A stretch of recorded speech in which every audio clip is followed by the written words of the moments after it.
Why isn't anything rendering? There we go, okay.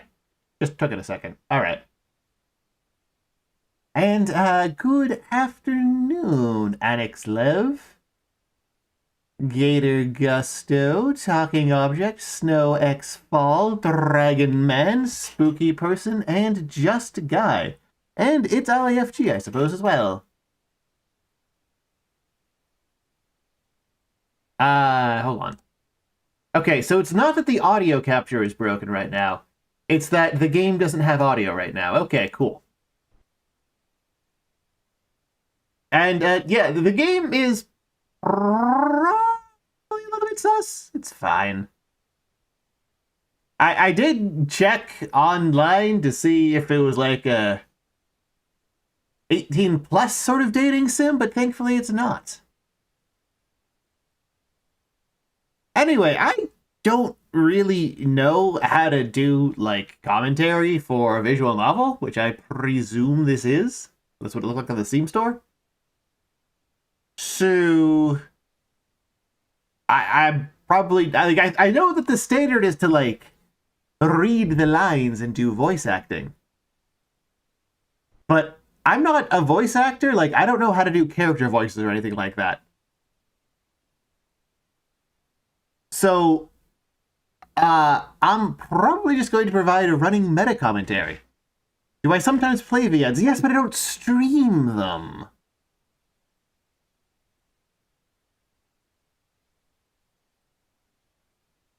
As opposed to seeing a skeleton talk, Annabelle Mathias G. Because, as everyone knows, skeletons are well known for simply being able to be completely animate on their own, and there is nothing strange about that. How much do you Lovecraft Mythos? Well, I don't Lovecraft Mythos very often. I did read a couple of Lovecraft's books, like a million years ago.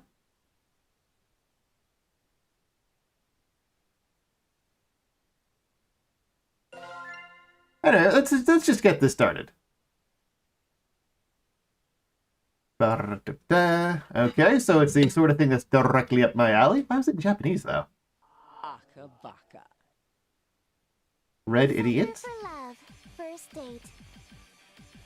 Oh, it has the fake anime voice. Yeah,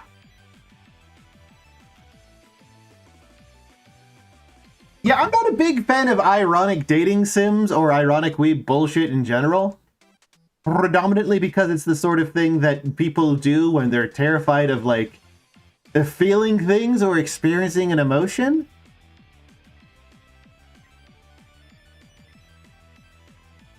So this is already getting off to a bad foot, in my opinion. Yeah, it's disingenuous. It's hiding from what you actually enjoy because you're terrified of the vulnerability of having an opinion. It's cowardice. It's especially bad since I am technically working on a dating sim in my spare time, although I haven't really had time for it since I've been working on the Shields video. Anyway, let's just get this train wreck rolling.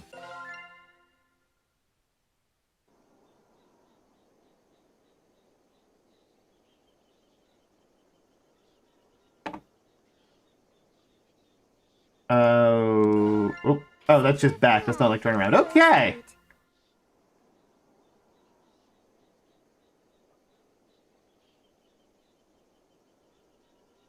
I have VHSs. I need your help. Tell me how I can touch grass. Well, what you want to do is you want to go on Amazon and order, like, AstroTurf, and then just put your hand on it, like, pet it like you would a cat. Then you can touch grass. Is my game 18 plus? I don't think so. Pretty sure it's not.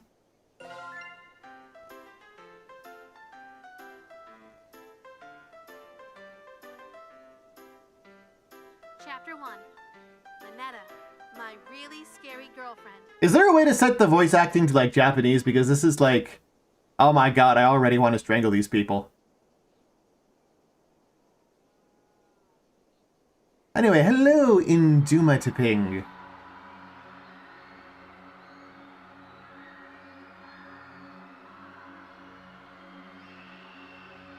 An outer god, other god. Yeah, I know he's not an outer god. He's like under the ocean. He's just some guy.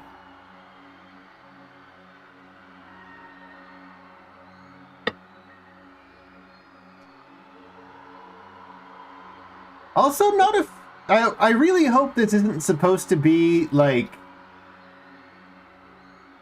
the city of Renoir or whatever it's pronounced, because this just looks like a city and not like an unimaginable thing of impossible geometry like it was actually portrayed as.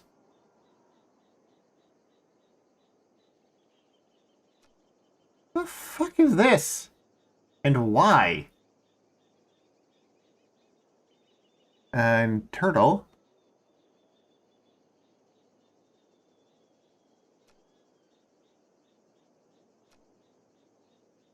Wait, that's supposed to be like a picture of himself? What's her name to me? Anetta.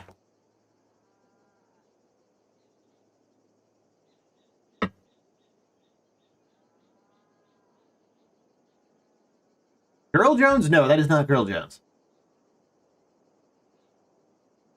Why is he wearing a headband? Good question. Also, why does he have, like, a D necklace?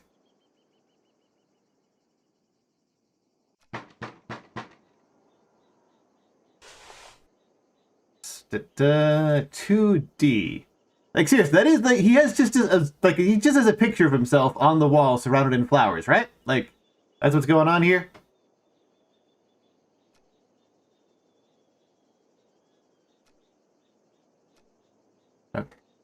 Genuine Necronomicon. I'm already annoyed by this.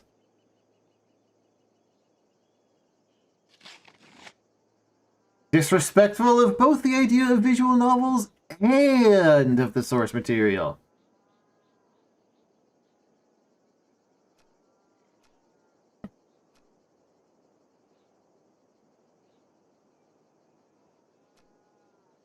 Ancient book cover. Yeah, it's supposed to be made out of skin.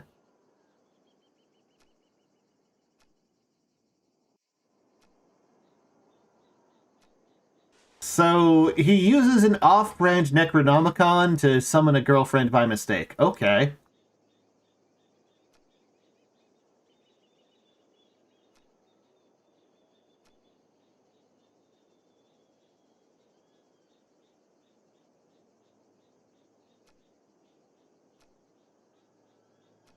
Okay, but it's, and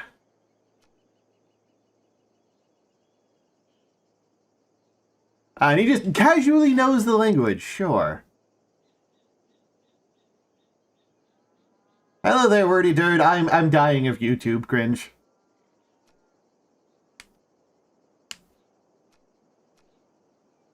I just think the font keep changing. Okay.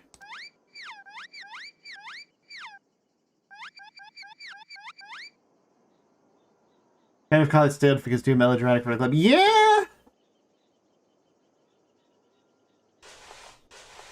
Okay, so they're like clickable things at least.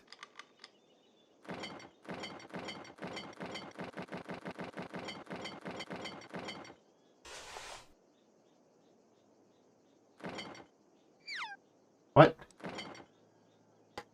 Is that like milk and oatmeal? Oh, congratulations on losing your bone-ginity, wordy dude, with your first broken bone. Which one was it?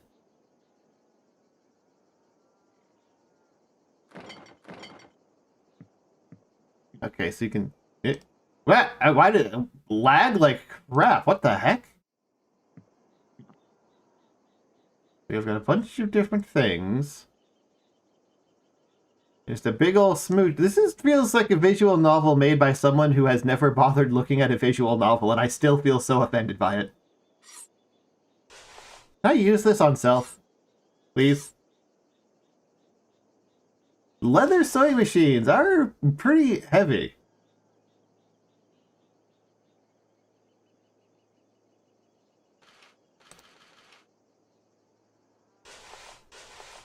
So we have the cultist outfit and...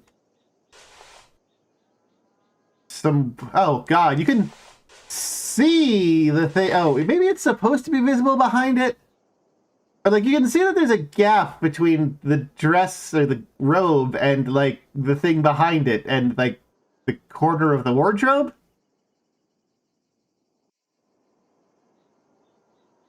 We didn't come up with this joke project from the beginning? Yeah, I mean, it's a joke project. It's just a disrespectful to everything joke project, and I don't like those. But if people buy me games, I stream them for some reason. Guess I put those on. Why is it in the middle of the day? Aren't these supposed to be done at, like, night or whatever?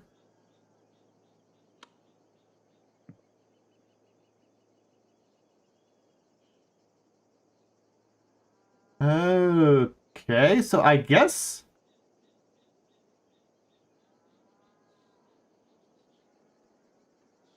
we're in Japan?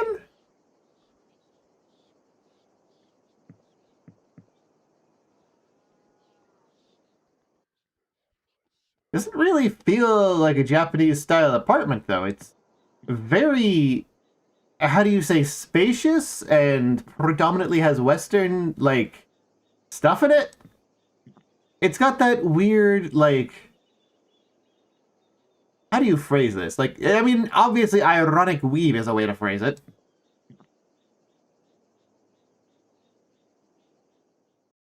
But it has that certain uncanniness where it's someone who's doing a shallow pop culture copy of Japan.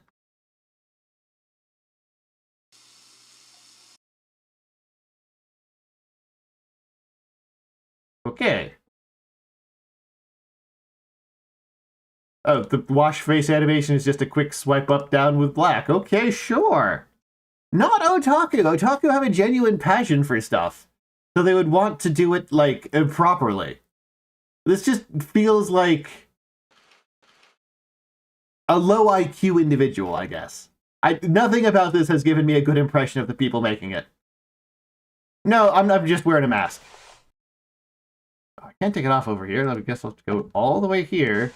Do that. No, this is what I look like.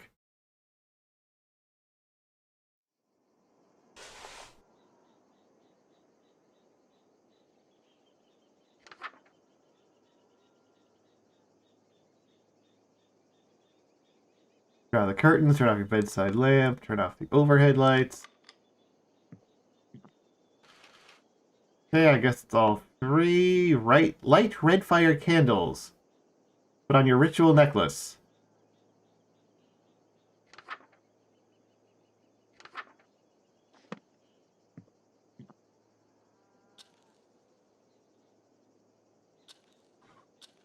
I can change it between black candles that with white, whatever.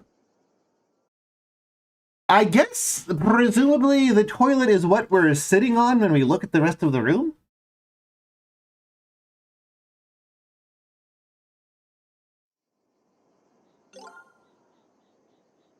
I guess there isn't, an option to just hit save? Sure. I mean, yeah, there's sometimes washers in bathrooms, like, that's a thing. I've seen that happen. Okay, so curtains are drawn, other things are done. Have a knife for no particular reason.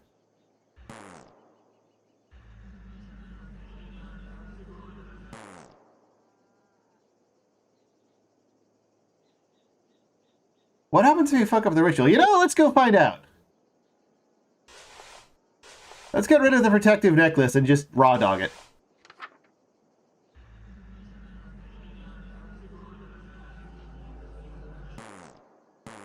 Oh, it just says, oh, progress didn't happen.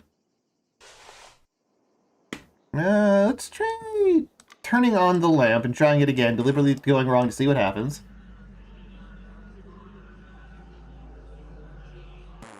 No light, okay. It just says, haha, can't progress. That's lame. Doesn't even have the balls to give you a bad end for refusing to respect the game. Mortal. Let me back to rolling my R's. I'm always rolling my R's. I've never said a single R without rolling it. What are you talking about, Matt Molloy?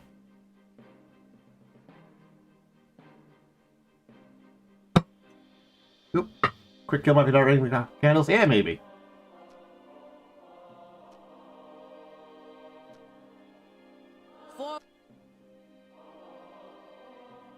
Brought about the end of oh god. Surface level aesthetics copying of the wrong No, the whole point isn't destroying reality. Even Starspawn don't do that.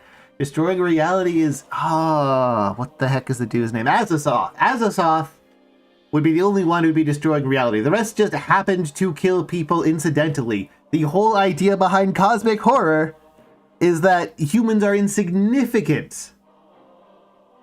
It's essentially retreading the idea of being wiped out by a storm for reasons beyond your control or some other natural disaster.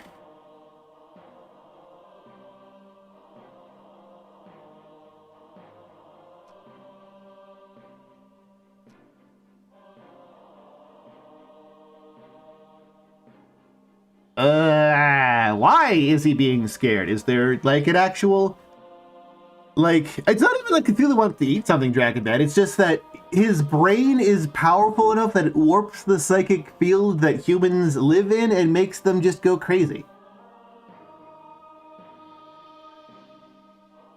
Like, it's not even conscious malice. It's just that his existence kills humans for being around.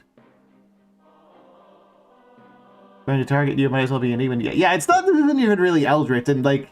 One of the things about going insane in Lovecraft isn't just that it's like, oh, you're feeling insane, which is just bad writing. This is telling, not showing. It would describe impossible geometries. It would show things moving through other things, moving through dimensions or through with mechanisms that don't follow any known laws of physics. And that is what makes people go crazy. Not, oh no, a lady with wings and a beard. Hello, son 312772.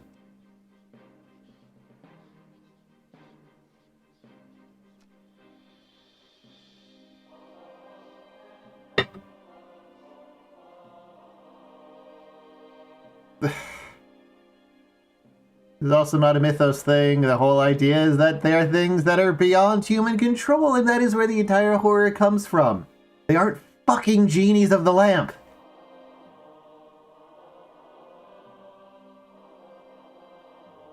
It doesn't even need to be 4D. It just needs to, like, describe something unnatural. Like, fucking... Saya no Uta actually did this, and you fuck a Shoggoth. And it's interesting and good. You wish to be the first human to be destroyed, yes? So that you are spared from the cataclysm I shall wreak upon all life? It's internet voice actor syndrome. They don't sound anything like a person.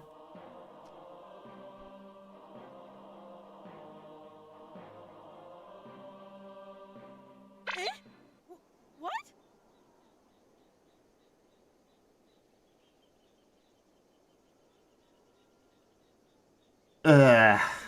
I get what they're going for there. By having a sudden atmosphere switch, you achieve bathos, where you collapse something serious into something non-serious, which is funny. Sorry, there's a dreamer that doesn't even come close to the rat thing. That yeah. I mean, women kind of are cosmic horror. Because, like, I get women and kind of went mad from the revelation.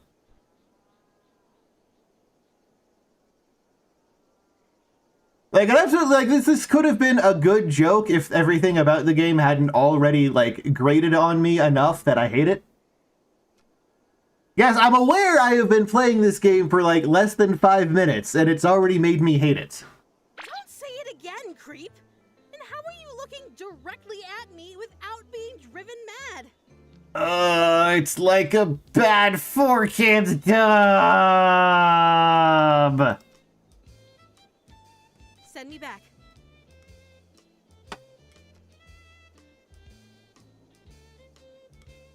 I'll do it next time.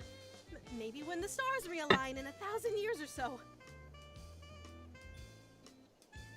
I haven't watched Nyaruko-san, but it certainly seemed more respectful of the source material than this. Exactly.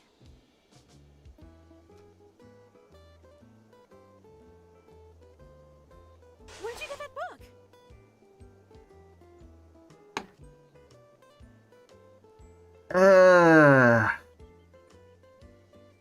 Even in terms of character writing, this is bad. What we know about her so far is that for some reason she wants to end reality. Like, that is her stated goal, but also she is someone who doesn't have strong convictions because the moment someone flirted with her, she decided to not do that. And then going from destroy reality, evil menacing personality, evil reality destroy menacing emotion, to embarrassed to interested in the guy, ping-ponging without any sort of flow. Oh my god. I'm sure other people find this funny. I don't find insincerity funny. Gepmo requires a subversion of expectations. To subvert expectations, you first need to build them. This is just shit happens because the writer wants it to. Beyond amateurish. Oh, always trying to set me up with someone.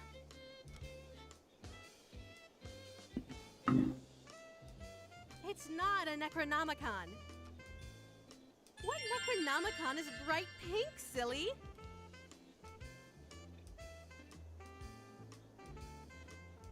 Yeah, it's probably the best way to do it, Dragon Man. Not a fan of looking at this game either. Yeah, it's basically the, oh, he's right behind me, but slightly more weeb flavored. Looking right? It's not even like a weird octopus, it's just like a woman with a weird beard.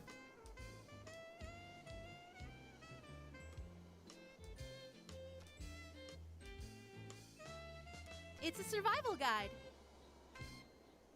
For dating me.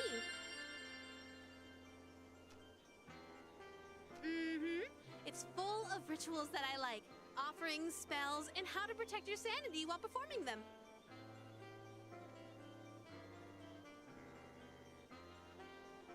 Why are they forcing her to explain this? Like, who would just explain this?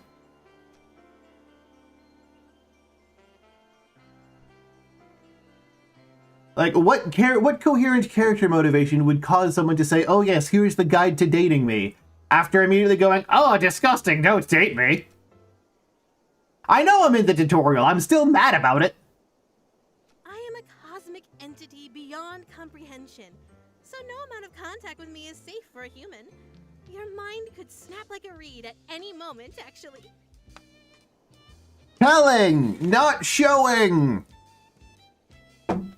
I almost want to stream Saya no Uta just to show how to do this good. Did people pay you to play this? Yes.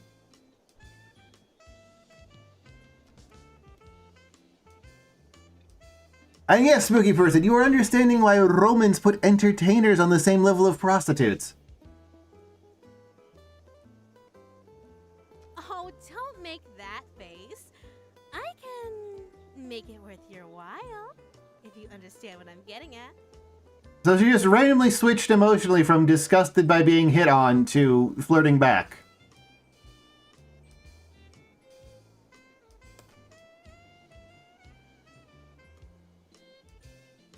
If you can make it to the end, darling. But if you chicken out or go insane, I'll end reality right then and there. Yes, she'll just magically end reality. Because those are interesting stakes that have a direct cause and effect. Like, we're 5 minutes into the dialogue. He shows up, wants to end reality, then gets disgusted when you want to flirt with her, and now is telling you to flirt with her, and if you fail to flirt with her, like... Pick a fucking character motivation, Jesus Christ. Now, you knew what you were getting into when you woke me up, right, darling?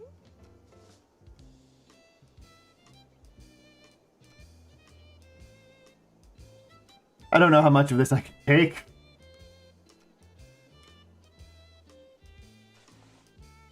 Excellent! Let's begin the date then. Why don't you start with the Invoke the Depths ritual?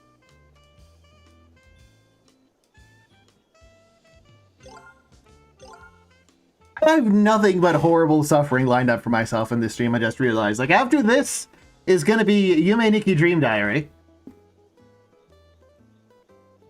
It's lazy writing like Isekai and that you're supposed to know who Cthulhu is. Yeah, it's just speed running the premise without actually bothering to, like, establish the premise in any way that's actually satisfying.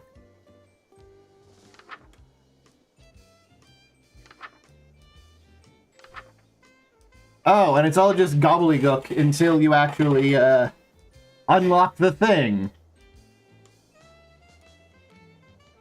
Snuff all lights to make the sound of moving water, and then chant.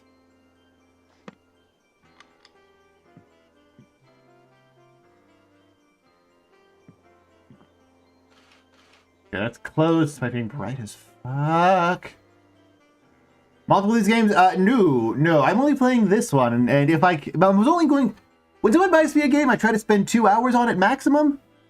Or 2 hours on it minimum. If someone buys me a game and I'm like, oh, this is the greatest thing ever, I might spend like 1,000 hours on it. Can I please at least voice act the Chad? I'll do that once for you.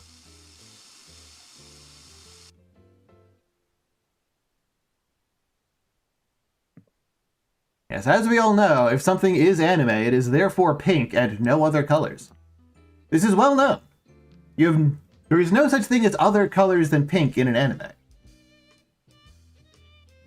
Everything from Japan is anime. And therefore everything from Japan is pink. Easy. Yeah,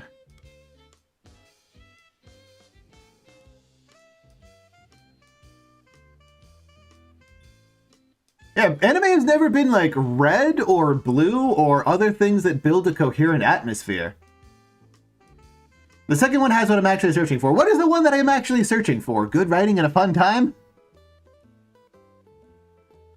Anyway, to voice act the chants.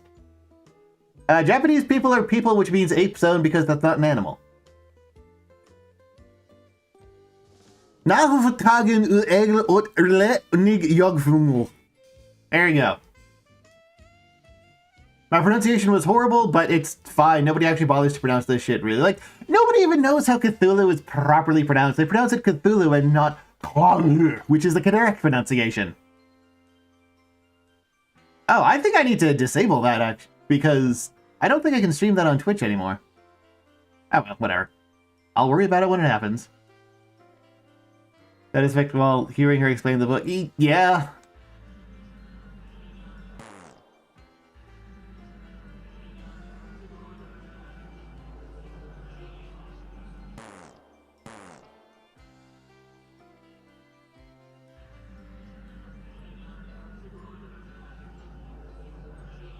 So I can go as slow as I want without failing.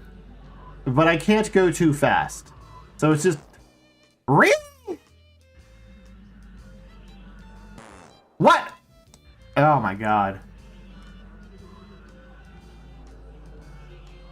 I think the point of the gameplay element is to create the illusion of something happening so that, like, people don't click off out of boredom?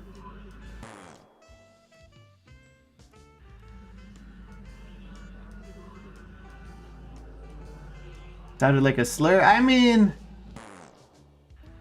I don't think that's ever been properly translated, any of the, like, deep speech from Lovecraft at any point. So it could be.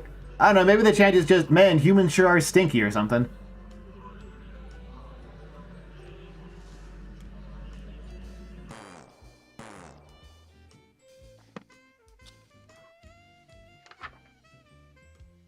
Ah!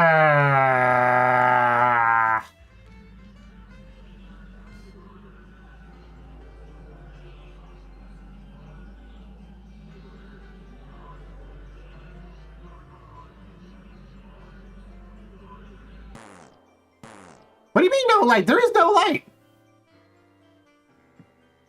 That's closed. That's closed. Candles are off. Light... That turned itself back on? I couldn't even fucking tell. Whatever. You don't even need to have gameplay elements in a visual fucking novel. I mean, yes, dating sims have them sometimes, but you don't need them. You can just have good writing.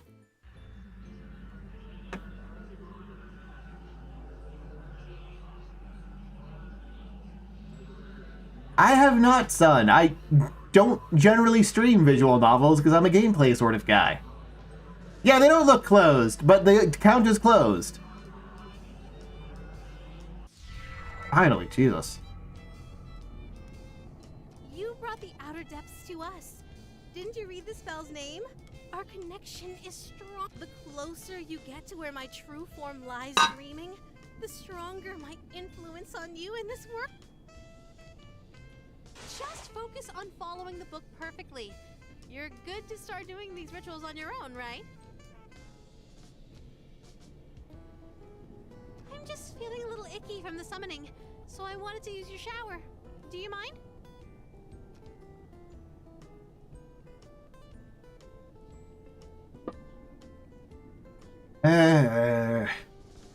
The core joke that it's trying to tell is that he were being disrespectful to both Lovecraft and dating sims. But, like, jokes are funny when they're a subversion of expectations, not just the exact sort of ironic weeb bullshit that everyone does nowadays. Hey, Above Average Gaming, I'm having a horrible time. Feel free to enjoy my horrible time and suffering. That's what this stream is all about.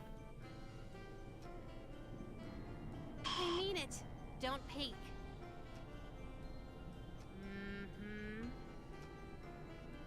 You're sure you won't?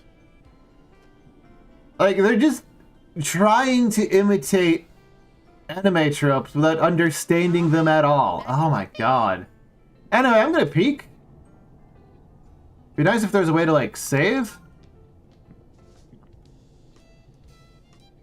Let's see. One thing I want to do is check outside. Oh, and it just, that's a lame bad end.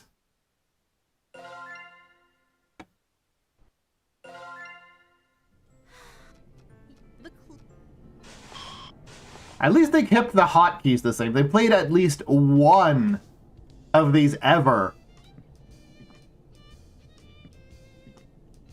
Your eyes go blue when you die. What else do we go outside?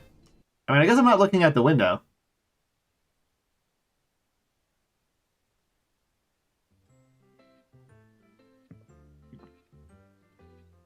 Isn't it like Ren'Py? Anyway, hello Above Average Gaming. It's going horribly. I hope you enjoy watching your streamer suffer. Anyway, let's speak.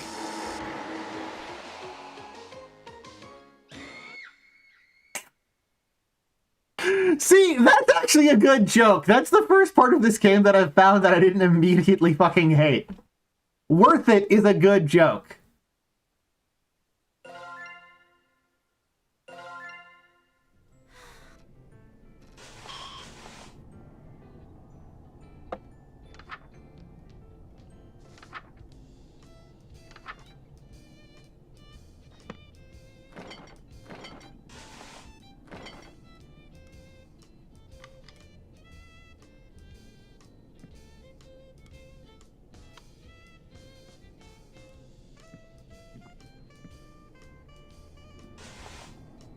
Necklace, the hat on too for no particular reason.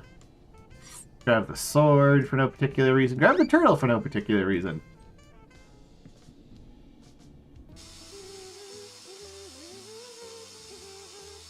I guess our hair is turning pink?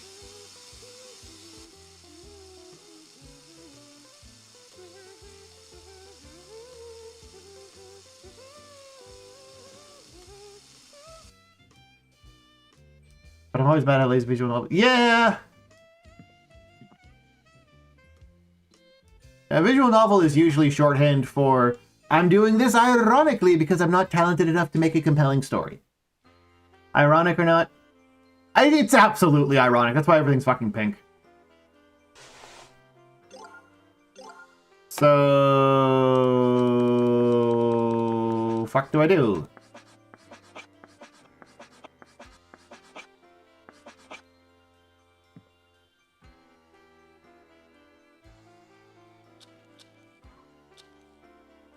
I already went through the book.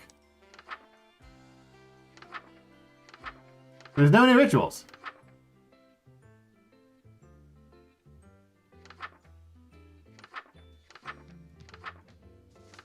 Like, it's all just crap.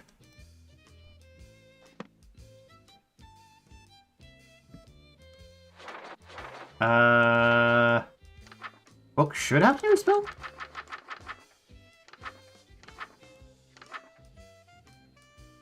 Oh, it does have this new one. Then go outside. Go outside and chant the thing. Cool, okay.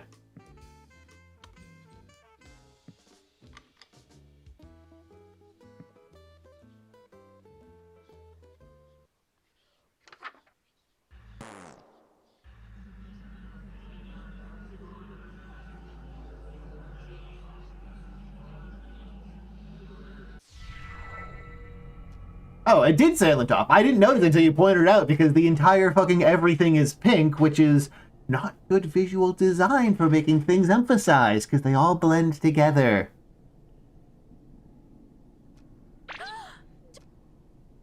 I didn't know you have a house on the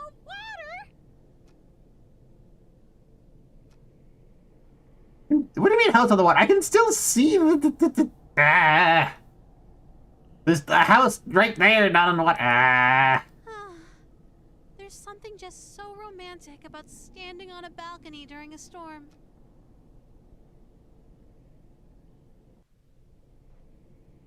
What's wrong, darling? Getting chilly? I know it's an ironic VN. It doesn't give, just because, oh, it's ironic, doesn't give an excuse to do a bad job. She does have good taste in weather, though, I'll give her that. We can go inside if you like, but it's not like it's any safer in there. After all, the next page in the book has an unspeakable horror on it. You'll see what I mean. Seriously, they should have just, like, not had her do the disgust response start, and then you'd have at least consistent characterization instead of just random bullshit. I like Silent Hill. Fuck yeah, I'm even from New England, just like Silent Hill. And, you know, sometimes you see weird shapes moving around that you don't recognize. And then sometimes you see weird shapes moving around that you do recognize. It's just a turkey acting fucking weird, because turkeys do that. Sink or shower. No, I already did that one. Just chant the thing? Are they just giving up on, like, the whole performing rituals thing? Yeah, duh. That's why it's an unspeakable horror. Unspeakable. Get it? As in, cannot be spoken.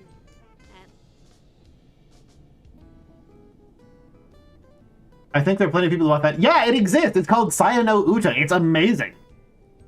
Like, it's a legitimately good VN that touches on a lot of interesting themes. Of course I can. I can pronounce anything. Anything. Worcestershire sauce?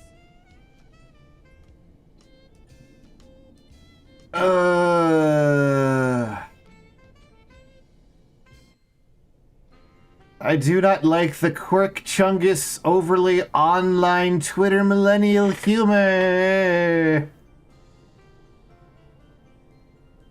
I can mute her. I should mute her. I'm not going to because I need you guys to suffer as well.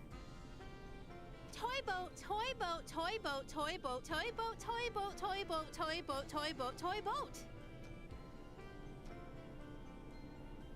Yeah, apparently people have difficulty pronouncing Musta. Oh, please, just let me remove her. I know that's not what's happening, but I want to just, like, throw her out the window and then call it good.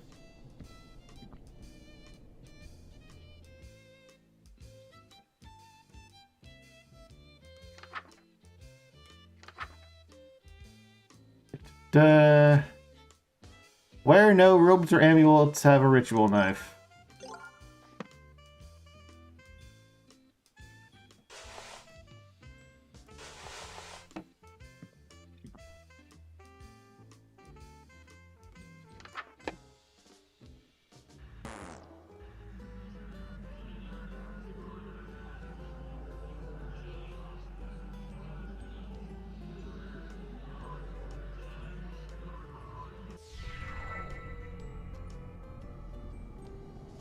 Da, da, da.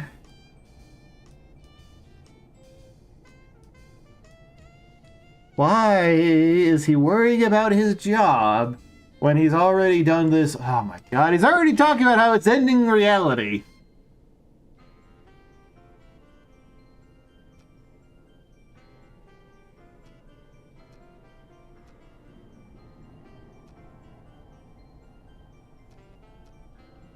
Yes? You called me!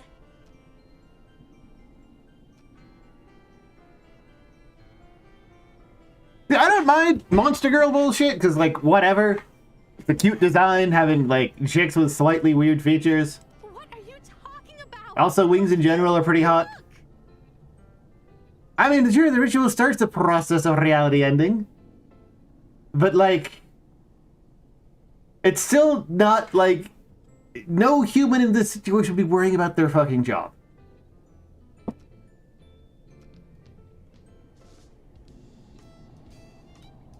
Oh, a hand-holding joke. Let me just clap like a fucking seal for my favorite bit of Twitter humor. No, look at your hands, silly!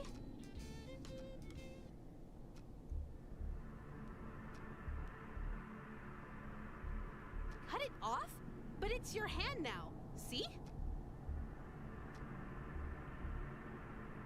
Like, that joke could be funny if instead of it being presented sincerely, it was the character making that joke as a joke. That would be a really funny character bit.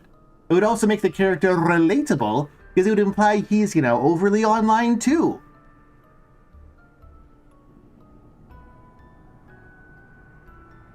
But no, they just present it with sincerity, because this is written by people who can't stop thinking about life from a first-person perspective.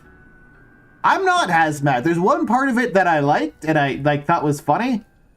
And then everything else has just been like, I hate it and want to physically hurt the people responsible for this.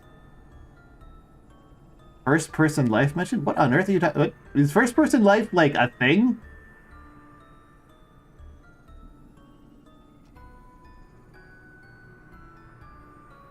Darling, are you alright? Played one visual novel, was pretty good, none like this. Yeah, there's good visual novels out there. You can tell that these authors haven't played any, though. It's not that I don't necessarily like millennial humor, it's that I don't like bad millennial humor.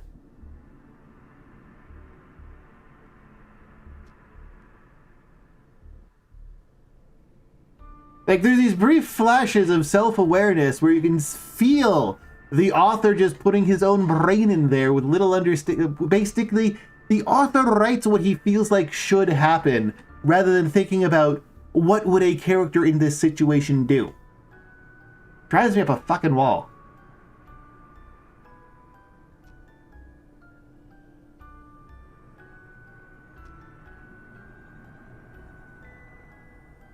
Darling.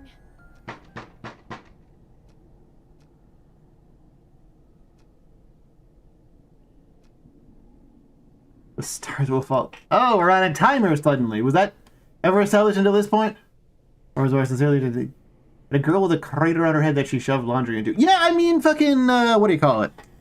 Hatoful Boyfriend, the pigeon dating simulator. Yes, it's obviously taking the piss out of dating simulators, but it does so by sincerely creating an interesting dating simulator, and half of the joke is that you wind up being sincerely interested in the characters and caring about their struggles when they're fucking pigeons.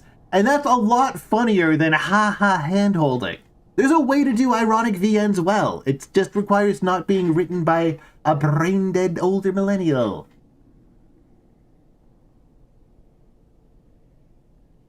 So far, everything is content from the demo, but I will say the writing got better, that this was the more proof of concept that like should have been given a rewrite. Yes. Yes, it's nice to hear that they got better, but suffering through this is pain.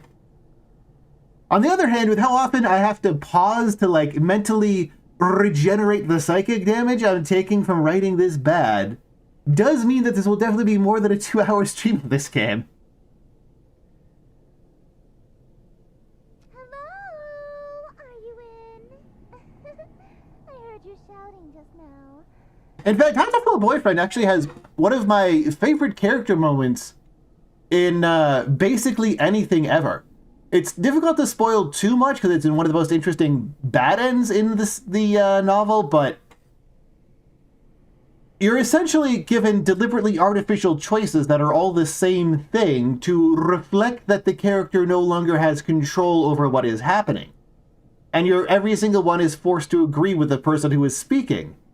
And that's a really interesting bit of ludonarrative synchronicity that it's just genuinely brilliant.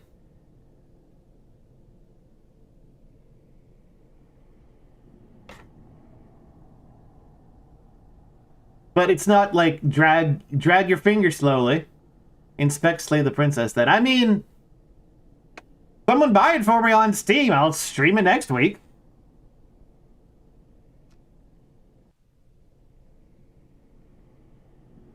Is it even safe to go outside? We just went at... Who's that, darling? You don't look so good. Maybe I should get the door? Bit of it to slay the princess, and I think you'd like it. I mean, it involves doing violence to people. From what I understand, like, the princess is chained up, so you're doing violence to people that can't fight back, which is, like, my favorite thing ever. Why not? So I probably would like slay the princess, because I would enjoy slaying a princess. I guess that's a good point. Can you beat Slay the Princess without slaying the princess? I hope not. And then they introduced the rival character! How do you do? I hope it wasn't too forward of me. Yeah. You in your own private department.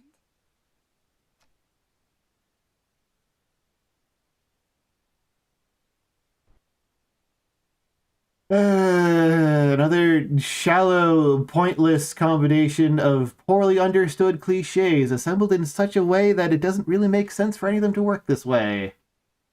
Oh yeah, she might be the king in yellow. Didn't he have something about only having one eye visible? Last Sovereign. I haven't heard of it. Probably Nyarlathotep, yeah. So this dude already has his rent taken care of by a sugar mama, and he's worrying about losing his fucking job earlier? Good God.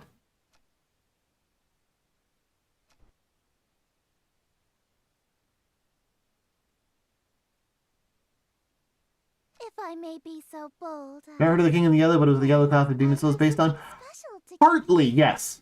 May I come in?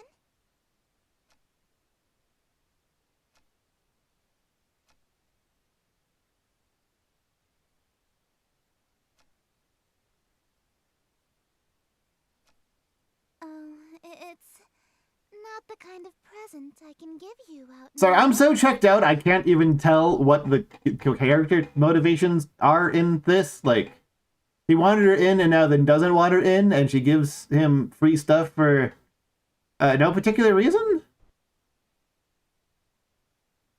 Why would he be toast if they meet?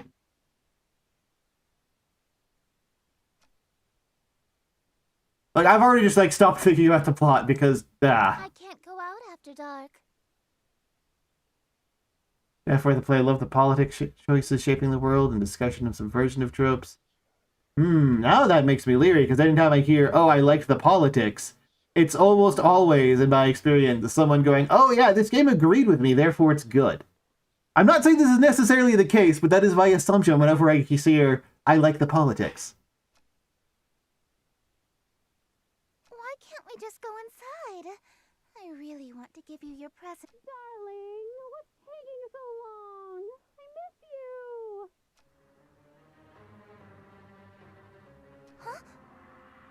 was that? You have company over? I mean, are they on a date? They're just like hanging out in the apartment. Inside your apartment? Hey, what do you think you're doing? No one slammed the door in my face. No one.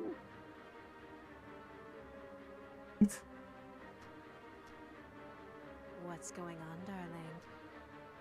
Like, what is even the core conflict that someone finds out that he summoned an alien girl? Couldn't he just say, hey, hang out in the bathroom for a bit?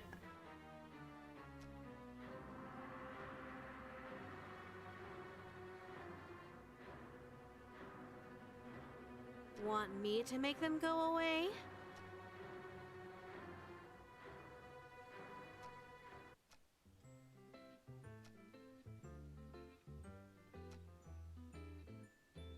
I think the author felt like he needed conflict because they're supposed to have rival characters and they didn't put any thought beyond into does it make any fucking sense?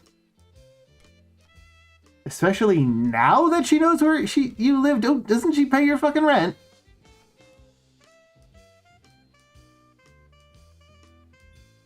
What are the gods count as aliens? Yeah, I mean, yes. In the most literal sense, they are in fact aliens. Okay, I already did that one.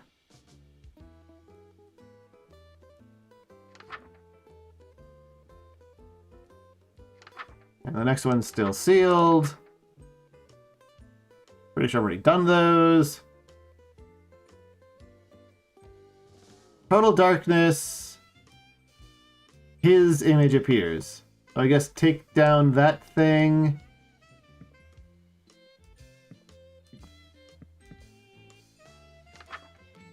And then...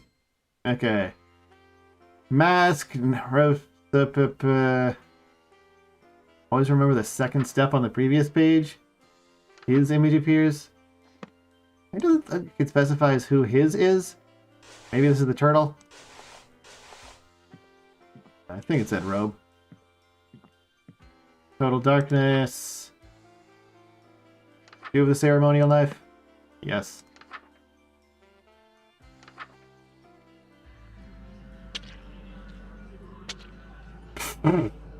It just plays random gore noises now because I've got the Eldritch Mouth doing things.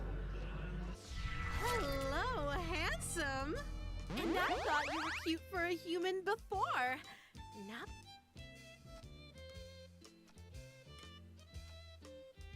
Okay, so we successfully turned ourselves into tentacle face, I guess.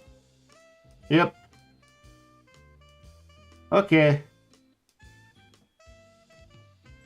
Just based on 50% where basic insert gets harem about good, and everyone can just like their wife so you have every stereotype possible. Yeah, that's basically it for Iga Hunter. If they exist beyond the cosmos and space itself, does it really count as an alien? Yeah, it just means they're an alien from really far away. See, here's the thing. Extraterrestrial just means not of Earth. Being from beyond the cosmos definitionally is not from Earth, so they're extraterrestrial.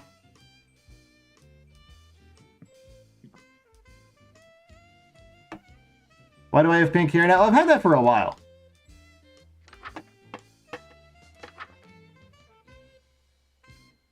You can say the Raga like the 4 is an A. I could, but I don't want to.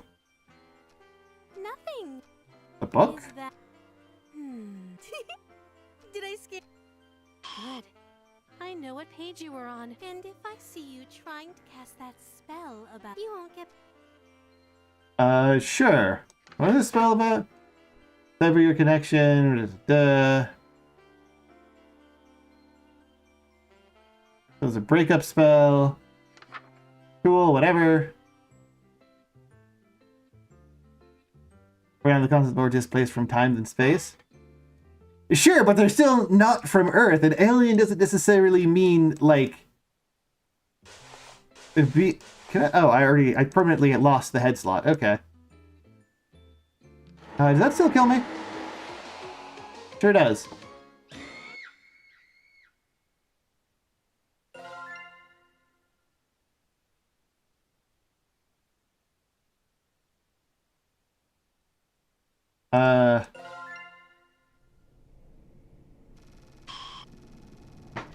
Oh god, that was the last checkpoint? Well, whatever. Thankfully they let me skip all of that.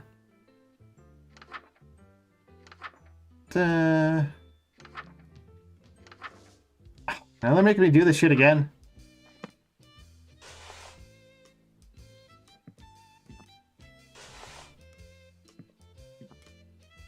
Check down the poster. Maybe the turtle counts.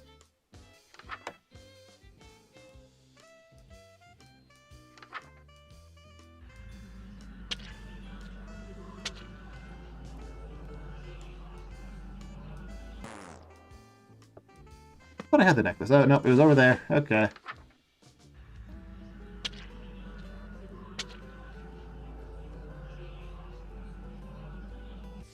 Hello. Let's get past this. Okay. Next page.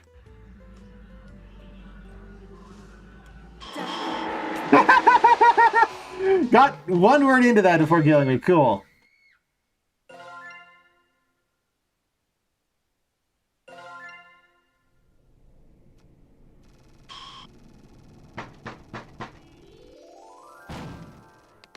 No, the flesh stones happened before I got the tentacles. Grab that, grab that, grab that, grab that.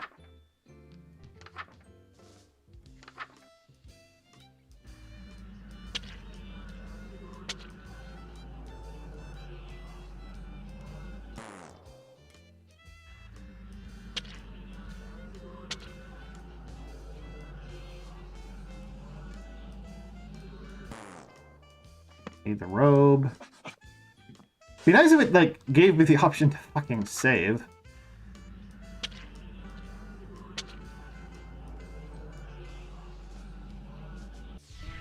I don't think the devs, like, thought... Okay, cool. So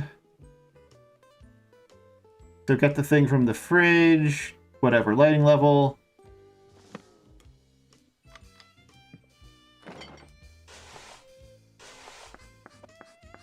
Some sort of weird... There we go. Hexagram.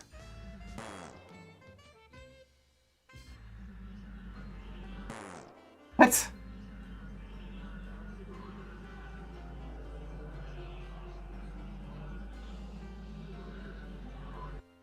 What?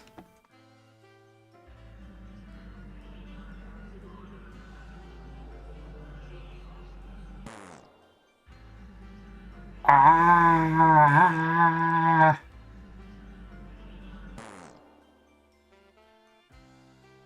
What the fucking... Okay, I'm gonna just be right back. I'm apparently too tilted to even, like, slowly drag a thing. I need more drink anyway.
Okay.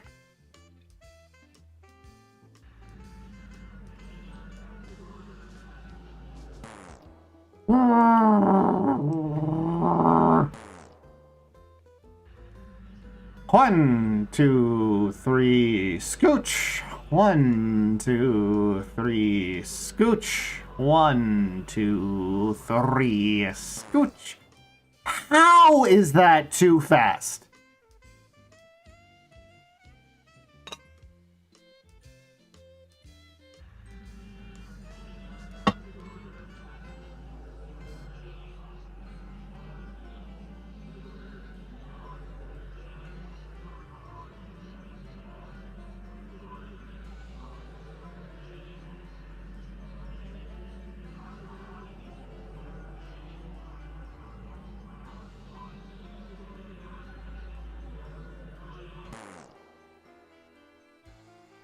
Okay, I'm gonna go to the main menu and then I'll reload from checkpoint.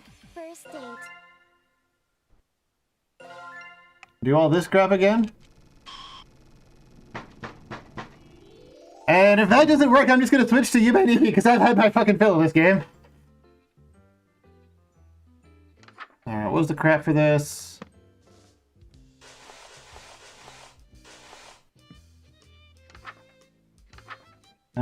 Total darkness, take down the poster. Robe, mask, knife.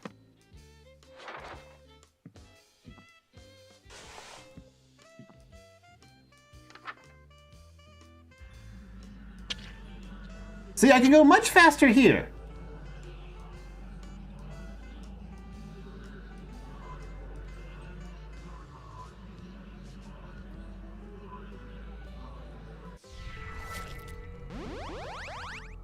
Yeah, I have been streaming for just over 1 hour, and 10 minutes of that were just the, starting soon screen.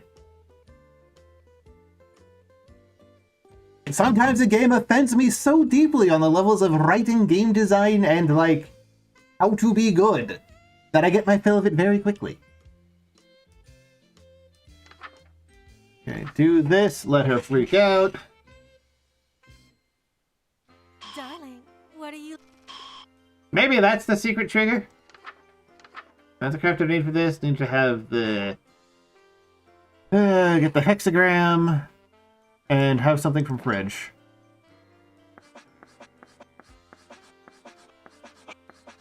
Hexagram.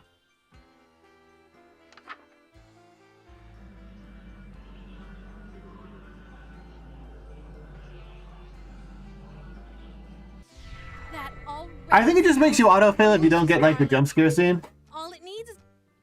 I'm going to take a short walk outside while you finish. So is there anything that's likable about the Cthulhu chick? Aside from the fact that she is vaguely woman-shaped? Like, is there anything compelling about her character?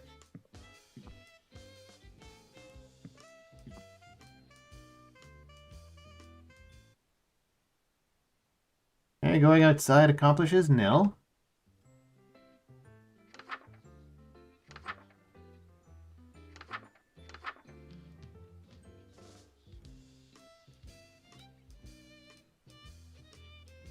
I don't know if we do this when she isn't here.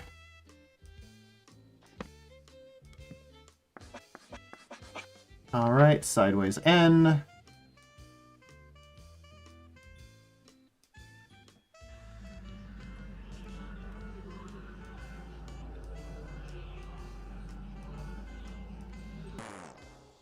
Okay, so that just does that.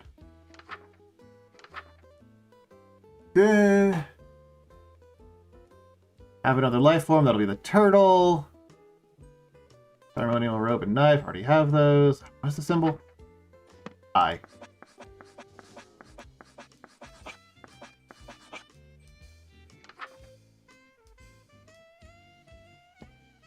See, I don't even know Gooners that are, like, satisfied with just being woman-shaped nowadays. Like, maybe ironic Gooners who pretends to feel things. Right, but the difference between generic and, like, not being a character. I can't identify her actual, like, wants or personality traits.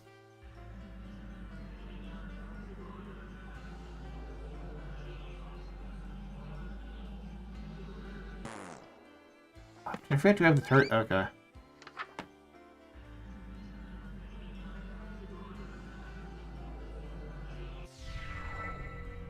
Oh, cool. My hand exploded. Objective survive. Ooh. So spooky. She likes taking over the world and like, yeah, I mean, something terrible is blocking door. Something terrible NRBK?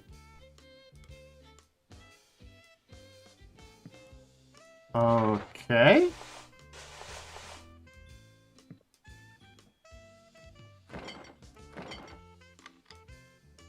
Name her, name her.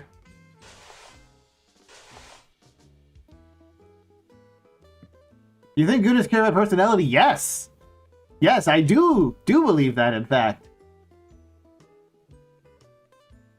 Because I know enough Gooners, well, not Gooners in the traditional sense, but Gooners in the more modern guy who jorks it what to anime type of thing. That, in fact, personality matters a lot. Okay, cool. Oh no! A spooky face! I'm so terrified!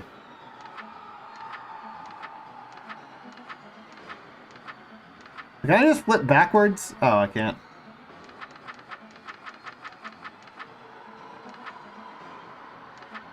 Then I covered complete all 3 pages quickly. Do not open any blinds, windows, or doors. Do not turn any lights. So make everything dark and put the weird curly symbol. Nope, not that one. There we go. That's still closed. Curly symbol.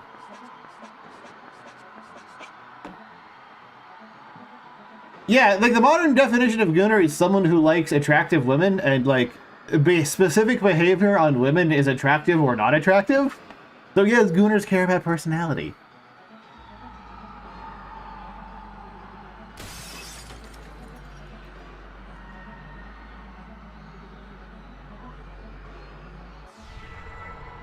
Okay, one thing. Change to cross.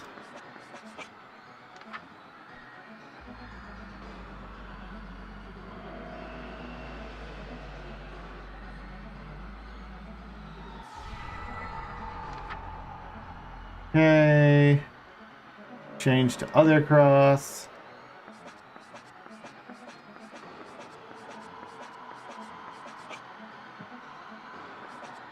There's the other cross.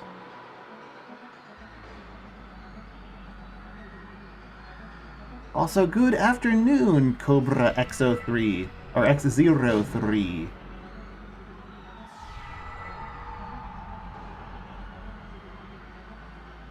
Darling, what's wrong?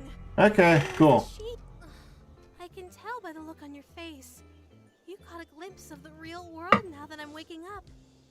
Guess you aren't as sane as you thought. So I think they're based on variations of the Elder Sign from the Lovecraft mythos. Because that's supposed to be just some sort of spooky symbol that Lovecraft never defined, because it turns out leaving things a bit ambiguous is often scarier than having them firmly defined. And then people later on decided to try and define it. Oh, sweetie, don't worry about reality.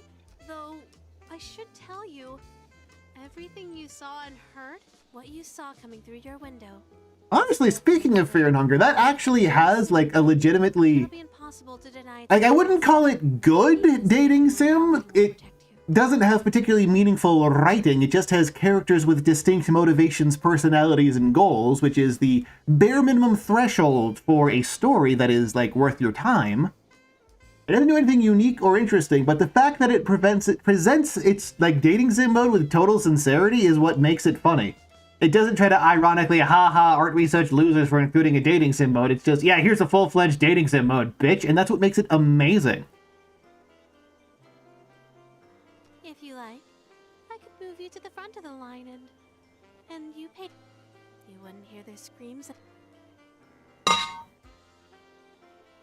Or maybe you'd prefer to be saved for last. have the whole doomed world all for yourself for a while. Being destroyed first or last? Which would you prefer? I feel like that was an attempt to copy the, like, dinner, a bath, or me thing. But just, like, bad. I really hope I at least somewhat helped contribute to the Termina update.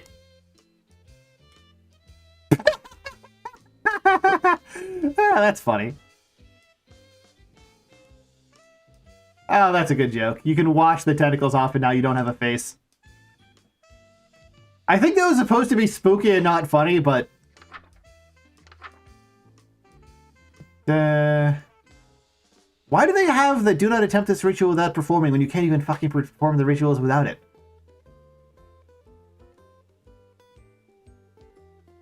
Prepare offering. Ambiguous.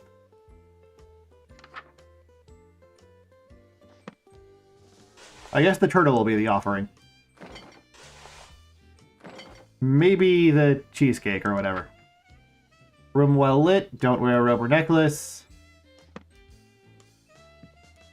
And room's pretty well lit.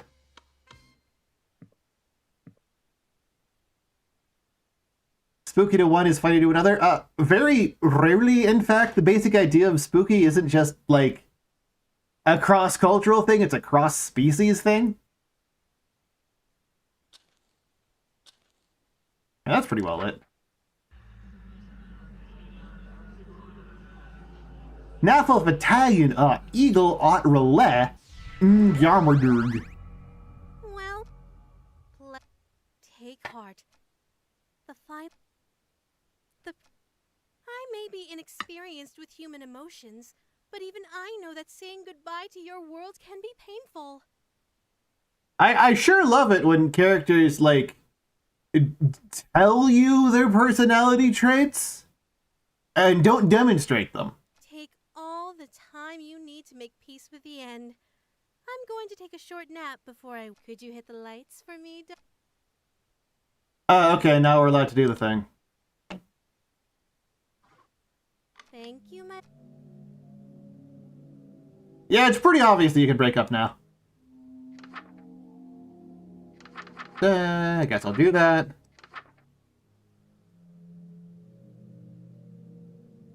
Especially if you wear the tingle, just an illusion intruded by the rituals to maintain sanity. I mean, you can see them, so they're presumably, like, there. Do I want to? Yeah. Yeah, sorry, but, like, I'm out of this chick's league by fucking miles. So of course I want to break up. Oop. Oh, we need to change the symbol.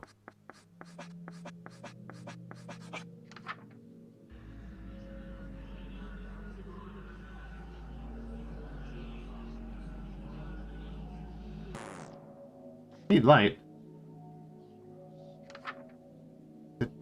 Be the room. I guess I have to have light on. Candles aren't just enough.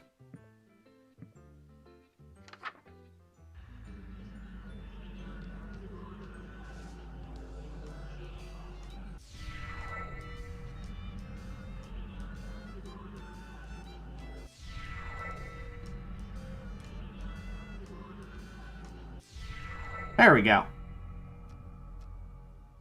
Darling! Why? Why did you break our connection?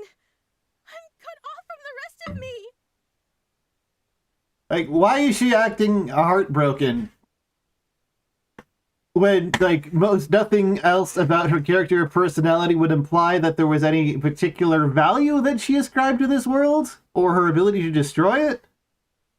Like, people get heartbroken when their character motivation gets stymied in some way, but I don't think she really had one. How could you...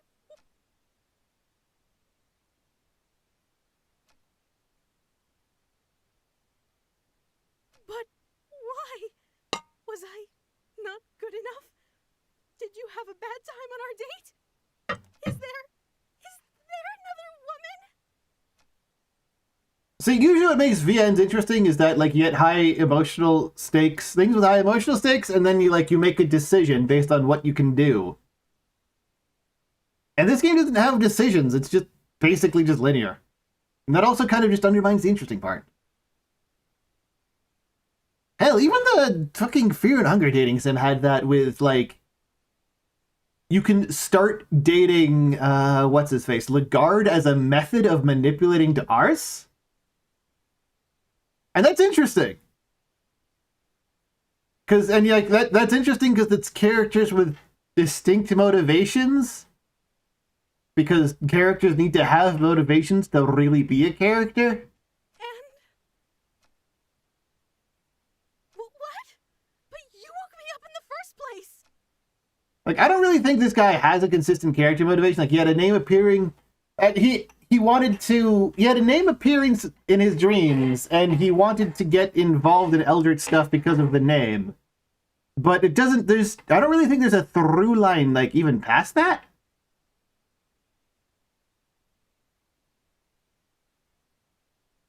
Well, Annex Lev, that's not even necessarily true because you're relying on a very poor interpretation of Buddhism. It is not that specifically attachment or desire is unhealthy in Buddhism. It's that worldly attachment specifically. Hence why the Buddha said, before enlightenment, chop wood, carry water. After enlightenment, chop wood, carry water. Basic things don't change. You just stop being attached to things that don't matter.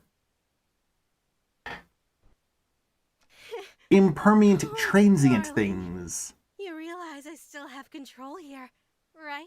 If you want to smooch my real form, you have no choice but to do the spells over. Okay, but what if I don't? Squid is fine. At least they copied the fucking Tsukihime meme.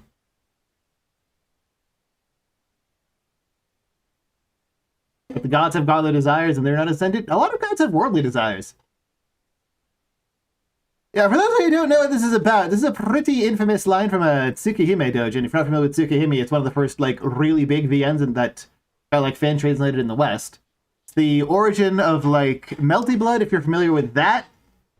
I think it's getting a remake soon, too, isn't it? Did that come out yet? Did they finally have the Sachen route that I've been yearning for like, 15 years? But, in one of the doujins, one of the characters has the power to turn into a cat, and she was using that to avoid getting fucked by the main character in the VN. So they transformed into a cat and said, haha, I'm safe. And then the final panel is just like him unzipping and saying, a cat is fine too. It's hysterical. Wait, what?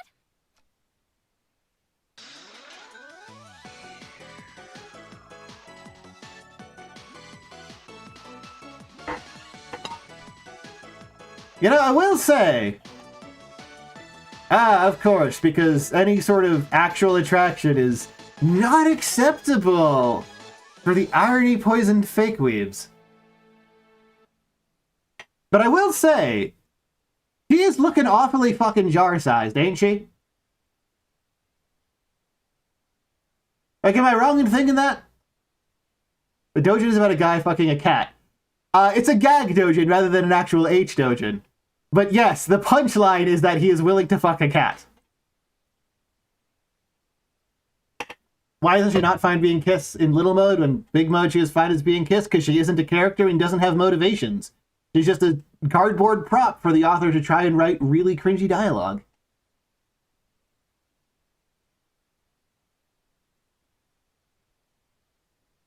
The next act is going to be 100 times better.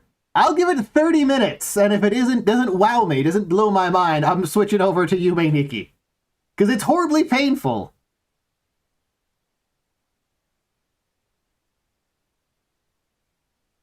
Thanks for playing. Sucker for love. First date. But, like, it's painful in a way that I think is more engaging.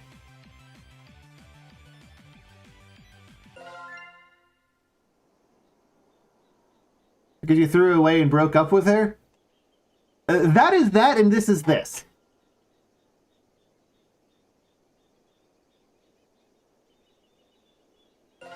Alright, 30 minutes of this. Which I already don't have high hopes for, since it's copying the friggin' Chapter 90s anime opening thing.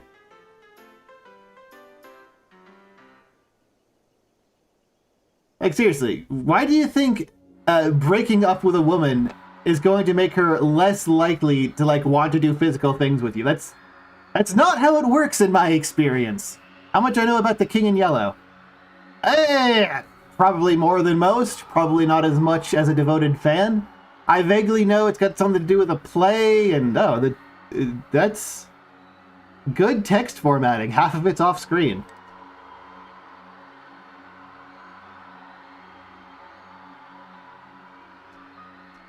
Decadence of Good. Four double seduced, blah blah blah. Yeah, I think he's like the only like Cthulhu Mythos character that actively fucks with humans for amusement. Everyone else is just simply completely indifferent, and some of them are harmful to humans, even despite not wanting to do anything to them.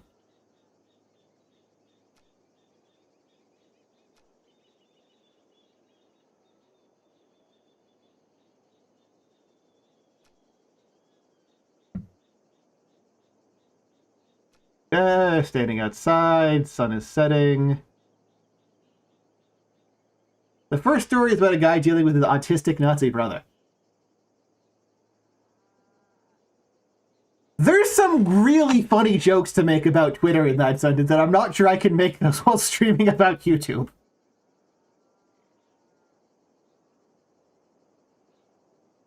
Duh. 6 hours there for my shift. High noon.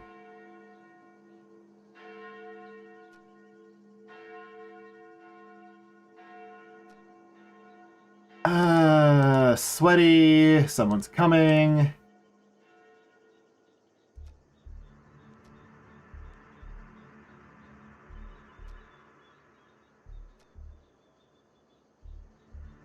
But he's unfortunately standing in the only stairway off his floor.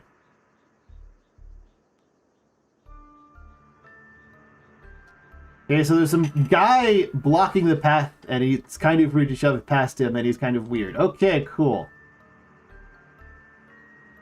Like, okay, I can already see the massive increase in writing quality, because this is showing, not telling. It doesn't say, oh, he's bleeding. It's, there are environmental factors.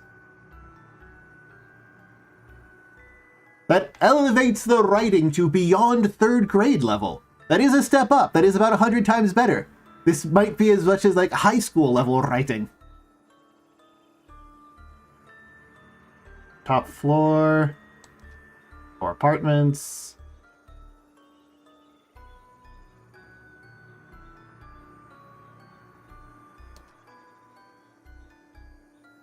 Like something waiting with my shoe. Bright pink. So we find the book again. No, we put her in a jar as far as I remember. Like, I'm pretty sure the ending was that she got all tiny, and then after refusing our kiss, we put her in a jar. That's what I remember.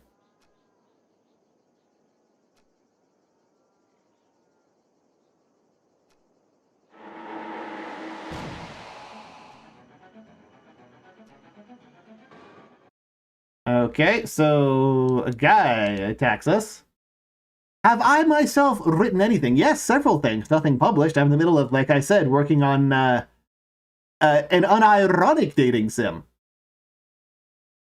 We could play The Last Sovereign. But someone paid for me to play the Yume Nikki game, and I have a particular connection with Yume Nikki that makes me want to suffer through it out of spite. The dreaded cum jar or just a jar? I can't explain the jar on YouTube. Yes, I am making an unironic dating sim.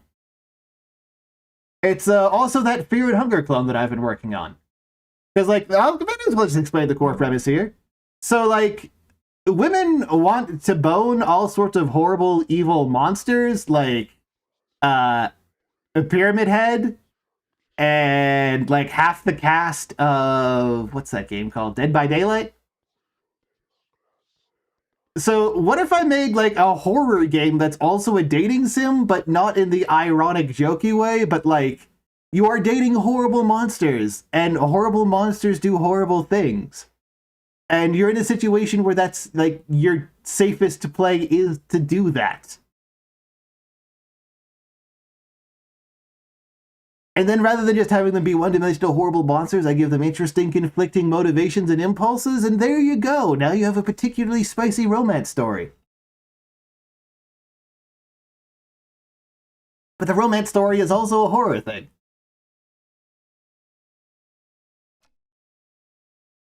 Can fix them just as bad as I can fix it. Yeah, exactly. It's the fixer fantasy, except no, you absolutely can't, and here's why. Right? It merges dating sim mechanics and horror mechanics into the same thing. It's focused on the horror of relationships. And also, you know, getting stabbed. Plus, it's modeled after that one, like, super obscure indie horror Yandere simulator that, like, I went in there because someone bought it for me like $1 and I was like, this game looks like it's gonna be crap.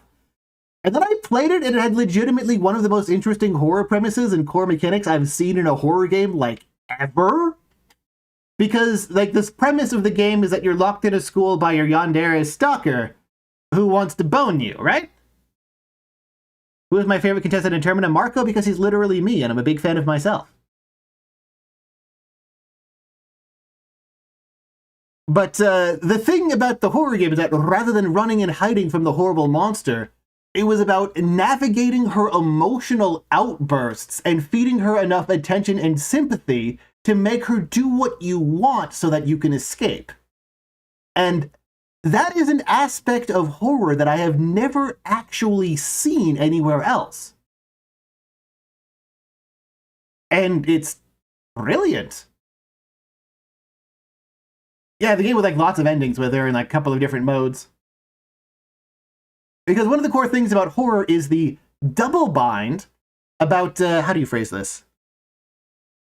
One of the core aspects of horror is the double bind, where you have to do one thing, but you also have to not do that one thing. Like, you have to read this chant fast, but if you do too fast, you get punished. You have to spend ammo to fight enemies, but if you don't have enough ammo later, you get hurt.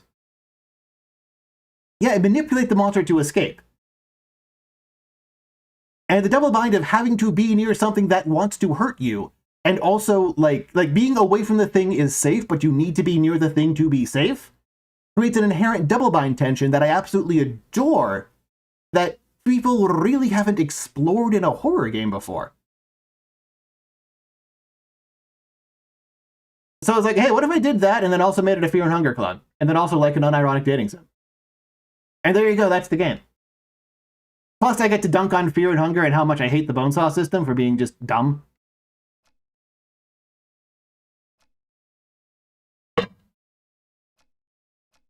Something in this book that can save me. Lynetta, huh? Who is this? Yeah, the hardest emoji just kills you no matter what, and she has, like, a partner who also kills you no matter what, and it completely abandons the part that makes the game interesting and noteworthy and turns it into a kind of generic, I don't even remember if it was Unity or, like, Unreal Engine. But it goes from one of the most interesting and engaging premises I have ever seen in a horror game to generic run from the monster, and if it touches you, you die. That's so boring! Just, the game breaks my heart because it's so close to being, like, a genuine masterpiece if it focused on the right parts of itself. But it didn't.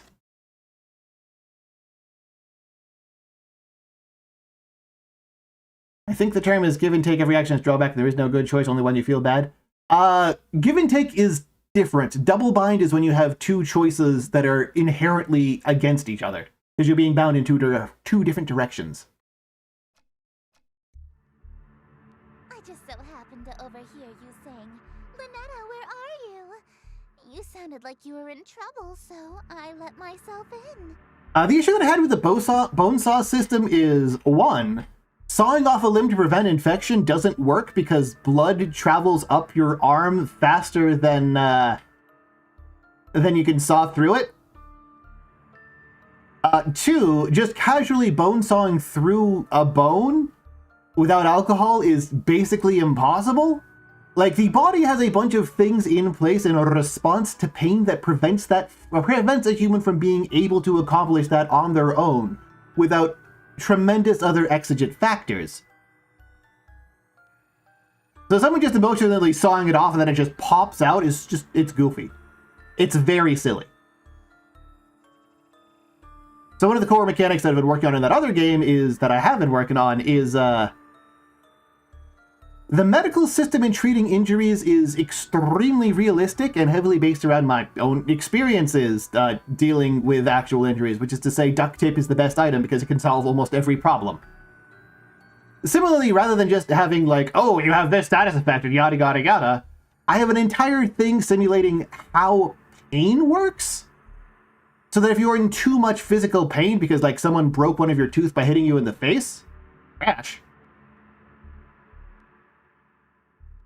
I don't see any drop frames. What? Crash. Oh, okay. Just you. Cool. But, like, if someone breaks one of your teeth and, like, one of your bones broken, there's a chance of triggering something called a vasovagal syncope, which is when the sheer amount of pain makes your brain go, oh, I must be dying. I should keep blood flow restricted to the primary organs. And then it contracts blood away from the limbs and the head, which causes you to pass out. And it turns out passing out is extremely dangerous. And I think that'd be a fun little system for like a horror thing to have, where it's not about like, oh, apply cloth to instantly fix it, to instantly patch up your blood. It's like managing a deteriorating body that you're trapped in, like in real life.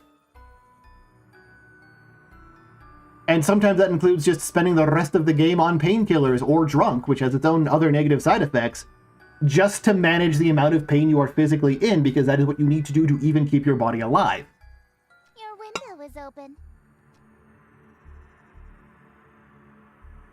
Lynetta sounds like a girl's name, right? This Lynetta is obviously the girl you stood me up for, isn't she?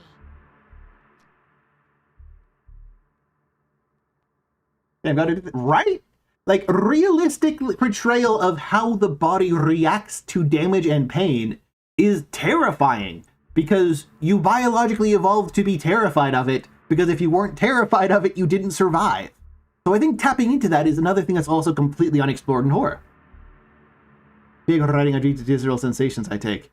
Yeah, I'm pretty good at those.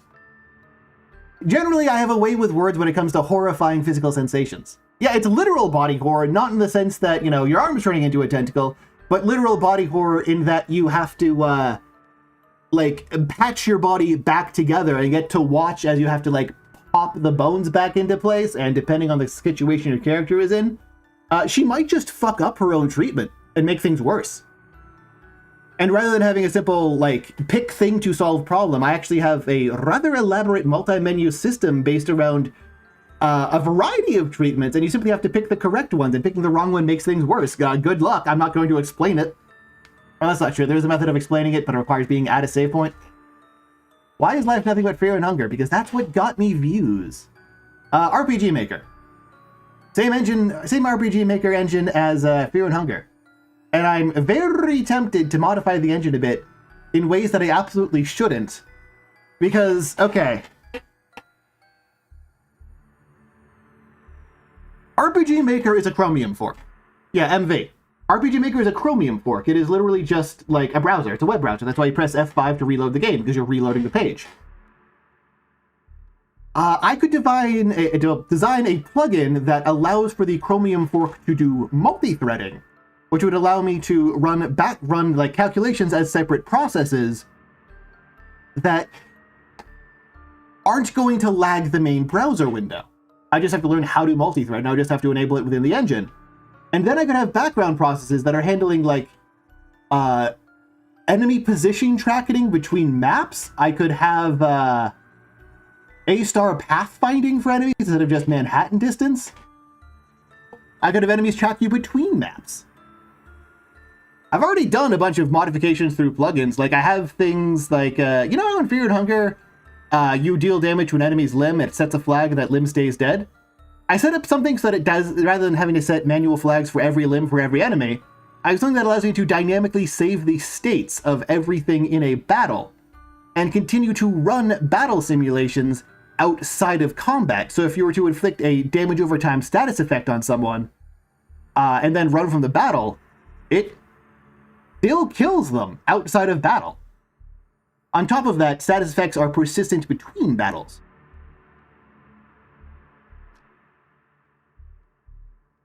Because I think the idea of, having battles, would it be worth it? Doing the multi-threading thing? Probably not. But at the same time, it would be such a flex to essentially reduce MV to the graphics rendering layer of a custom engine that I built that runs on top of it. Like, that would be such a flex and also a complete waste of time because I could get better results by just doing it in Godot, but...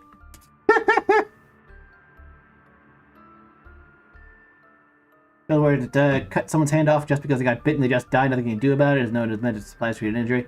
Yeah, that's actually a pretty great example of what I'm talking about. Let me guess. Accursed devices used to channel eldritch magics and do the bidding of outer gods. So is it ever explained why she has any interest in the guy, or is that going to address like later? No, I've just been playing coy. I know exactly what you've been doing. I mean, when someone does anyone use it for future project, yeah, I mean, I could sell those plugins, and I'm very much considering, like, why. I'm very much considering selling a bunch of the plugins, because a lot of them have cool things. Like, if you set up something that allows me to run custom events whenever I map load, which allows me to have persistent graphics rendering between, how do you say it, between map transitions. Like, Fear and Hunger 1, when something starts limping because you cut its leg, it doesn't do that by simply having its graphics updated. There are separate copies of every single page of the entity's script for each copy of combination of poses it can be in. And it's really messy and bloats quickly and is just incredibly non-scalable. You know what this is, don't you? So, what I did instead was simply have a script that plugs into the permanent status effects engine that checks what they have and updates their current graphics setting based on that, but it's tied to a common event that I play whenever a map loads by hooking into the way map loading transitions work within the engine. And like that by itself, just, yeah, here's a fucking plugin that runs a common event whenever a map loads. That's amazingly useful.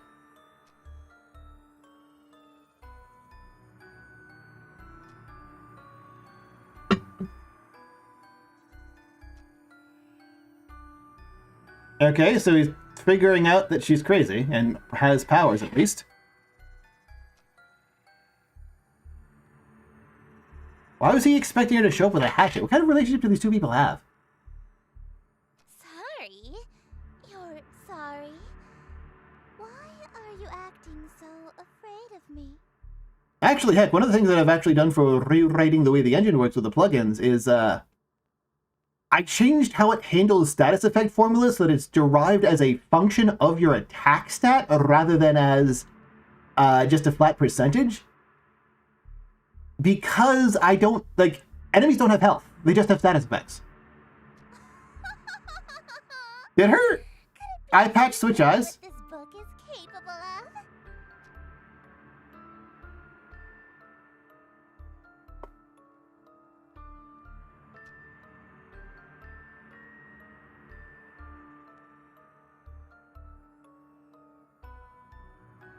Kind of weird that he's thinking about immediately killing the person who pays his rent, but like, whatever.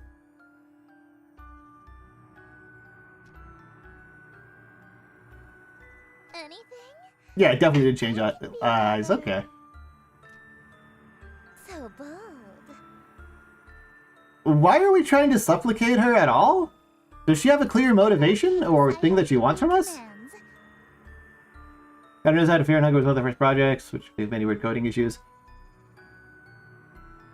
So, I can appreciate that charitable interpretation, Arforaga.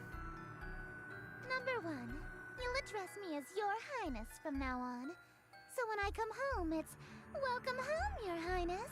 But, no, even in Termina, the code is just equally as bad. Like, it would be trivial for me to refactor his code to be, like, fucking, good. Sup, cool dad. Sorry, let me address it more correctly. Sup XX underscore cooldad420 underscore XX. Maybe I should pronounce the X's as cooldad420.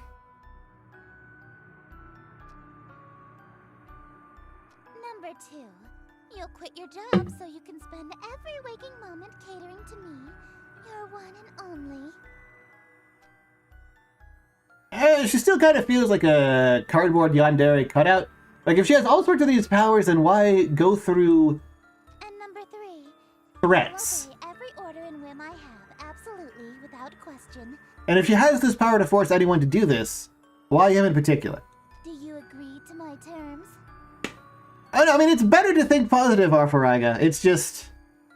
It's just not accurate in this case. Absolutely.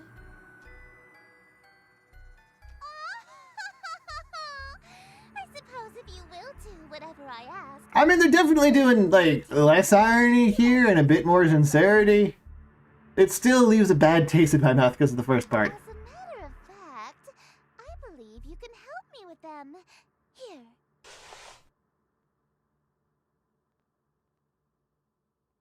Okay, so now can I just kill her?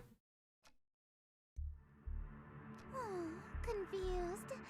I've liked you for a long time. Okay, but And why? you're a capable bookkeeper. Handsome to boot. There's no after all, a relationship based on threats of violence and fear is no good, right?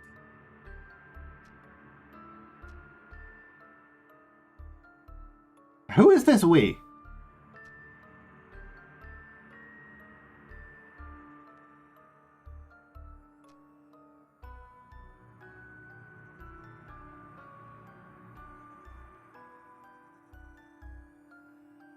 Why is her eye patch change sides? Because effort is hard, man. Once log request first. Can you tell me what this... Okay, call back. That's... Huh? Your Worcestershire sauce? See, making that like a recurring thing is kind of funny. What? How did you figure that out so suddenly? Worcestershire. Of course not. It's Mildred's loan word. Loan word. I was careless. After all this time I wasted trying to seduce you in this slovenly form.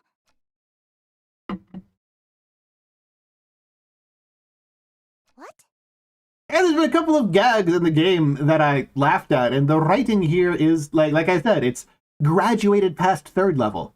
I still wouldn't call it good, but it doesn't make me want to puke. You think cosmic entities are attractive? As a human? Why would a cosmic entity refer to itself as such? And not, like, its species name? Do you see that? Do you see that? Do you see that? 0 out of 10. There's a typo.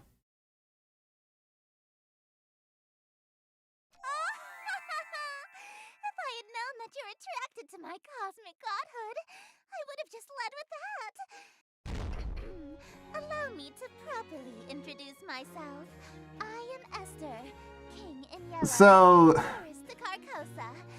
She's not even, like, that different.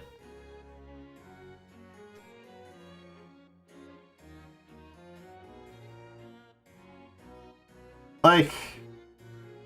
I don't know, this feels like a wasted bit.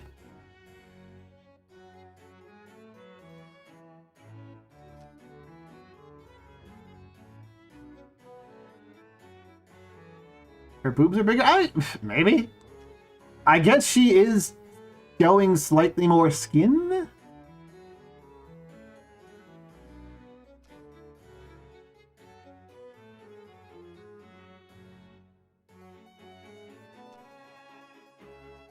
I mean, there's no eye patch, but I think the eye patch is because, like, the King in Yellow is supposed to be missing an eye, which is why she's missing an eye. I know, so loyal, so faithful and devoted. That's why I want you to be my follower instead. I don't like that character motivation. she's attracted to a dude because he's loyal, which isn't really a thing women do. But also, she's attracted to him because he's loyal and wants him to stop being loyal so that he can be loyal to someone else, which is disloyal? Like, that's self-defeating. In exchange for serving me, I shall grant you anything you desire. Wealth, power. It's called The Bleakest Keep. It's a Souls-like with a Hoth got babe that you can unlock new outfits for. That is very much up my alley, yes. I mean, God would want the followers. Would he? Disloyalty is not like a super good thing. Anyway, Animate Acumen, thank you so much for the... What do they call it on YouTube? Membership? Membership, I think.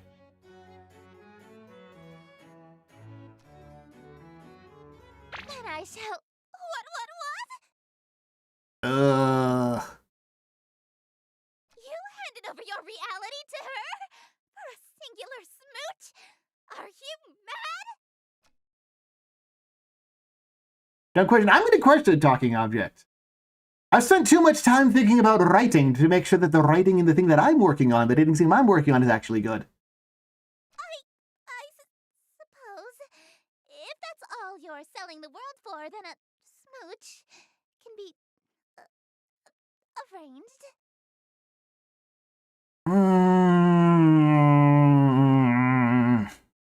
Bashful Ojo is like a decent archetype, but it doesn't really fit or make sense within this character. No,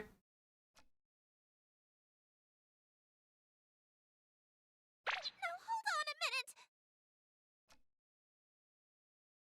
All right, very well. 2 smooches lip to lip. Satisfied? And it kind of undermines a previous presentation rather than being like a character flaw within previous presentation. It feels more like an arbitrary trait stacked, like stapled on that isn't coherent with her own self-narrative. I guess I would phrase it. How would I imagine the King in Yellow as an anime girl? I don't know enough about the King in Yellow to actually imagine it as an anime girl. I'm just talking about what makes character writing good. Usually, my followers ask for inordinate wealth, unquestionable fame and influence, or some lavish indulgence. Nobody's ever dared to ask to kiss me before, so... You really want to smooch me? Well, your terms are amenable. Suffice it to say, I'll expect you to perform your scenes flawlessly in exchange. I think the choice of scenes here is because the King in Yellow was originally a play or something, which like having her be like theater obsessed would be a potentially coherent character trait. The prompt book I gave you contains the script for the King in Yellow. Okay, yeah, see, it was doing that. Except instead of it just being like a character trait, it was just a literal description of what was going on.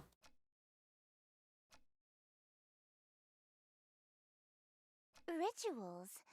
Is this some sort of peasant joke that I'm too rich to understand? No, we aren't barbaric swamp folk casting hocus pocus in a cave. We have a little class. To invoke my power,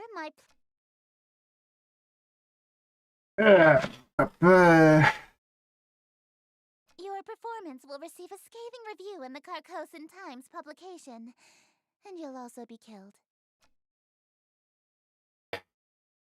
I think that could have been a good character moment where she obviously cares more about, like, she sees performing a play and getting public adulations for it as more valuable than death.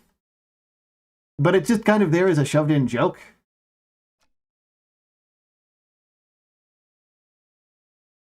Break a leg, dearest.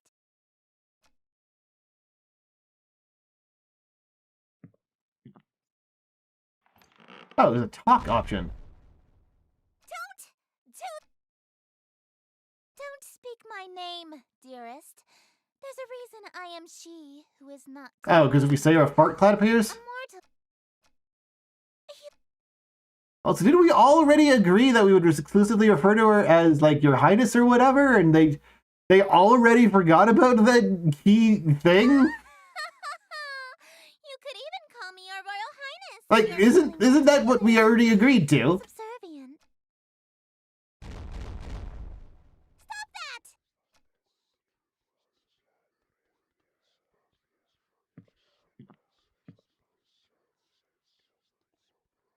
So look in the mirror. Oh, I got a kiss on the forehead, I guess.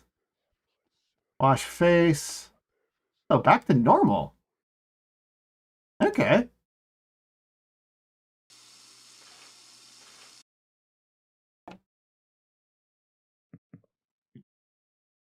Are the creepy guys still here? Nope, and there's no reason to go outside again.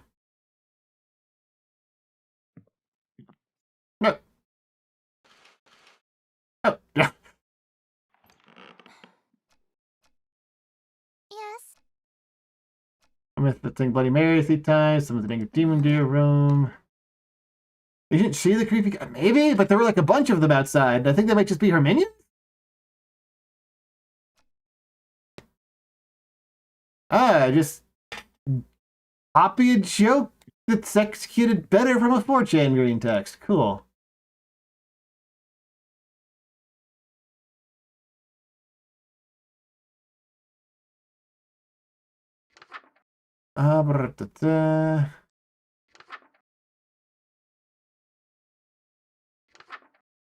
Okay, I'm too lazy to read this. Oh wait, no, I have to do it one at a time? Nope. Only this pink text matches or matters.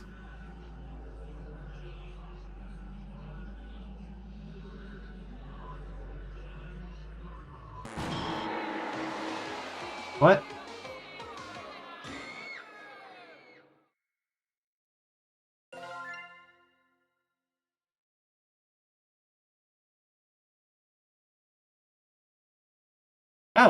Oh, it kicked me out to the. Oh wait, it did kick me to it. What the heck? Weird. Okay. Wrong location. So I have to do it like outside, exterior view of city. That's why it's in pink. Okay. Because like that's a whole lot of words and I don't feel invested enough to bother reading them.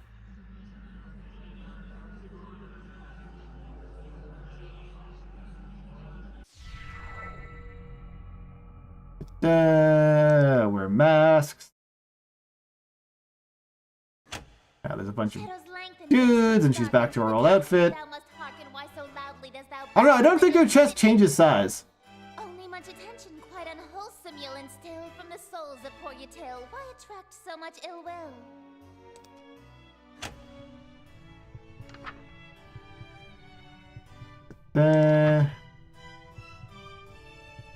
We just click and drag again, I hope.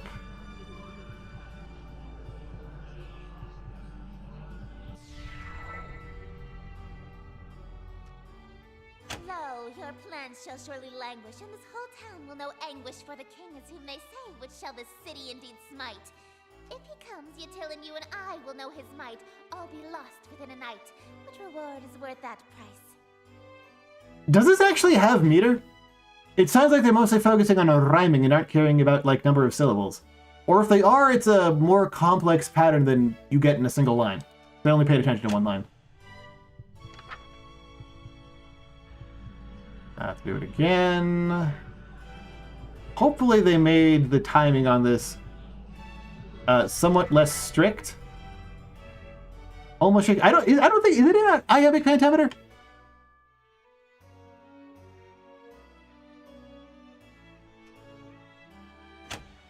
Because it doesn't feel delivered in it, at least not with the way she's speaking. May have been written that way, but I don't think the voice actor knew. Bravo! Simply splendid. So why is this heart meter filled up if I can't click the smooch button anyway? You're no stranger to the stage, I can tell. Oh, he's one of them theater kids. Ah. No wonder he's doing horrible world-destroying mistakes. Yeah, he was a theater kid. There we go. Virtuoso of the Bard harp. Tell me, what role were you? The leading man, I presume.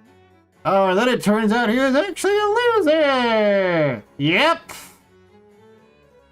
I wasn't aware that was a role. You weren't even the leading tree?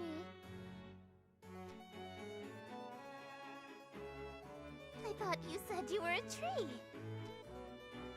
Oh, you are good. Okay, he was Macbeth at least. He does, in fact, have at least one desirable trait, but apparently she didn't know about it. Don't Green my planet's light in your bedroom. The proverb, wherever the golden light of Carcosa shines, the shadow of the unspeakable one is cast. It's a literal rule. I can only be wherever the light of my planet star Carcosa shines. Wouldn't that mean that, like, a lot of the time there's no way to be here? I can't reach you at nights when you're not standing in natural light, or if anything obstructs your view of Carcosa. Wait, only during the day?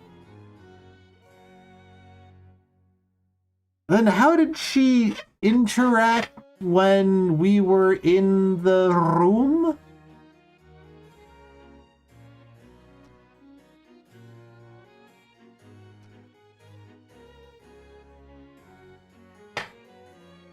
Ah, okay, the window is open. Wonder if I could have closed that and gotten something interesting to happen. Aw, I was...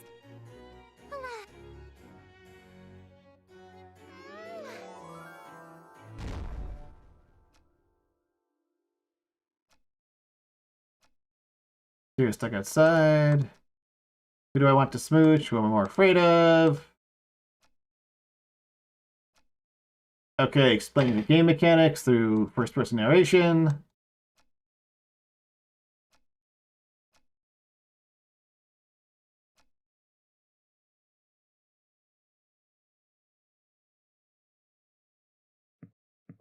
Did she disappear? I thought she just disappeared because, like, she disappeared. You can. I don't think I'd be sticking with this for more than another hour. I do kind of want to, like, suffer through Yume Nikki, because that's, like, really enjoyably bad. Then I wash my face again. Oh, cool. All bloody. So did that spell actually... Oh, I can't switch back to the other book?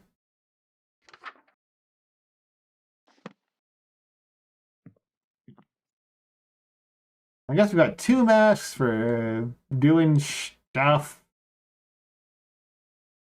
The bonus chant in chapter 1, you mean banishing her? Yeah, that's what I did in chapter 1.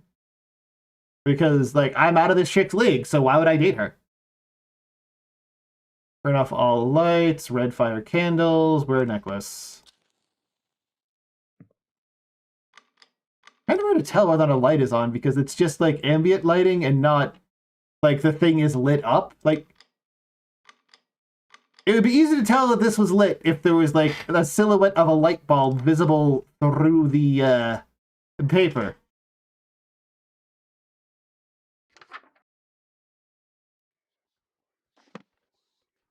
Ritual necklace. The blue chant, the extra optional one. Nope.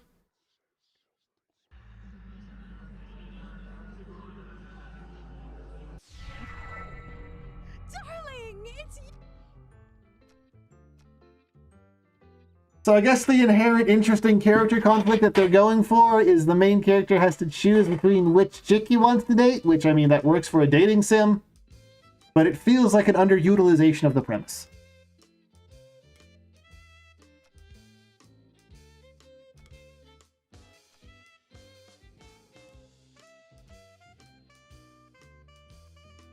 Three hidden bonus actions through the 2 chapters that unlock chapter 3. Okay. That reality Probably not gonna do any of them. Nothing there exists anymore. Like a dream that ends.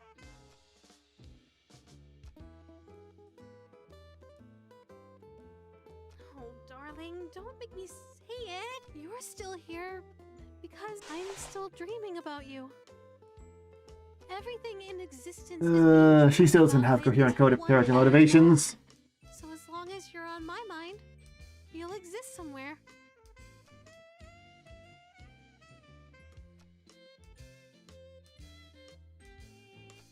Everything, including all of the gods, would cease to be.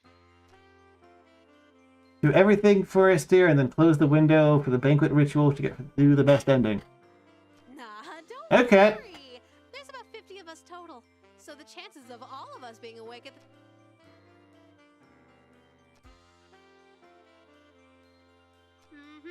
Kind of a big family. Also, I mean, I guess it doesn't have to stick to, like, the Lovecraft mythos for this, but I'm pretty sure that's only Azathoth.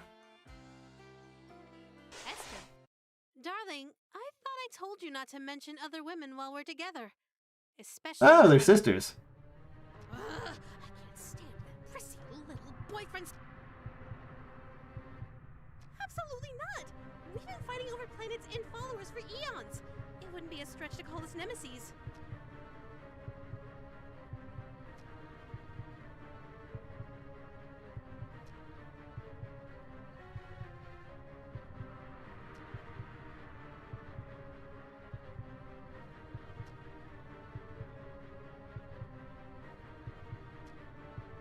Not a fan of the heartbeat sound. I just don't like heartbeats.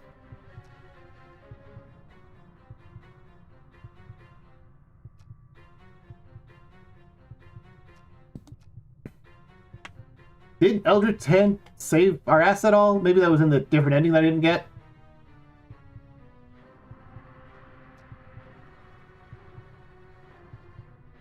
At least there's an option to talk. There's at least decisions to make. Here we go.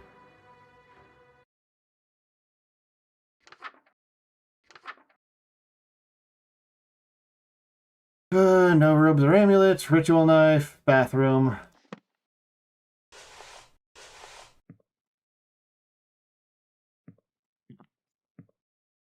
Oh, did she despawn when I went to the bathroom? Sure looks it. Hornet store has storing Cthulhu siblings in Mythos. I don't know. I do the ritual knife. Oh, I don't have the ritual knife.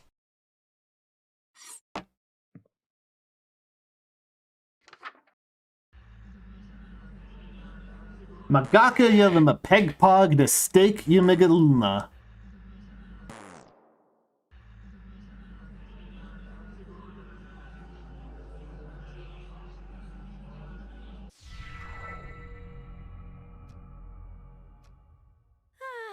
It's such a nice day outside. Why don't you open your window? Let a little light in here? But what? What is it? What do you mean? Oh no, her sister might show up. Huh? Oh no.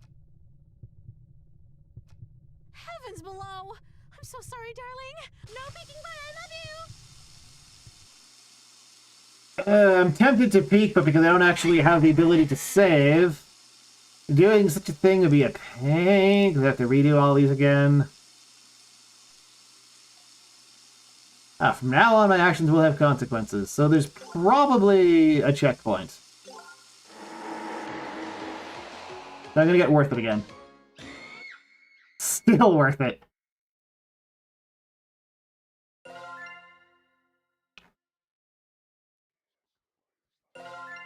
Now we had actual choices.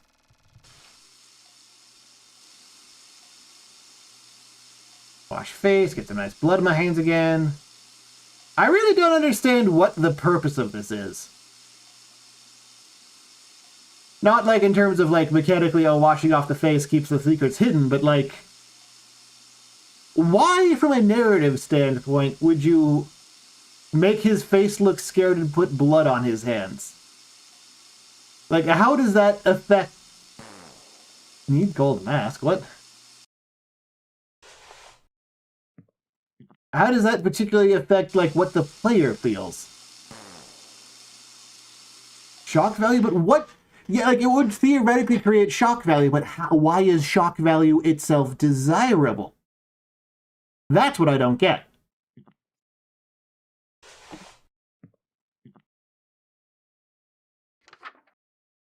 Oh, does the objective at the top change? Okay, cool.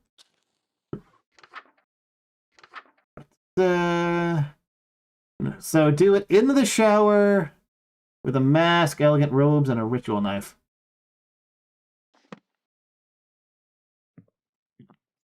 I mean, yeah, it is a horror game, but random blood doesn't actually make something scary. It's like saying, oh, now it's red makes it scary.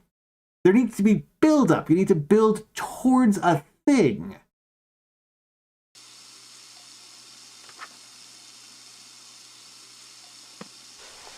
Off the robe? I thought I had the robe already on.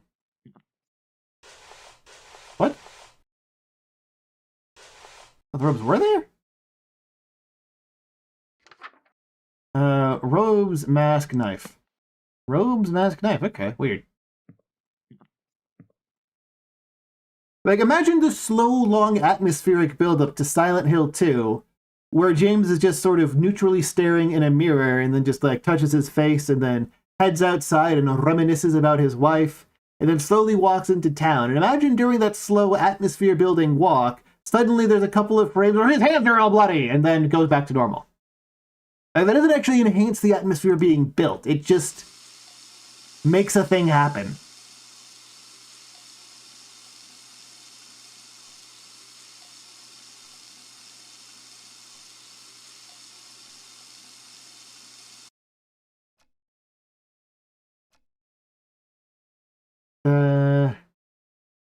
Yeah, there's more of them. You clean up well. I'm impressed.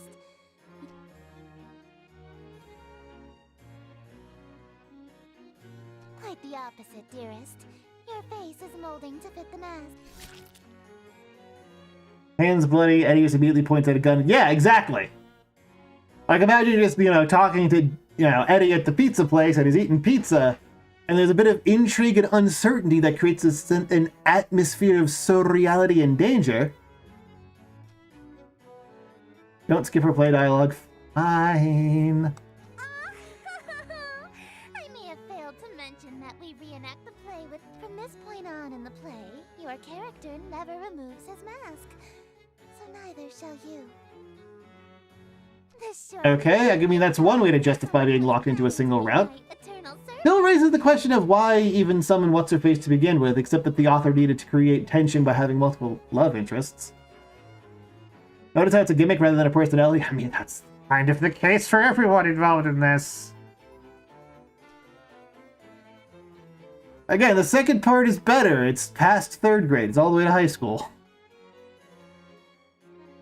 The mask and your face have become one. Your every pore is now gilt in gold. Every pore? There's pores on more than just the face, Is this mask now covering my butt? Are my butt cheeks now gilt in gold? Are the pores on my butt filled with gold?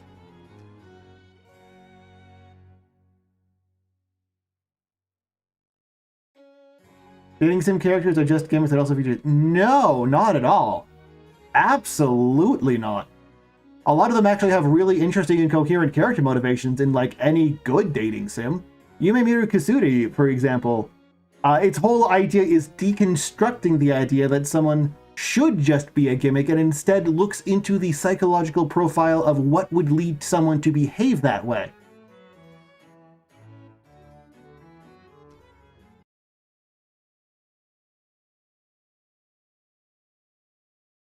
Like, Ayeka isn't just, the random pixie dream girl. She's a drug addict who's just trying to let off steam from her pent-up life and is trapped in a very self-destructive spiral because of her unhealthy coping mechanisms of adopting the persona of a manic pixie dream girl. And that's interesting. That's an interesting character to look about. It's interesting to see how she bounces off various real-life problems. And rather than just having the manic pixie dream girl ending, the good ending is that she goes to fucking rehab.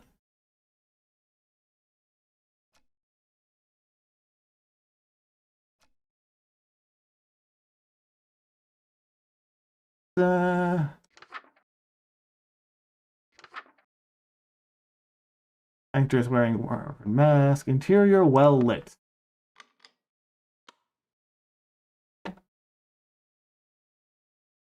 Yeah, go play Tiny Bunny and True. I've never heard of Tiny Bunny. Heck, the good... Not Ayeka wasn't the drug addict. Ayeka was the pale chick. Who the fuck was the drug addict? I don't remember. Ayeka's ending was not drug addiction. It is that the bullying gets so bad that the only reasonable option for the two of you is that you drop out of high school and get stuck trying to take care of her in some low-collar, poor-pay construction worker job. Like, that's the good end. And it's a good end because you don't go to prison.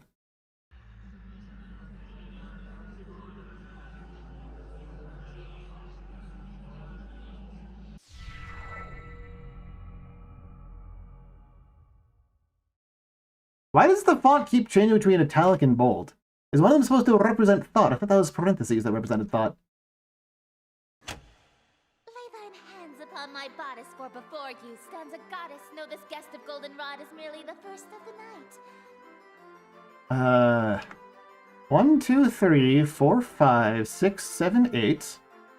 1, 2, 3, 4, 5, 6, 7, 8. Okay, so I guess it's 8, but I guess there is a rhythm to it.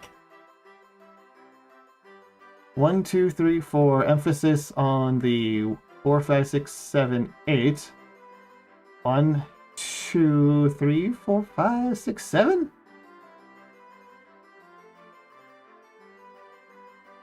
Unless there's something weird with goldenrod.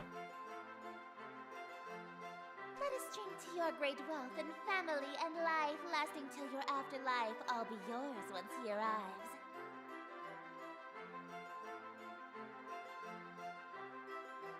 Seven, 6. This is not iambic pentameter.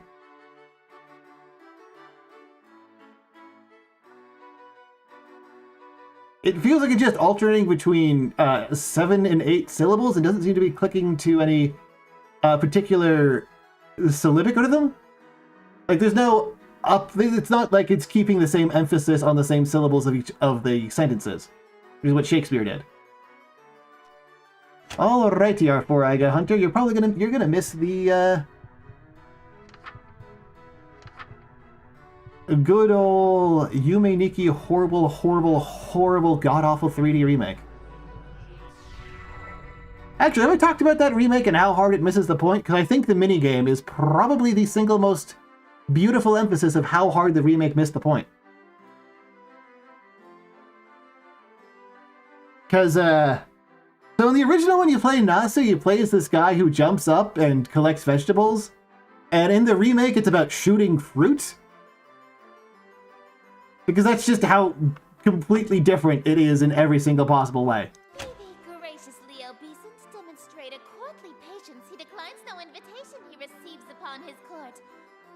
This one did have some, like, matching with the right things. I'm not a poetry guy, but I know what I'm talking about. All who live in doomed Yatil will know without report. The king arrived by your escort. A prophecy of grim import. Yeah, it's not a remaster and it's not really a remake. It's a bad horror game wearing the skin of a walking simulator, I guess.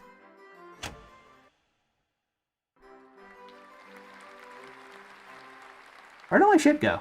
Why is the background empty? An immaculate performance, dearest. Bravissimo. There's only one more scene to reenact, and then this world will be mine. Wow, short. This would be like 20 minutes if I wasn't constantly going off on tangents about medical reality or whatever. Ooh, flavorful. Thank you so much for the raid. Oh, there's the audio cue. Okay, hold on. Slash shout out. Flavorful.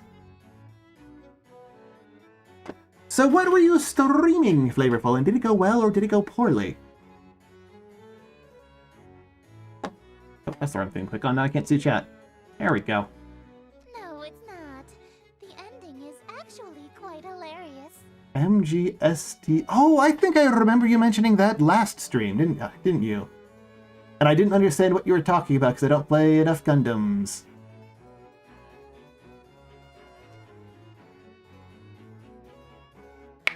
And welcome. This is Weird Wednesdays where I just play Your character is slain, and all of his wishes come true in an unexpected way. weird games. I need to actually post a proper schedule on Twitter one of these days. In his ambitions of greed, influence, and fame, he dies penniless, alone, and infamous. Comedy is merely tragedy from far enough away, dearest.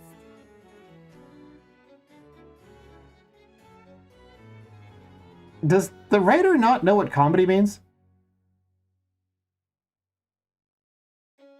It just means a story with a happy ending.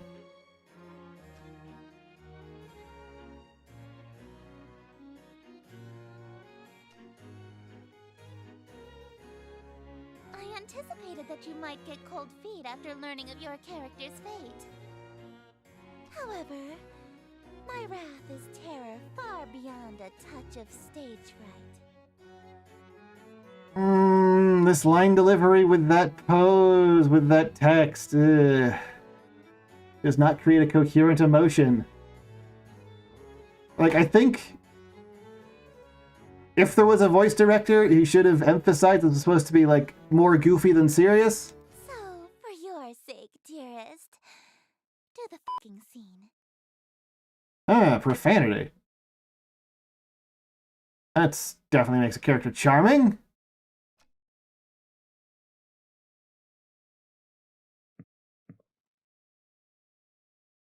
Is What's Her Nut still in the shower? God, long shower. Ingredients, candles. Do not make a mistake.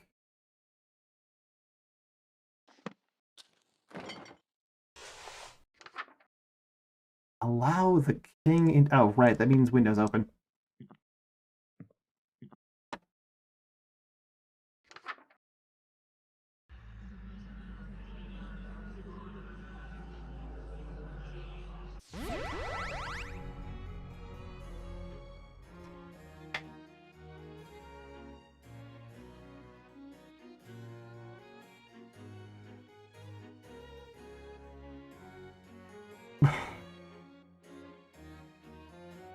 Come on.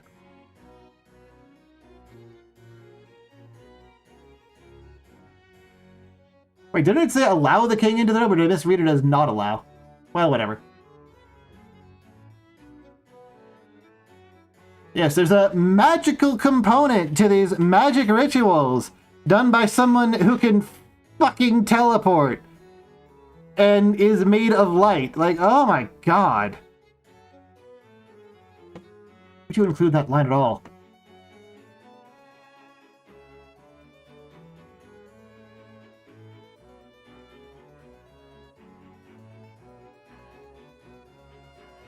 I'm almost tempted to just try and flex on how to do, like, millennial overly online humor good that's also effective characterization.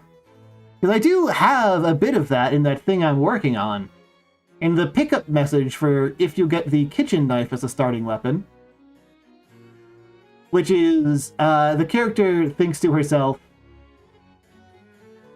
you find a kitchen knife. It's so sharp that it makes your intrusive thoughts louder. Surely you don't. Because sometimes less is more, and the player just gets to sit on that and think about what are the intrusive thoughts she's specifically having.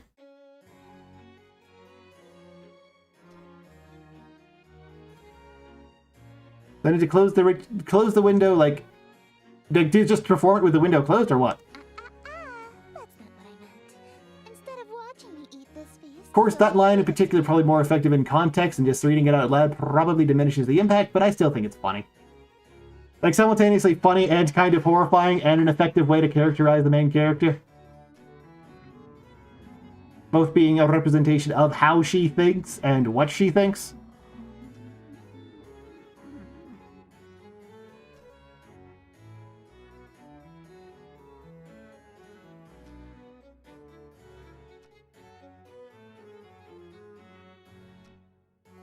Because, like, the goal of that line wasn't just to, like, get the player to laugh or break the tension. It was also to inform the player of the person they're controlling. Because it's not, you know, masked ironic thoughts. Just a moment, dearest. What is the thread count of your silken sheets? At least 1,000, I presume. It's a sincere expression of how her brain works. Perhaps I'll just stand while you feed me instead.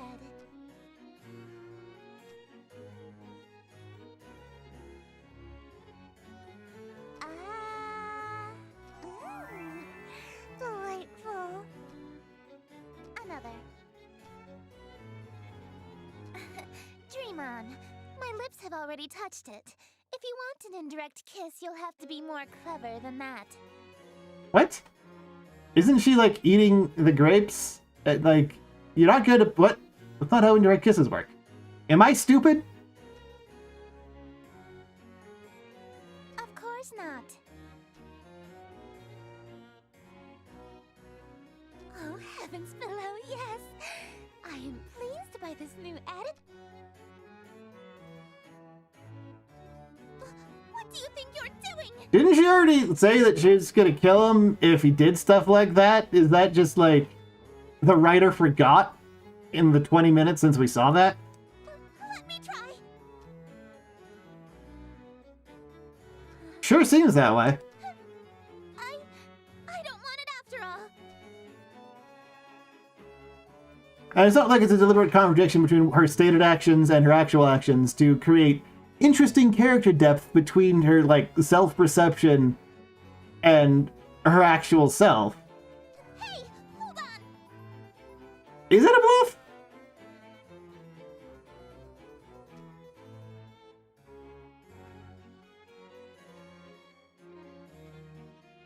Because, like, I just don't get that feeling. If it's intended to be a bluff, it probably should have beat me over the head with the fact that she is dependent on him in some way.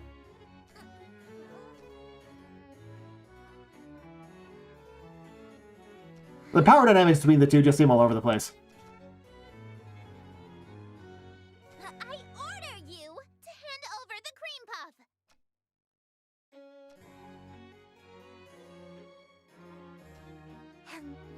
Mm.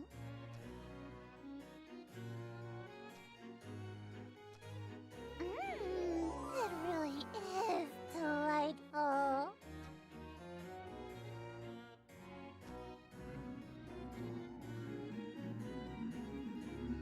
Yeah, I don't know. I think the voice direction needed like a second pass because the emotion conveyed by that last line was sadism, not sincerely cute.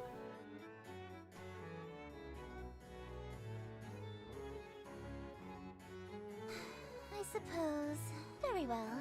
Let us resume the play. Oh wait, so now I can close it?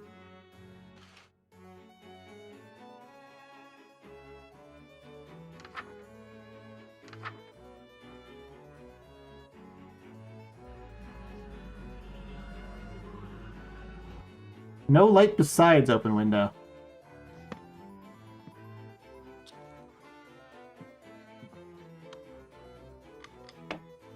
So what if we have no light at all?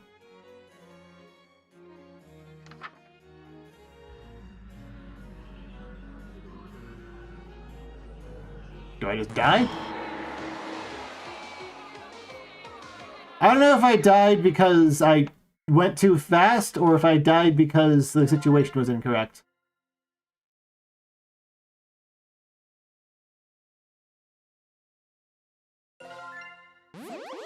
Exquisite. Skipping past all that.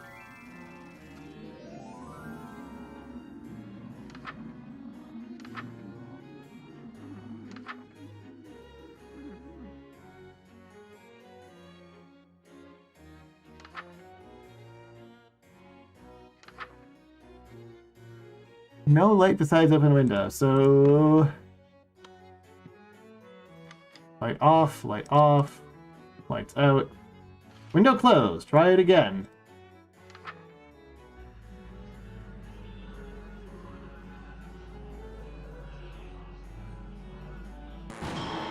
Yep, no, that just kills you. Okay. Go to the checkpoint before the banquet.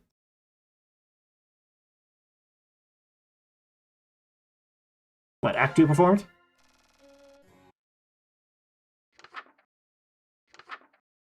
Ingredients, red file candles. Do not allow the king into the room, I guess. So I close that, she vanishes.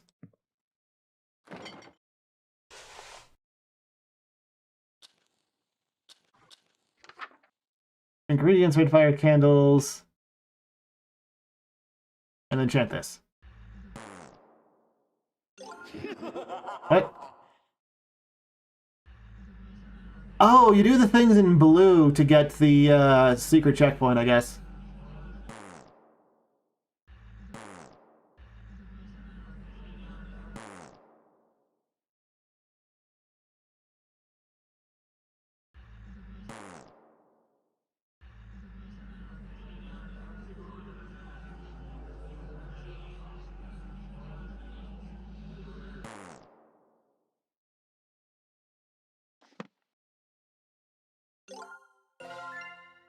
Well, I guess your game guide is wrong, and I'm just going to continue from... Oh, no, did it actually just send me back all the way, or... Yeah, okay.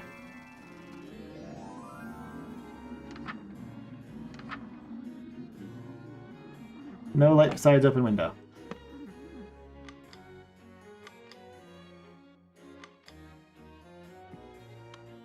So hard to tell if it's supposed to be lit or not. Ugh.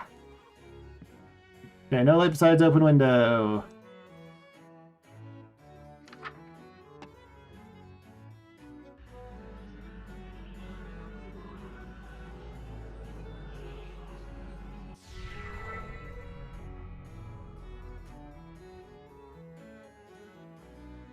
To also have the candles be black. Why so limited to actions that permitted this result truly befitted to a hunger such as thine? See, that had good rhythm. Though your greed is grave and tomb and crypt in which you die, it's within your grease you fry. Dearest host, the end is nigh.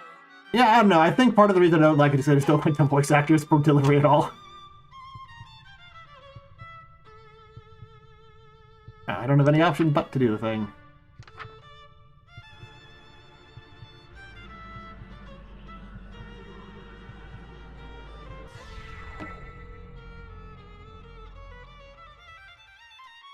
I wear no mask, now witness, for it was thee who hast permit this golden guest to own the dimness of the city of Yatil. Lo, for I'm the king in yellow whose long shadow's on Yatil, and whose shadow you That's an improved still. design, honestly. Dark as death is now Yatil. Oh, I can't remove the mask. It's just glued to my face.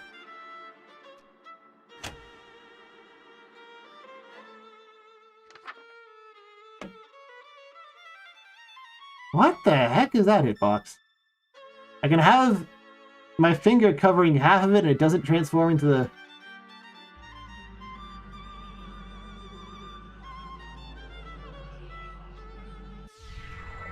Okay, whatever. But I've granted all your wishes. I'm afraid I disagree. All alone you are with all of your remaining family. And as vision turns to darkness, you have claim to all you see. And you'll wear that mask and robe for the rest of all your life indeed. And the strong will fall to illness, haunt you till with crypt-like stillness, and none left alive to witness my ascension to Yatil. Crypt-like. Not crypt-like. Crypt-like. And from the catacombs shall spill the cries of innocence. Why is from capitalized? Heard from lady and from smithy and from throne to peasant mill. Cries unprecedented in the history of Yatil. Wails unlike they'll ever be again in dark Yatil.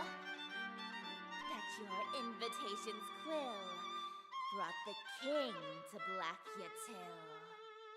It's mostly, I mean, okay, so the first thing was just absolutely terrible and I hated it.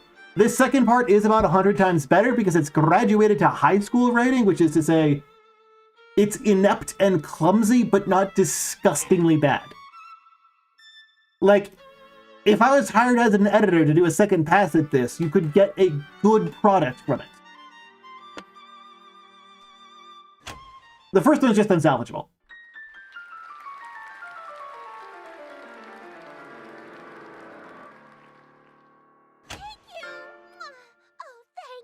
Listen to that applause, dearest. Hey, Ultra 6, yeah! I'm gonna be streaming 3 times a week and spending the rest of the time probably either preparing for streams or working on videos.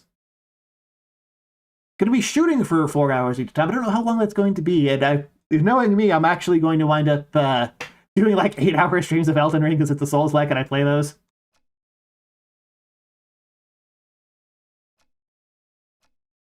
Sadistic amusement, blah, blah. Smiles, dearest, smiles. Aren't you proud of yourself? Oh, we got stabbed? Okay.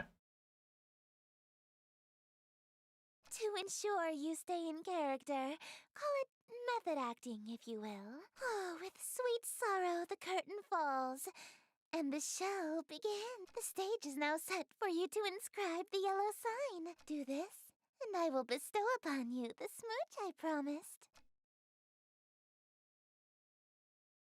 Even now, that's really all you can think about? Like, if he stayed specifically obsessed on this and it became, like, an actual character trait and primary motivation instead of just a sort of gimmick, that would be a really interesting and enjoyable character. Ooh, and Ultra6. Thank you so much for the follow. Your world is about to be enslaved by a horror. And yes, I from multi-stream souls. to Twitch You're and dying YouTube. From a stab wound. And you're worried about smooches? You are an interesting human. Ooh, and thank you so much for the Prime sub. I love money. I'll make sure it goes to a good cause, which is to say me, and something that I want, because that's always a good cause. So at this point, couldn't I just do, like, Metamorphosis or something? Is she still in the shower? Holy shit, girl. The only time I've ever been in a shower that long is when I passed out in it.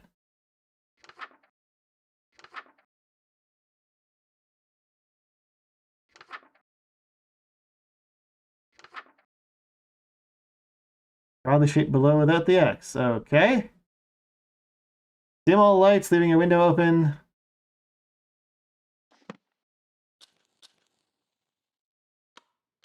That's off. That's off.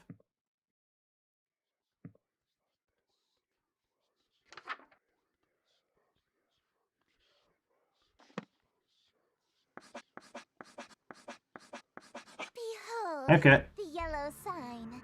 Become my slave. Relationships?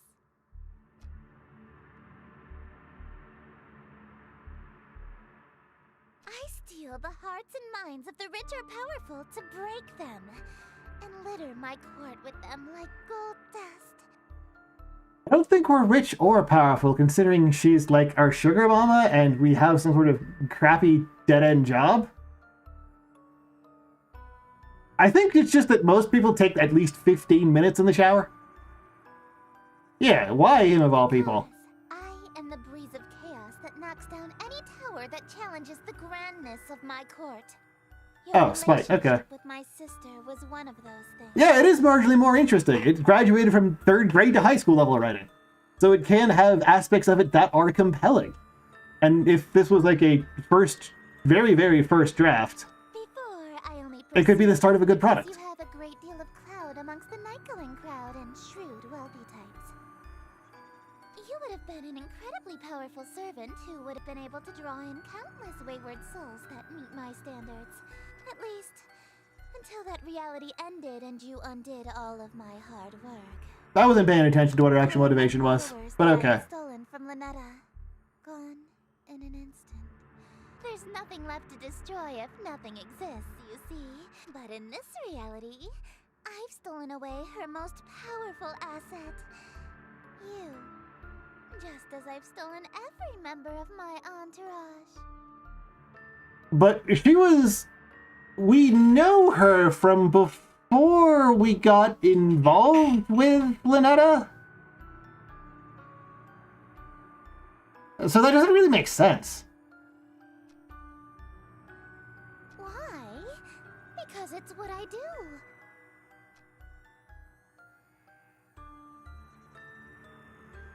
Huh? Such a defiant tone. Why aren't you under the effects of the yellow sign? Were you unaffected? Did the spell fail?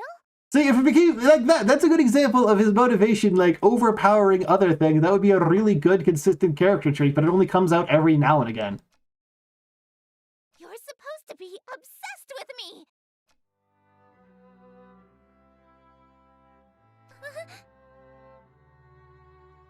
Awkward, blushing gasp.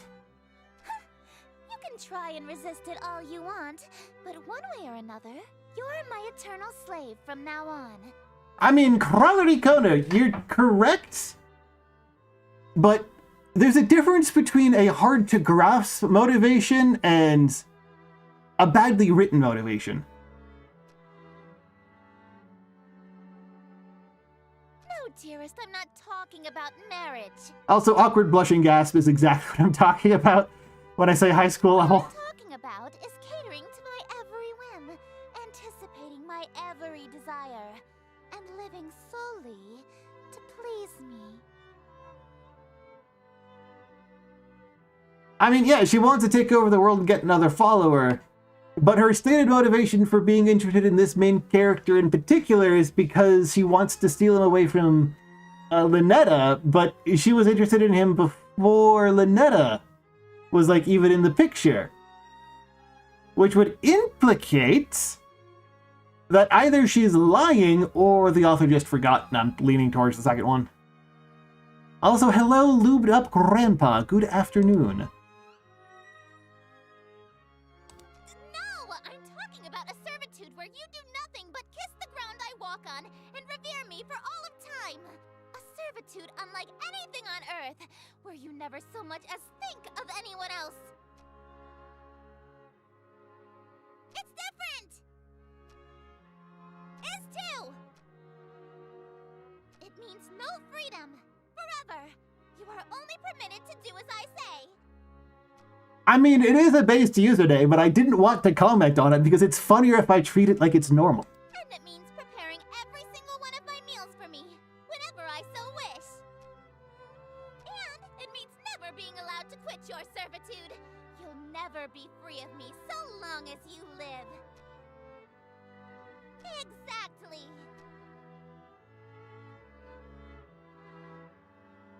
I'm letting it rating. Dearest, you shouldn't. I stole you away. I ruined your relationship with Lynetta. I can't get over the fact that there's like 30 people in the fucking apartment, and that there's this arguing going around, and she's just still in the shower.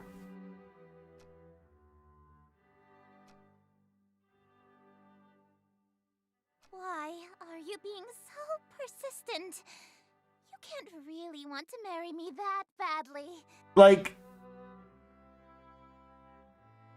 You're just trying to act all smooth, so I give you your second smooch. it feels like the author needed to remove Lynetta because he couldn't figure out how to adequately rate multiple characters interacting. You can't be serious, right?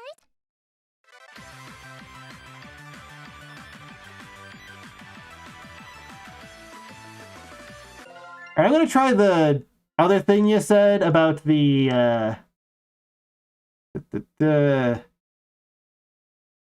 check before the blanket.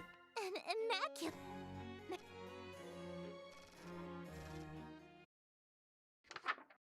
Where it's like dark and red. Oh no, I'm just gonna do this one last thing.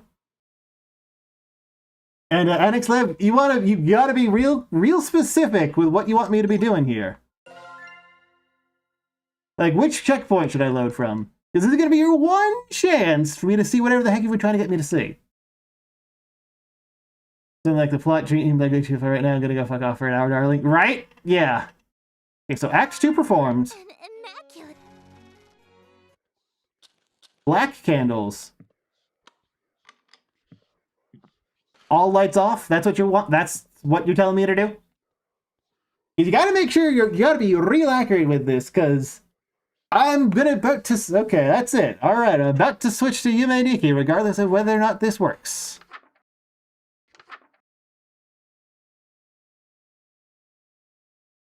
And then I just chant this specific thing, right?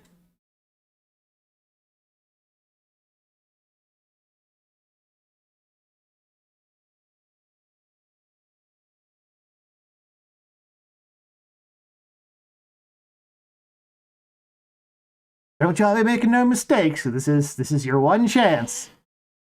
No pressure, but also all of the pressure, because I'm probably never going to open this game again. So don't screw it up, but no pressure. But don't screw it up. So do what I currently... So, right, just do this... Wait. Act 2 performed, and do one more ritual after. After what? Like, with this thing black and the lights off, screw it, I'm just gonna go for it.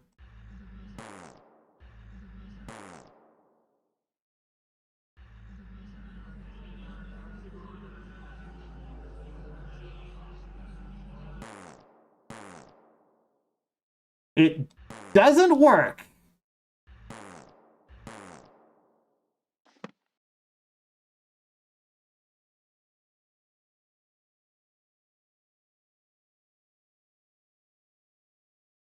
It does not work. I agree, Annex Love. Anyway, I'm gonna be right back. I'm gonna go get some water and switch game categories.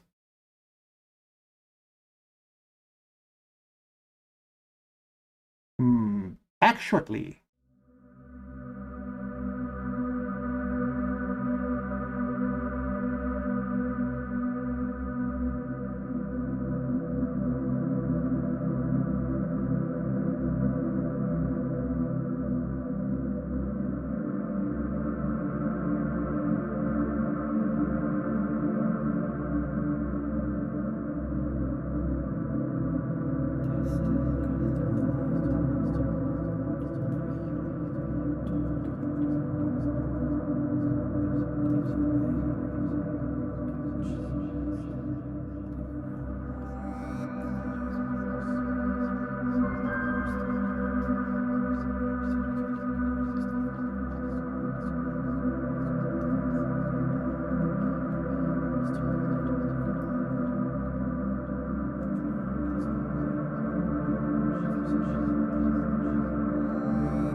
I hope you're all prepared for hideous, wretched suffering. Because, oh boy. Oh, Tiny Buddy, what? Tiny Buddy, what? Yeah, my honest opinion is that, like, maybe the writer, if given, like, enough time and revisions and some editor, could make something that would be interesting to read. But right now, his skill level is not there, but he's also improving.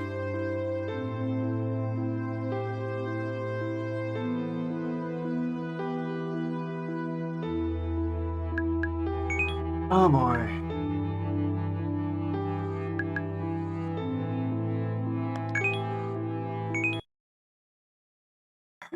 Oh boy.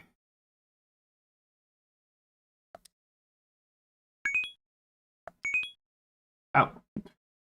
I was hitting buttons and nothing was happening. Okay. What age is Monotsuki supposed to be?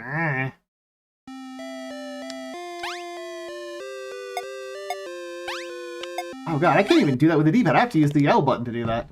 This looks like Unreal Engine slop. I think it's Unity slop. But you are correct.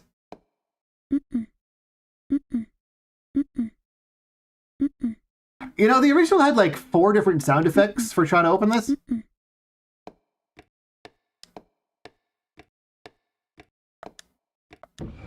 They're different flavors of slop talking object.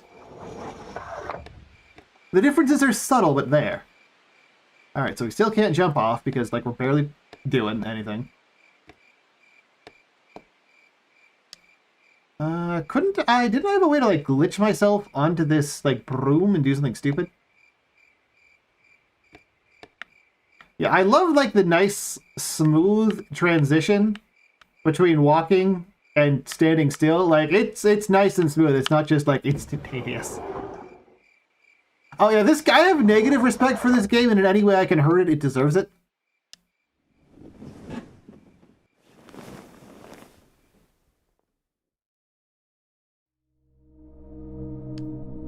Yeah, I don't remember anything about the last time I played this game except that it had a dab button, which is very important.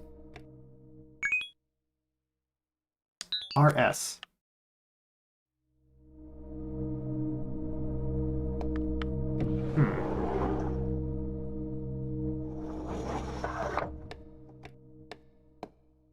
It's not letting me hit dab, though.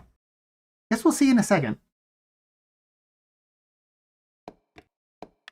Oh, I can only go left and right here. I have to pick one of the ones. Does anyone have a particularly strong opinion on which miserable door we should suffer through next?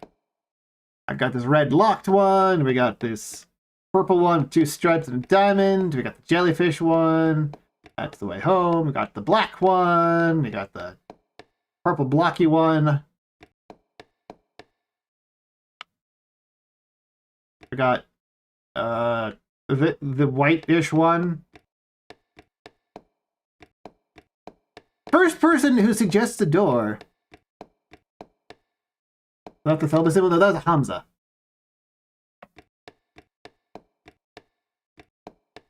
What made you think? Money? Not even really a remake. Blue. One of these doors blue? One of them was purple. One of them was black. One of them was locked. One of them was jellyfish. Omega Red door. I think that's the... Is Omega Red the locked door with all the chains or the big eyeball door? Purple then. Which one did I say was purple? One's black. Okay, we're gonna go with purple. Find the purple.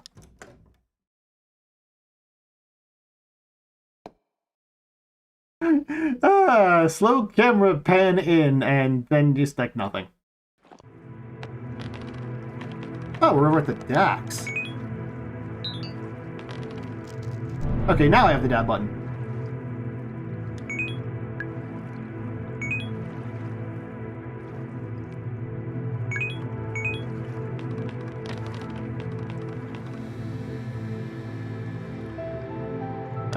Okay. Oh, by the way, this isn't really a remake because it's not like a top-down walking simulator. As you might notice from the jump button, they turned it into a fucking platformer.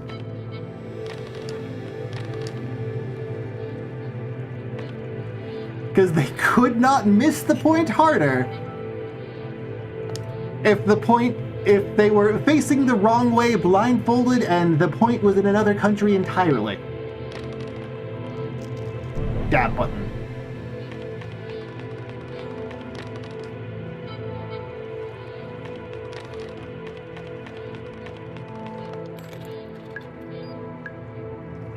What? Why did only available start at 0 and crowd up to 30? What the?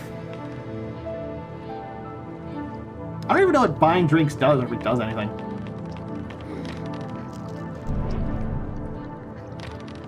Ooh, and Cuckoo 19. Thank you so much for the follow. I hope you're not a fan of this game and you're here to see someone dunk on it, because that's what you're going to get. I love the animation transition from, like, jumping to the dab. Like, you just stop moving forwards entirely. Oh, it's so bad.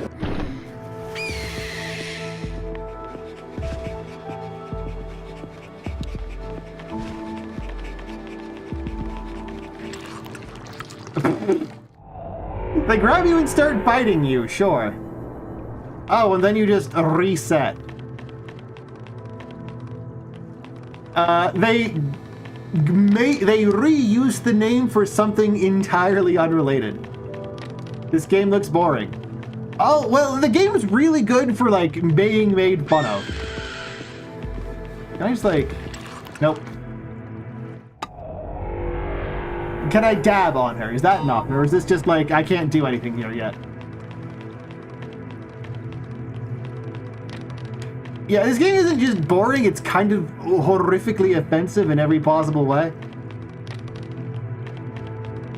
Let's see if the dab button will protect me.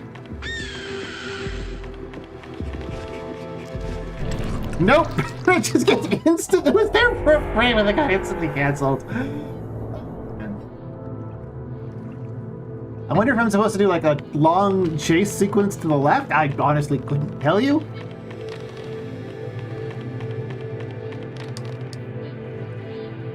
This is the Yume Nikki remake. Do not confuse it for the original, which is interesting. You cannot, and yes, unfortunately you cannot parry bites with dabs, it seems.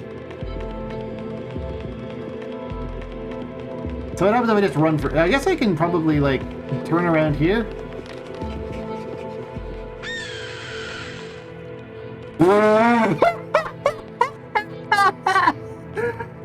Oh, she sees me climbing up the ledge in front of her and gets extremely confused at where I possibly could have gone.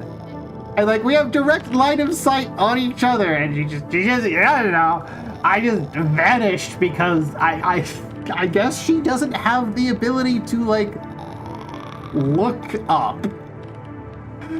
Oh, this game is so fucking bad. I love this horrible dog shit game. Oh, she is completely immune to the shockwave of doing a dab. Okay. Absolutely nothing. I wonder if she's gonna, like, be alerted to sound effects. Nope. Okay.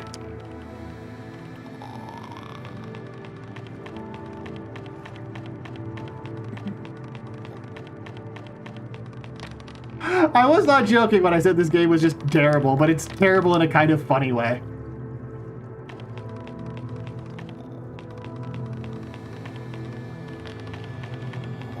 Ah, yeah, when I think of Yume Nikki, I think of fucking block pushing puzzles. I tell ya what. What?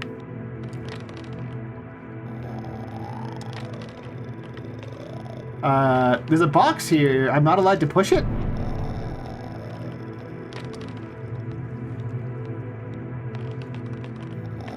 Oh, I'm only allowed to push it left? See, in a good video game, you have them play the pushing animation, but like slower to show that it is in fact interacting, but that the interaction isn't accomplishing anything.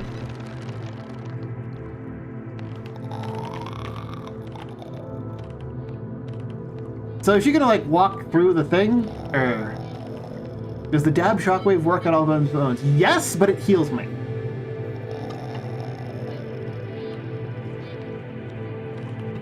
So it does technically produce an effect, but like it's hitting something with the same element. I just absorb it and my special attack goes up.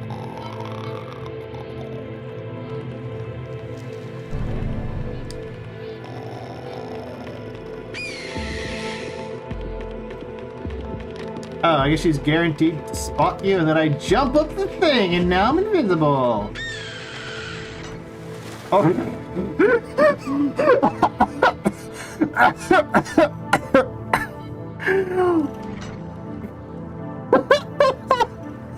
Oh, there's just a dunking mechanism inside the docks. Sure. And she just... Oh, whoops, I guess I died.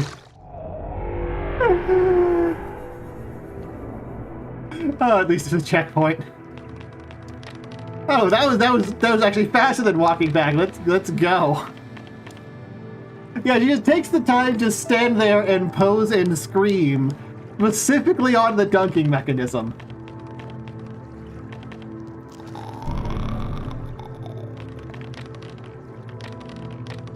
Oh, I have to be facing the thing to climb up it? Oh, boy. I think I want to try and bait this one into jumping down? Oh, she can land on me without fighting me. I was mashing the jump button, and it didn't jump. Yeah, so this game isn't just, like, atrocious from, a design or programming perspective. Basic interactions don't work. There is a platforming section where there's, like, objects that move up and down. What? I was in front of her face and she was too busy. Oh my god. Oh, this game is such irredeemable dog shit. But yeah, there's a platforming section with moving platforms that I'd land on the platform and clip through. Like, this game makes Sonic 06 seem dramatically more functional. Because at least in Sonic 06, when you press jump, you typically will jump.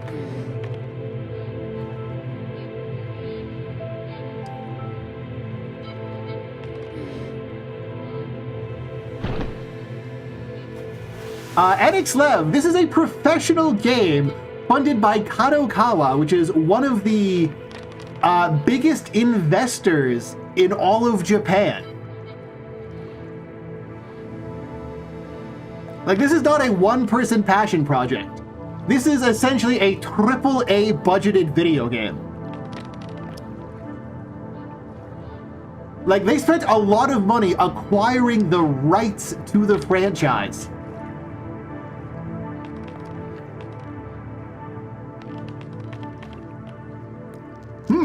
The dab symbol. I wonder what happens if I press it. Oh, apparently nothing. Why is it so ass? I don't know. What? Have Deathbliff, I guess? And he eats it?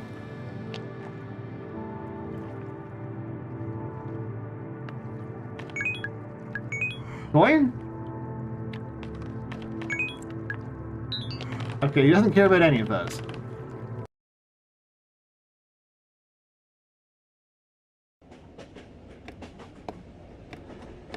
Yeah, I feel like this may have been like a bajillion committees style situation. Oh, I can't sit on the right one. I can only sit on the left one. This is more like AA Enix Lev, but yes, this was not some small project by one guy.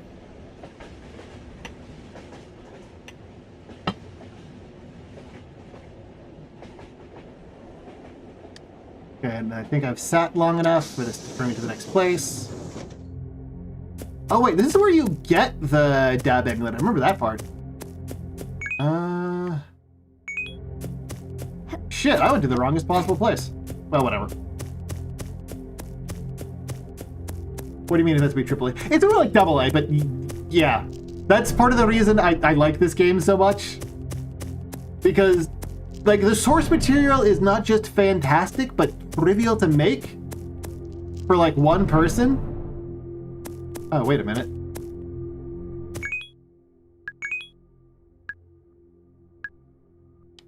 Bones and an eye.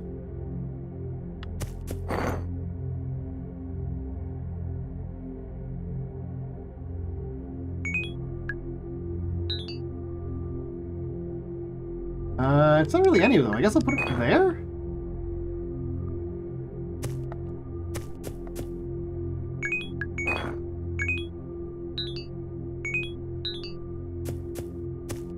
Oh, if I don't put all 4, I get it back in inventory?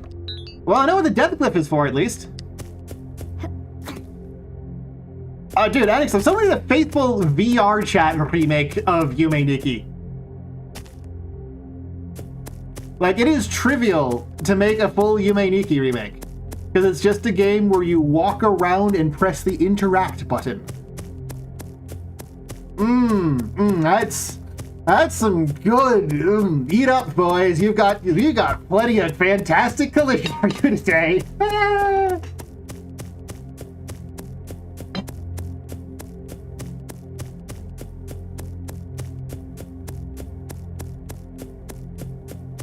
Yeah, Yume Nikki has a bunch of like fan pseudo sequels like Dot Flow and other stuff, and they're pretty good.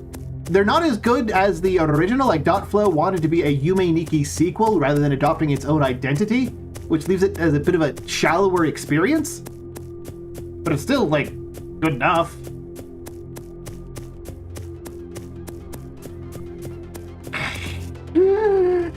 Oh my god.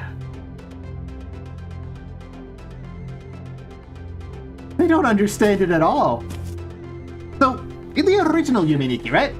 This is a very well-known scene because the...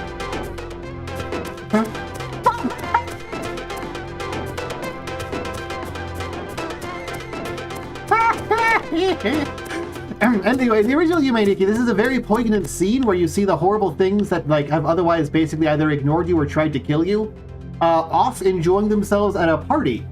And there is no possible way for you to physically arrive at the party. And you just have to watch it as the forced outsider. And that has a certain emotional valence that is completely lost when there's just a fucking picnic playing a catchy jingle beat by itself that you walk across and it doesn't do anything.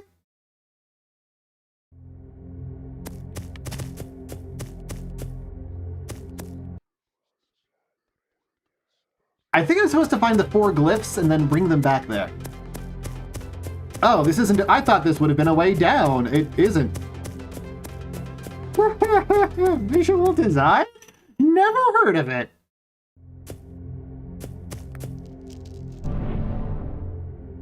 A 33rd person like LSD Dream Emulator by Warriors Angels? Yeah, like, it's trivial to make a legitimately good Yume Nikki clone. That's why people made a bunch of them. You just have to put in the time and effort. Was that just an empty room that you hold left to go across? What? Yeah, Aina is a good example of what a functional Yume Nikki clone is. Hell, B3313 is a good example of what a functional Yume Nikki clone could be. But rather than being a clone, it's its own project that takes, like, its own product that takes inspiration from key aspects of Yume Nikki, and that's what makes it so good. This doesn't take anything from Yume Nikki except, like, the intellectual property and visual design aspects. What? I went up from the crossroads and came to a left-right screen? This game is so bad. It's so bad. Okay. So, going left and then up brings me back here, and the purpose of this screen is to be the failure state, apparently.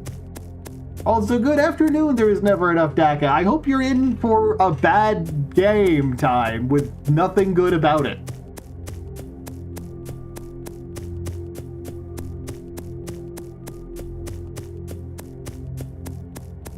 So I won't even feel that DACA, it's just... This stream is bone-hurting juice.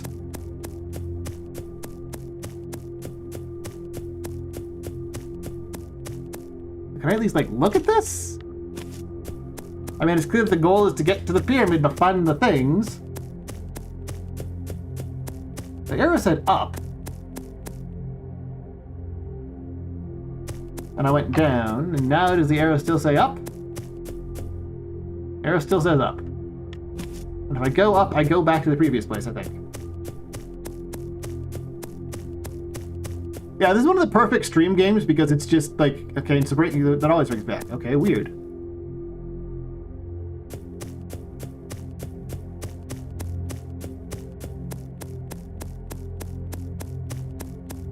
Yeah, it does sound pretty rough, wordy nerd. But yeah, this game is just irredeemable. It's just bad.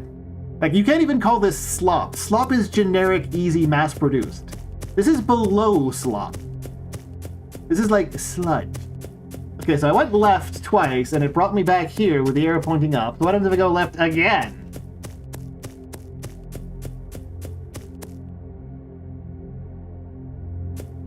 Does it just loop me infinitely? No.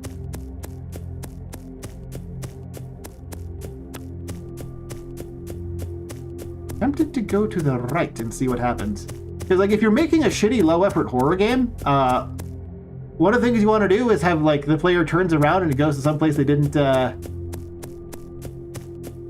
No, see, I will defend Ico. It had mechanics. And a character you could get invested in. Okay, no, it's just a completely separate screen. So what happens if I go south or up from here? What happens? Does it always warp me like all the way back? Is this entire thing just copy-paste the same room 4 times to, add game length?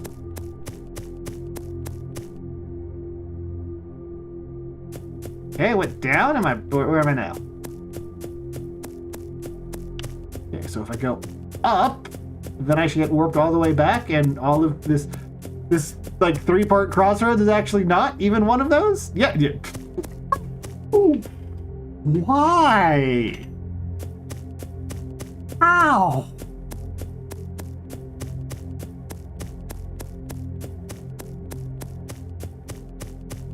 So it's literally a crossroads where going down does not bring progress. Going up resets you to the start, and you have to go left 3 times, and that's it?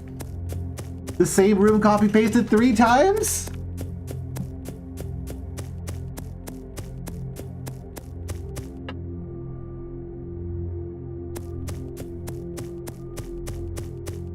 For the big red dog game. I mean, that still at least had like a thing you could interact with. Like, my only button aside from jump is dab.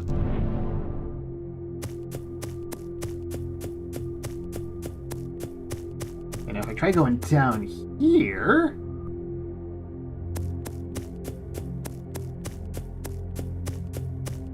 So the game just punishes you for trying to explore. That's all. That's the whole game. You just try to explore, and the game just punishes you for walking in a walking simulator. What does the game have Ico's camera? It usually doesn't. Sometimes it's side-scrolling. Like, this is a 2D, 3D platformer, you see. You can tell because there's a jump button. This game needs like a wave dash or something. Something that, or like shield dashing from Castlevania Symphony of the Night. Some way let me fidget with my fingers and move faster.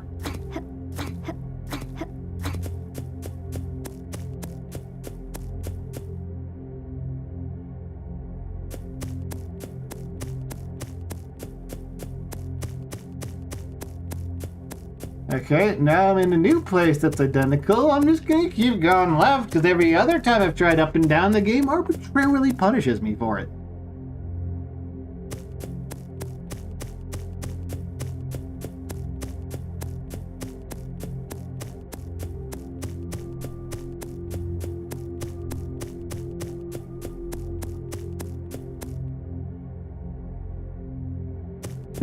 Yume Nikki, the original, also had like looping rooms where stuff happens. But like, you would see new interesting sights while exploring like that. And yes, cool that I'm only playing games that I hate today. This has you go through the same copy-pasted room 4 times. But it's fine. I really enjoy hating this video game because it's bad. Like, I enjoy hating things. It's my #1 hobby.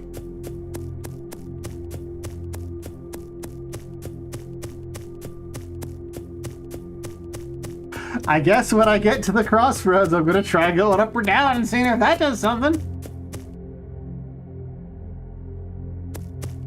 Damn straight fuckers to stay off my leg after situated to care living. Based Snow X Fall. They told me that my leg was so fucked up I'd never walk again like 4 times, and I can still like walk. Hey, Corvello set it off. This is a horrible video game. Don't play it. Instead, watch me take the piss out of it. If you're familiar with the famous Yume Nikki walking simulator RPG Maker sensation, this is an officially licensed AA remake in 3D of the game, with remake used in the loosest possible term because this is a 3D/2D platformer and has absolutely nothing in common with the original except like character designs. And it's like really bad.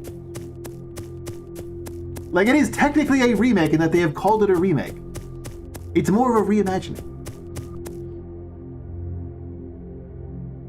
Oh, we went up and didn't get punished for it. Let's go. We've brute forced our way into we're probably looping again. I'm gonna try going up a second time and seeing what happens.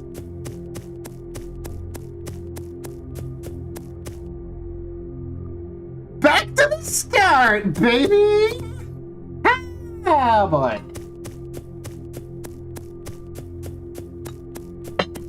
This is like Desert Bus, but worse.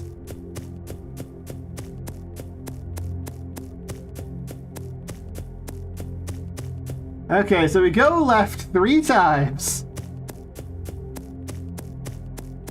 If you're wondering, no, I don't believe they actually provide you a map for this area and you just have to brute force it because this game is unbelievably dog shit. Oh sure, lots of games did this. Like, fucking Legend of Zelda 1 on the NES in like 1984 did this.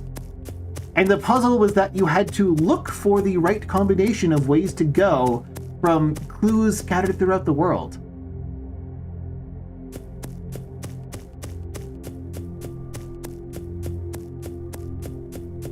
Okay. Do I go left or do I go right? First person to respond tells me. And if it goes horribly, it's all your fault. Anixlev, I hope you're prepared for your public execution.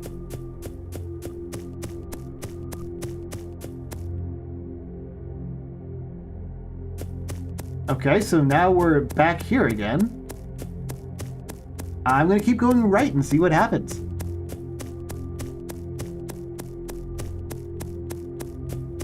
Some guy at and/or Monster in a Cave tells you if you pay in the right amount. Yeah, that's like a clue in the world. Yes, Corvello set it off. It is almost exactly that, except this had like funding from one of the largest firms in all of fucking Japan. Okay, and if this is correct, then the next one will set us back to like the initial like start of it. And this was all just a huge waste of time.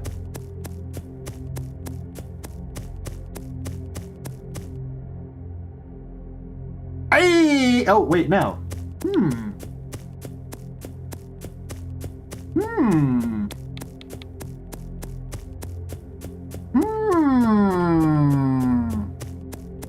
This might actually be progress. Okay, yeah. But I think we're just looping going to the right, so we have to pick one of the other 3 directions. Anixlev says down, so Anixlev, this is all on you.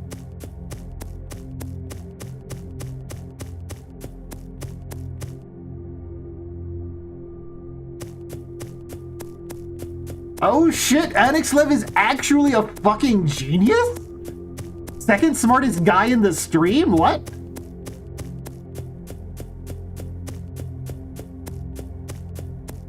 We found a house? We found an object, potentially, that we could interact with? There may be, like, game mechanics?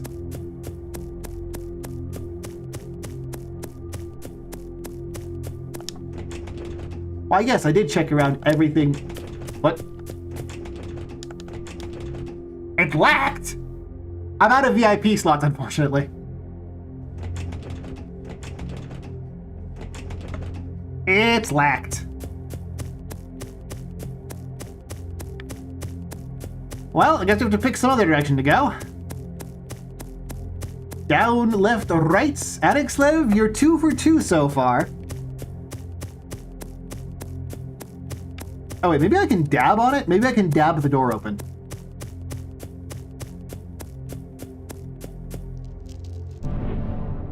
I cannot dab the door open.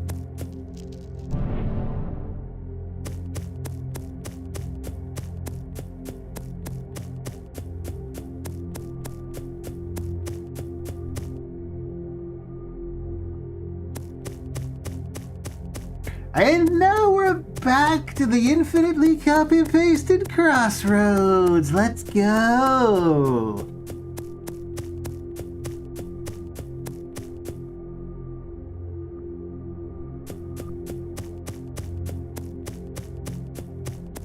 And if I'm correct, after like we do this a third time, we'll be back to the lampposts, probably.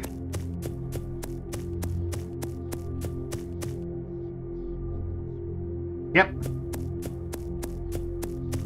Damn it, Adixlev, you fucked us. Can we even interact with like these weird like bee boxes or whatever they are? Like, what are these? I feel like these are the sort of thing that you... Good collision, by the way. Amazing collision. These are the sort of things you store bees in. Like, am I wrong? Do those boxes not have bee energy? So up, then right, then down.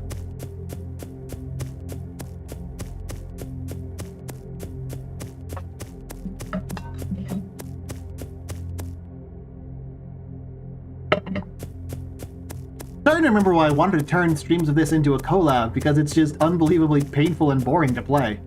But at the same time, I refuse to use a guide for it. Now we should be back at the place. Okay. Let's try... right?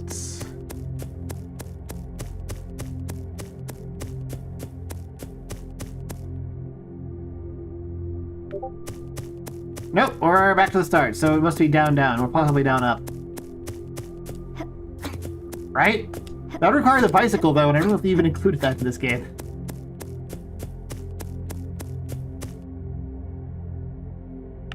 Yeah, we need to go left again.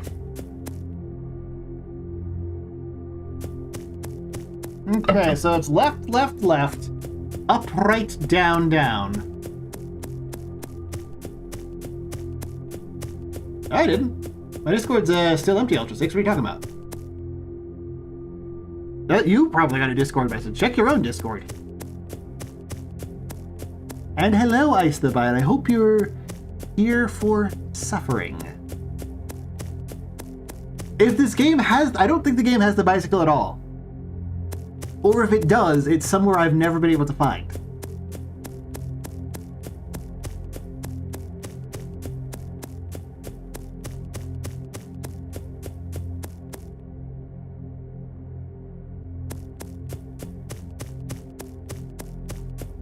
I was not fucking around with this game being terrible. Oh, Halo.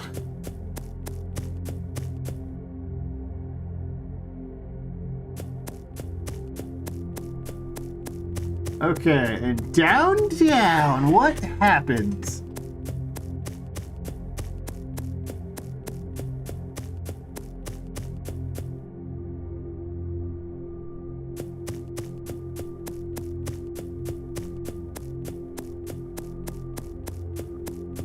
Back to the crossroads.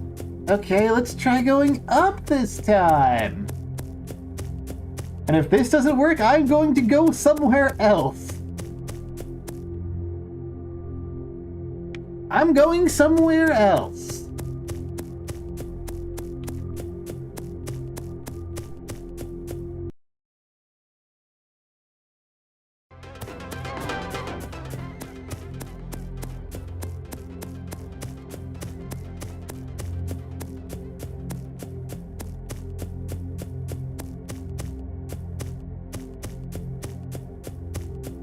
Is there even an else that I can go?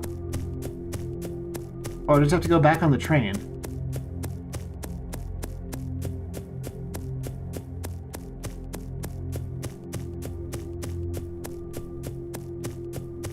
Back on the train.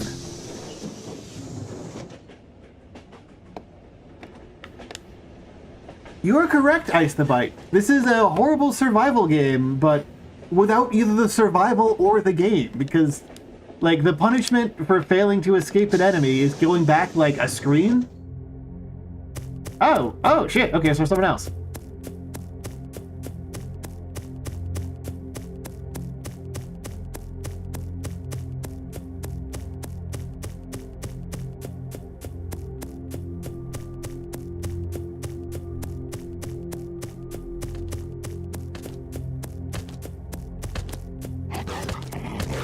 Is that a fucking chain jump?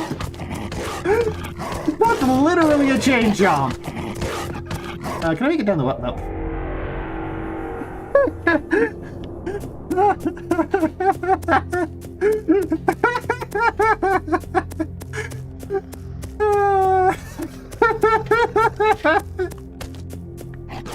Oh, well, I'm gonna try jumping down the well again.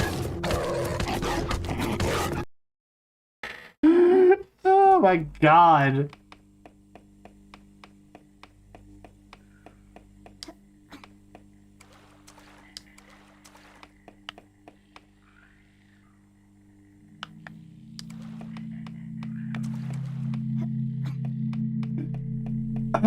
I could make a better game with an idea like yesterday when I was talking about health insurance with RPGs. You legitimately could make a better game than this. Yes, it wouldn't even be difficult.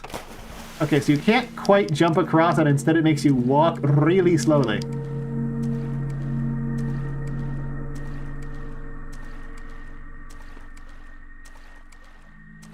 Yeah, no, like, I legitimately could probably make a better horror game than this in a week. But instead of making a much better horror game, much longer than a week.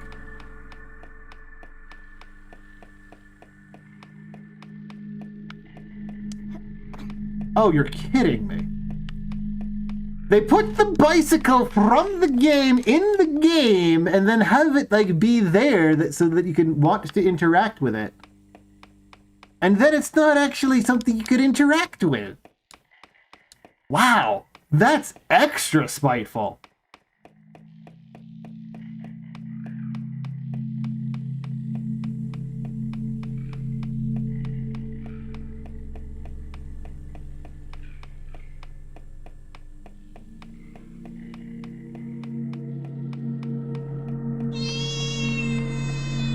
Kitty.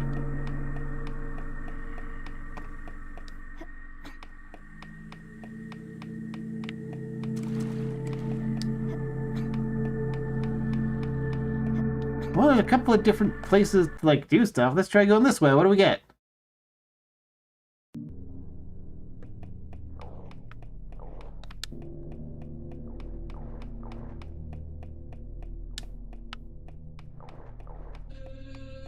I'm guessing from the cones of red light, this is supposed to be some kind of stealth section?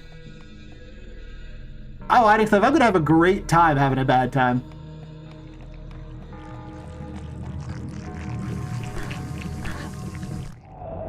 What?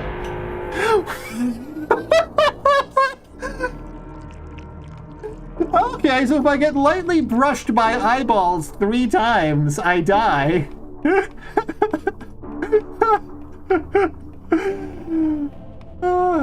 They wanted to know there's just a hallway with, like, visually interesting stuff, but I'm not allowed to go down it. Oh, this is a platform. I can't jump. How do you make a game this bad?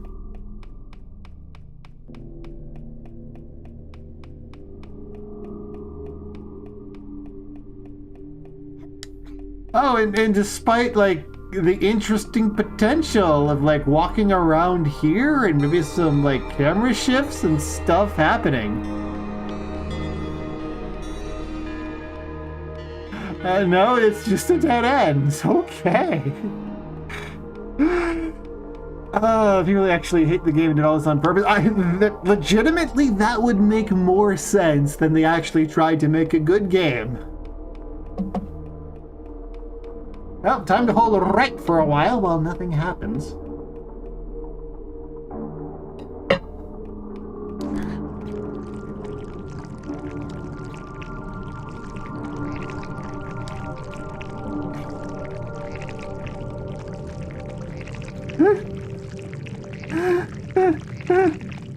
Like, the original game had, like, eyeballs, and they were related to horror, but not because they didn't, like, brush against your knees and hurt you. What? Why'd I die? Why'd I die?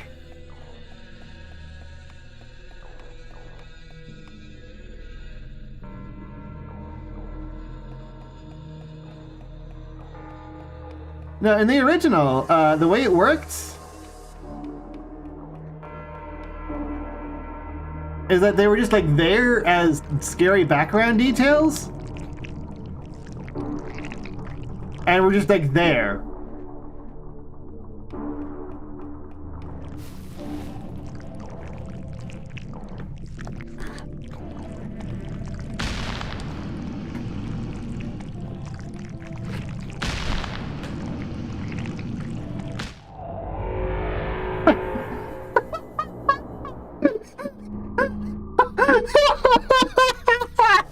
The hand just it didn't even kill me. It just I gave up walking.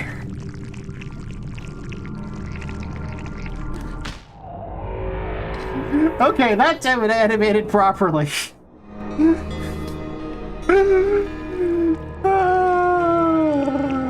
It's next level dog shit. Okay, I think what it expects me to do is to bait the eyeballs into getting grabbed.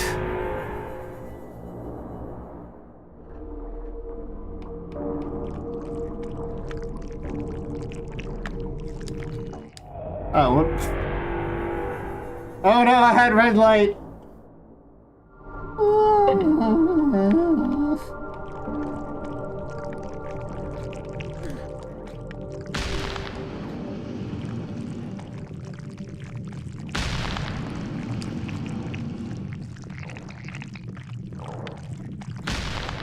Yeah, I need to bait the eyeballs into getting grabbed for me.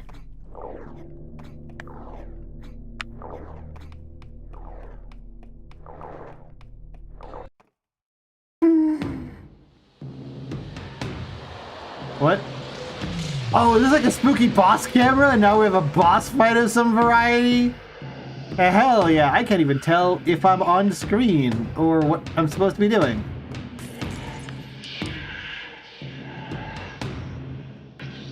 Is this just a cutscene of something walking, and then I gain control back?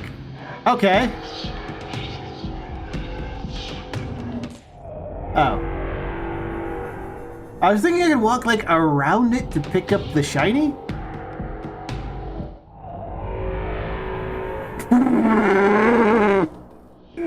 Ah, good death animation. The thing gives me a head pat, and then I slowly slide upwards.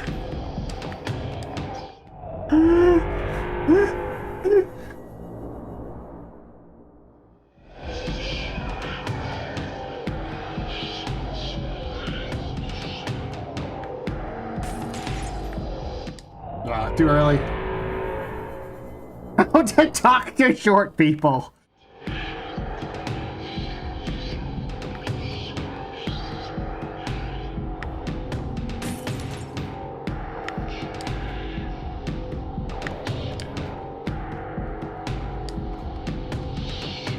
Oh, dang it. Hoping they would have turned around. So I guess it just moves really, really slow and I'm not in any actual danger unless I specifically go backwards.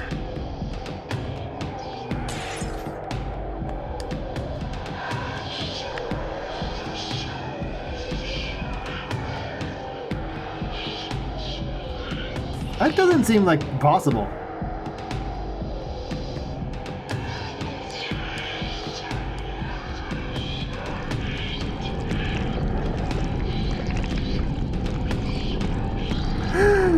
And then an avalanche of eyeballs. Oh, hey, I remember those paintings from the sewer.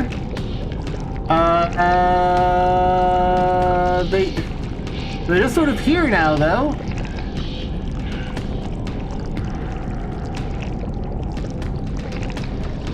Give me that item.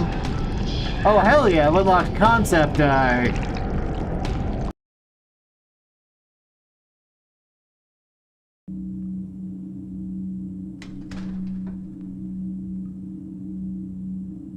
This is... Yeah, the appeal of Yume Nikki was not in its subtle sense of things being slightly wrong. It was the fact that it just had, like, blood and guts everywhere.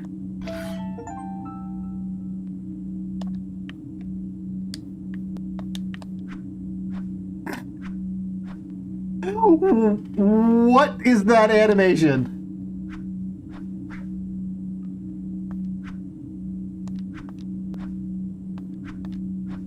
What is that animation? Alright, this is officially qualified for Soul. I am legitimately clipping into the pig. Objective, kill the motherfucker. Oh, what is this? So can I just, like, stab the guy?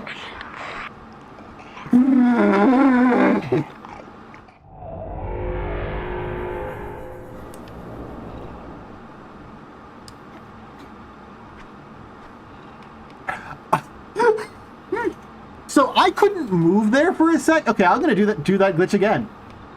Because that's hilarious. So I hit the attack button shortly before the grab animation. Oh, I can move again. I guess I can't do that consistently. For when I spawned in, I couldn't move, and I think it's because they considered me as still in the attack animation. I'm not controlling this, by the way. That's just a cutscene.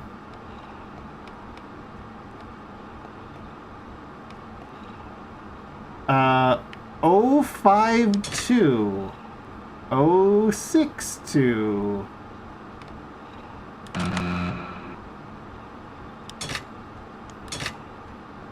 So I can have it rounding down.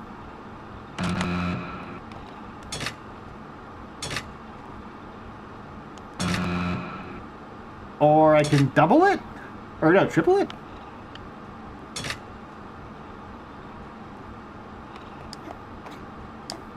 I really wish I could plunge attack it. So... Is there a number somewhere? In one of these rooms?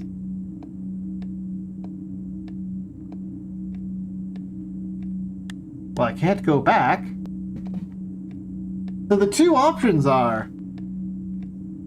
we either have to guess the correct number, or, like, I missed it visually? Do you guys see a number somewhere?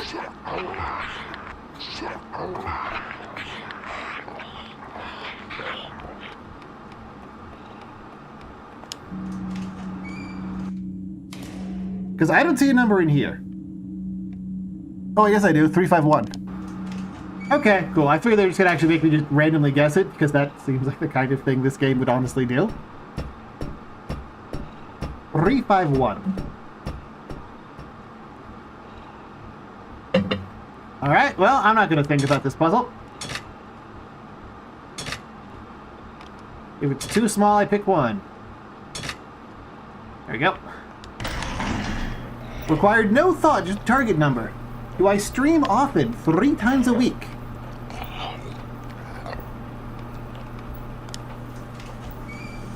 On Sundays, Wednesdays, and Fridays. I need to put that official schedule up on Twitter, though.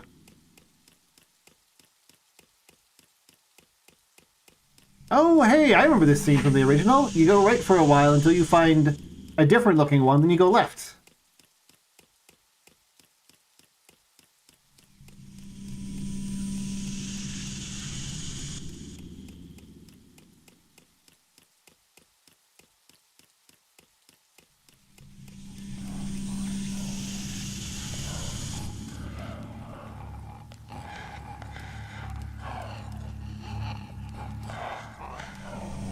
Oh, that is amazing. Okay, look closely at this branch. Where'd it go? Okay, yeah, look closely at those textures on the right, on those branches, those flat branch, not normal mapped textures that are right up against the camera that we can see losing the rendering as the camera moves a bit. Amazing!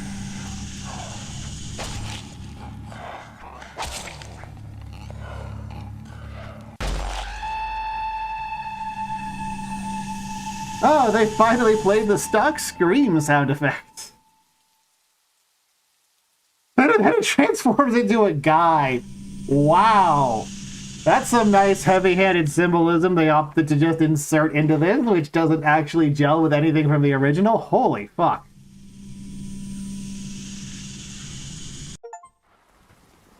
Oh, I got the achievement. Remorse. Why did you do it? Yeah, like the original thing, he looked like he was run over and you got the stoplight power from him. And that tells a rather different story of seeing someone hit by a car.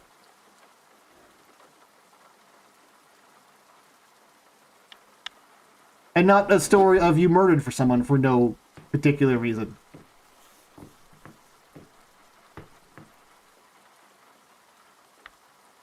Looks directly at camera, accusing the player of being guilty.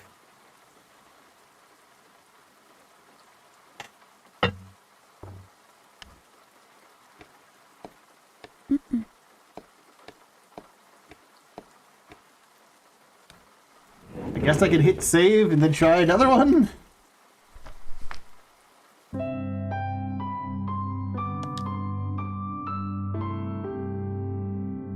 Yume, Nikki. Okay. These are mostly like traces from the original. So I guess this is just where I go to look at the stuff. I thought this was how I saved.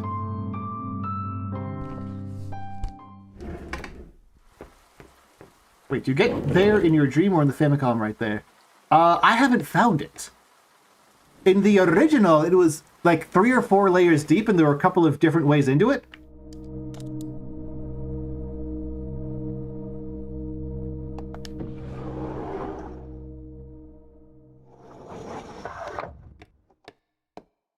In this one, I don't even have the right number of doors.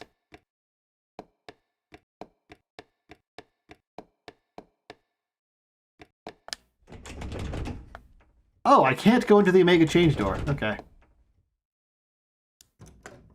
No, Ice the Bite, you need to, like, get deeper in the game before you can do a backflip.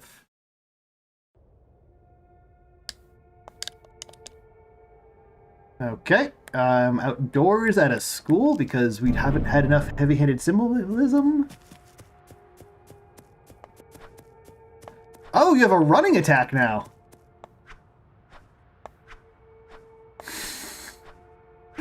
Oh, it's such a good animation transition. Oh my god. So I have a running attack now. Cool. Oh, and I can just hold the button to continuously running attack. Let's go.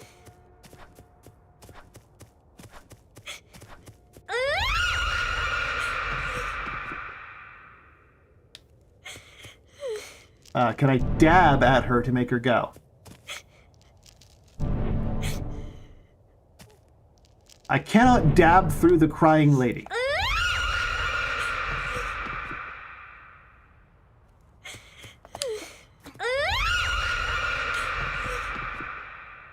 Okay, then I want to check something. So, no, I should just do this neutrally. I stand up.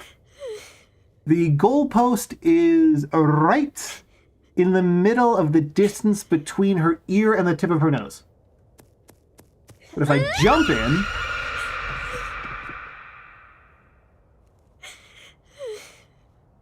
I'm further ahead. Can I do that repeatedly and get launched back a shorter distance each time? Maybe not. Okay, so what's the exact trigger? It's when I cross that second pole from the left on that railing.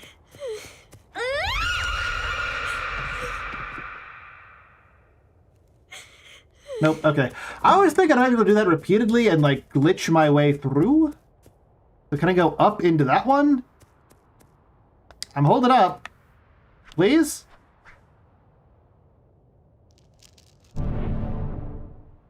Like, it's right there.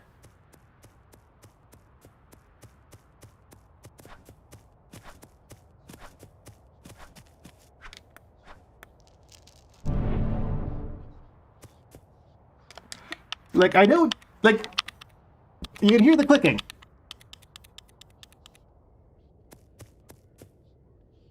That's me hitting up and down.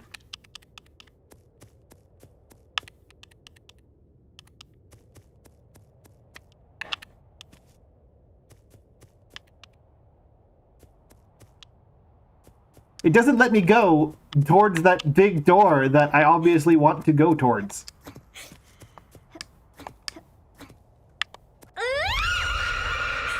What if I charge at her while stabbing? Just interrupts the animation. Also, if you look carefully, this is a schoolgirl uniform, and I think this is supposed to be... This is probably Monoe from the original.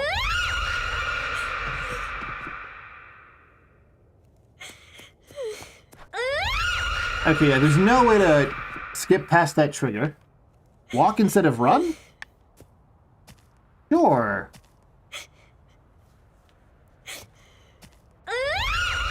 I don't think so.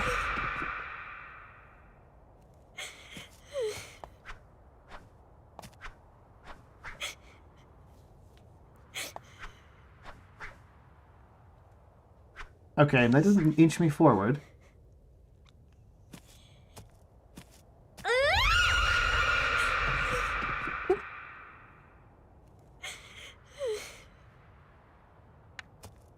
If anyone has any ideas, please feel free to share them.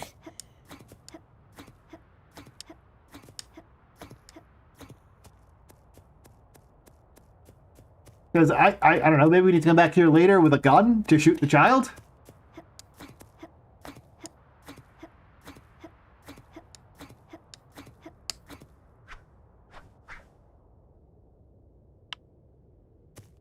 I've tried dabbing before she screams. It doesn't work.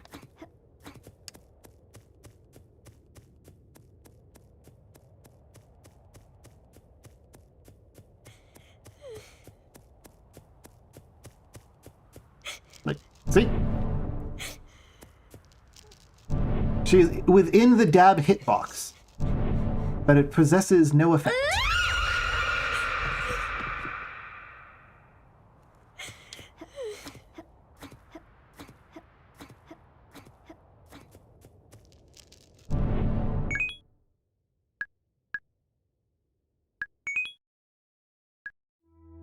Oh, quit isn't like quit dream. It's just straight up, fucking leave the game. Okay.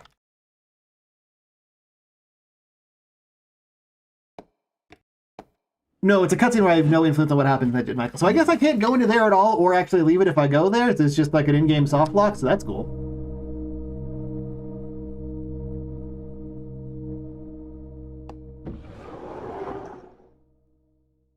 Oh, congratulations! There is never enough DACA. I'm glad to hear it. Always nice to hear some character development.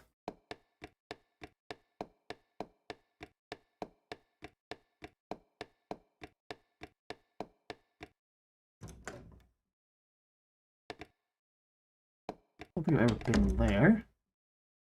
We just were there. What the fuck even is that? Just back home.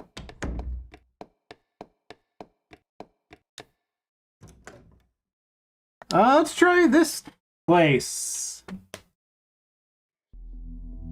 Yeah, congratulations on finally taking Tylenol.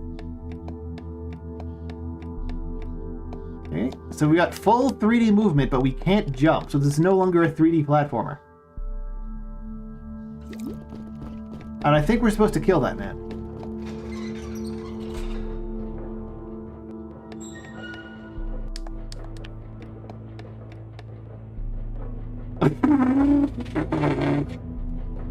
I lose control the moment I step on the Yep elevator.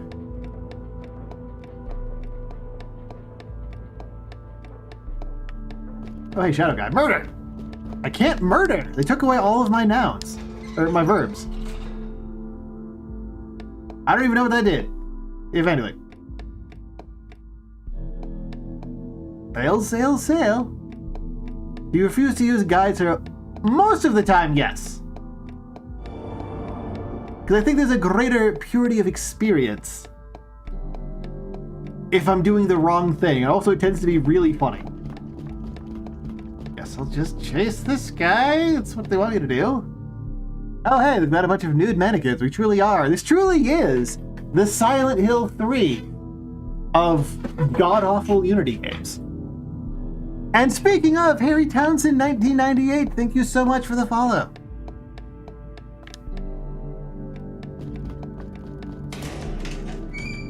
Can't even bother closing it. Okay, let's follow the cartoony paint splatter, see where it takes us.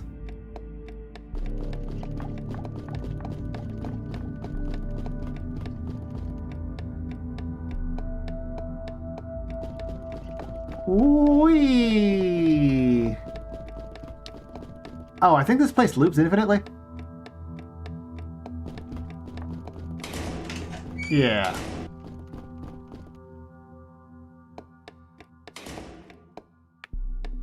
So maybe I need to find a way down?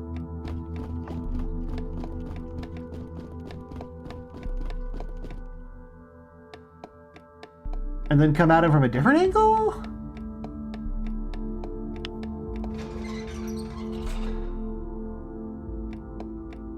Either way, let's just try that. I'm gonna run after him. And then come up that way.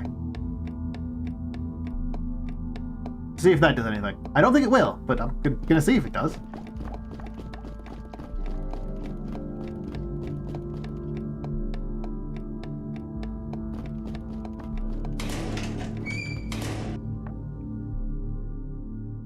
Okay. Oh, what? He went down this time.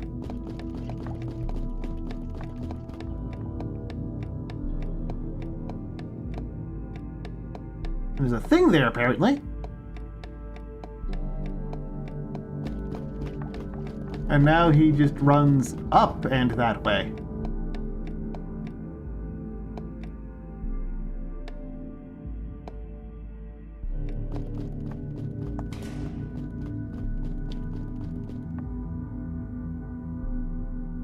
Huh?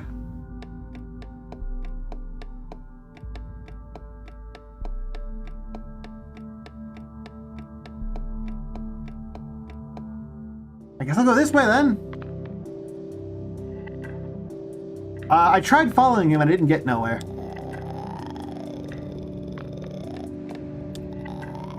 Enlightening conversation.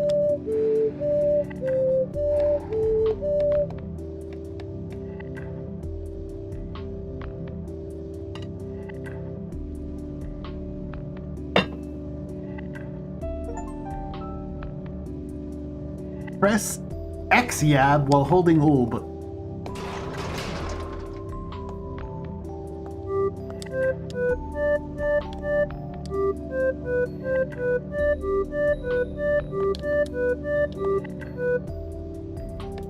Okay.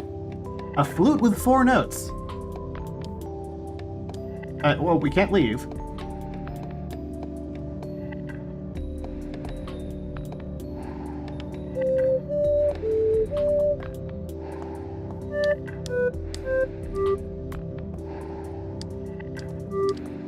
No.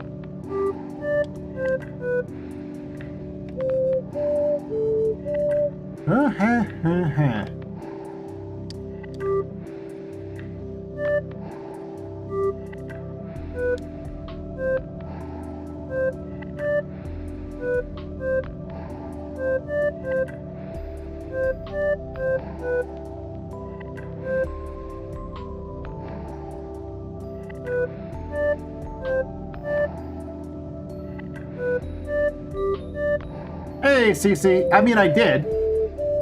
Oh, wait, I can just use the visuals, can't I?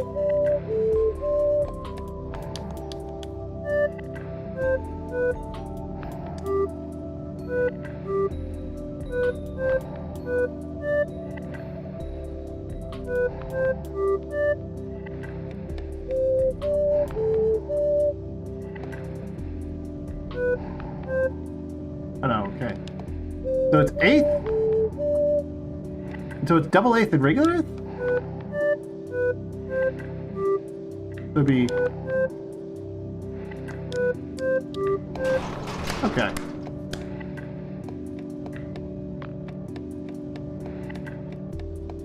Yeah, it's an actual, like, bit of good design for once. Kind of. For the first time ever. But yes, welcome. I'm suffering through the worst video game. Also, welcome back, Dragonman.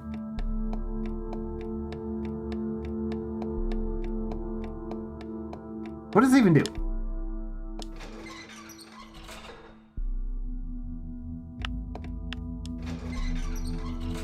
Are you guys seeing an effect? That's purple, and if I hit it again, turns red.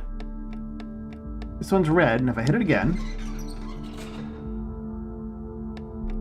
turns purple. So this one changes both of them?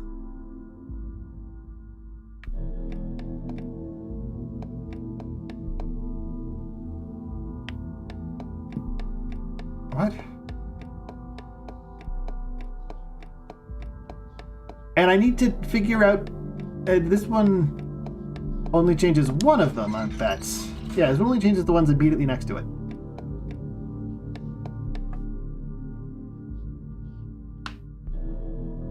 I tried trapping him, and he just goes the other way, because, like, he doesn't have to pick the stairs. He can just go this way. Just go up.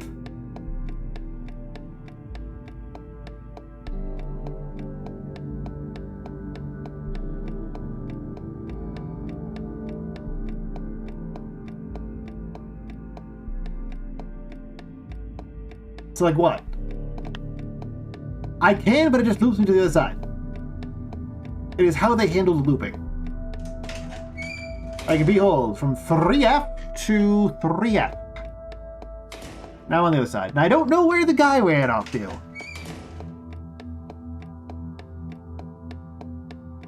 And, like, because these things... Well...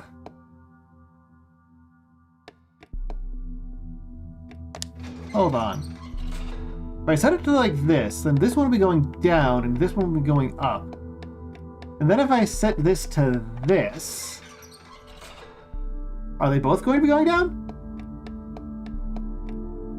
They are! Okay! One of these puzzles. They just set all of them to go down, I guess. Which they currently are.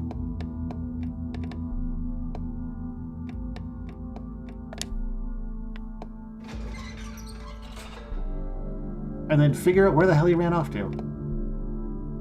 That one's going up.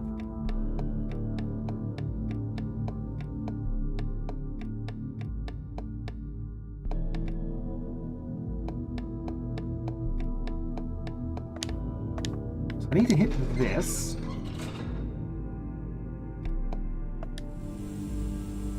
Oh! Oh wait, no, that might just be the current state of things.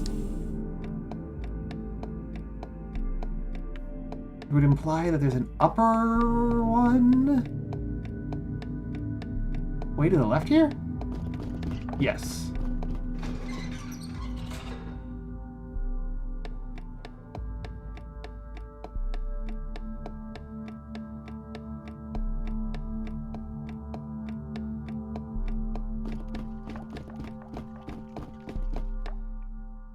Okay, so he's gone down.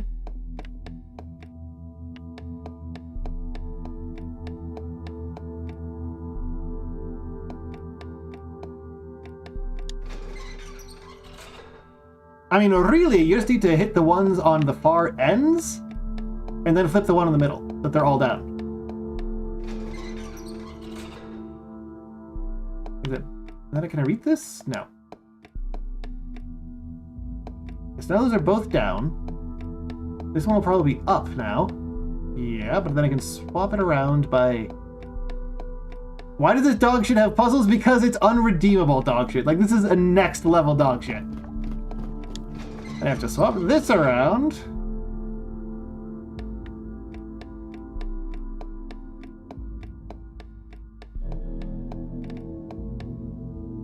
So the easiest way to think of it is that I want them all purple.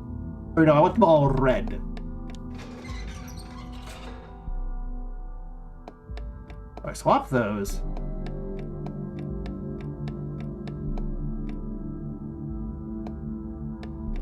Yeah, I need them all red. If I hit this...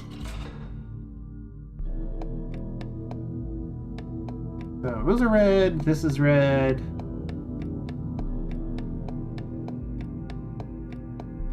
That is red.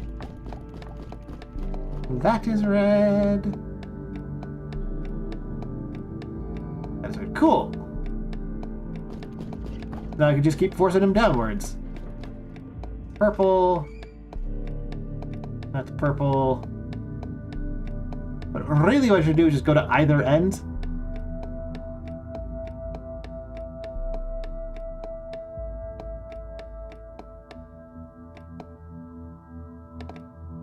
So I need this one to be red. I only need the ends red, and then I can just go around the middle. Yeah, see, this game is like uniquely bad. But it does have a dedicated dab button.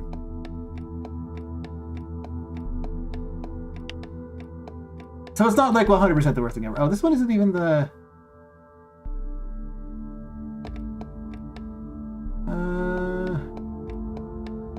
Well, he fled down a floor anyway, so it's probably fine.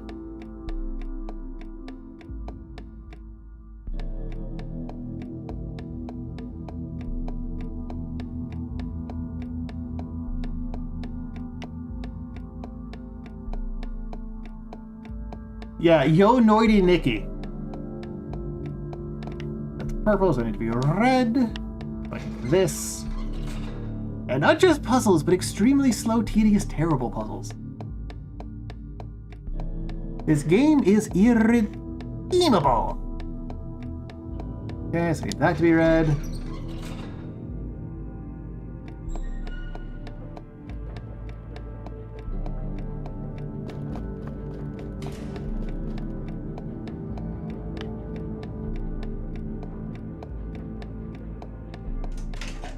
I think maybe I just need to hit him on, like, either side. These are both, why are these both going up suddenly? Like, now he's going to be running downwards again, probably, hopefully? Yeah. And to make all of these places that he can get to red. Okay, those are both red.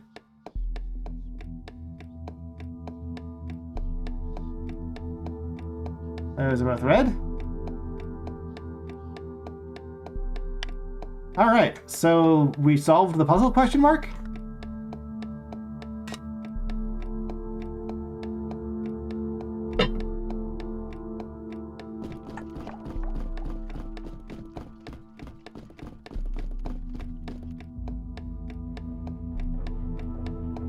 Oh, nope, that one's purple.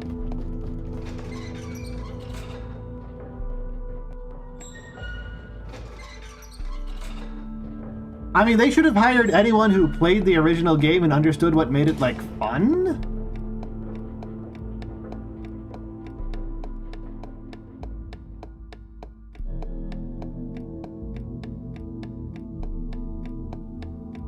How many elevators are there here? Let me just check something.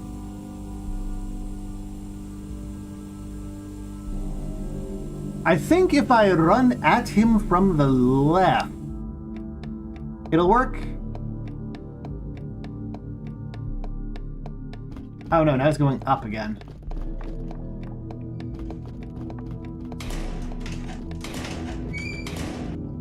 Yeah, no, this game, this is like one of the better parts so far. Because there's like an actual, somewhat interesting puzzle going on. We're going to go down there. Those are both down, so he has to go further down.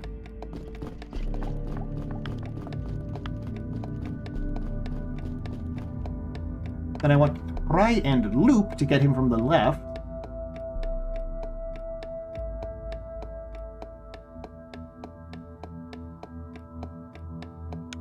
Can't because it's locked. Can you kill people with rocks in this game? Nobody can kill them with a knife. But they won't let me use the knife right now.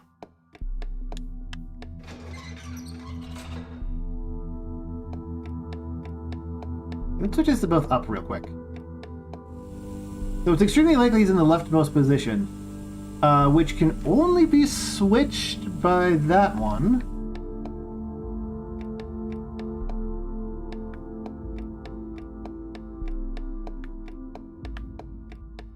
Yeah, knife is on square and it won't let me use it or jump in here. It's kind of amazing. But I think if I approach him... Oh, no, he'd run that way. I need to flip this.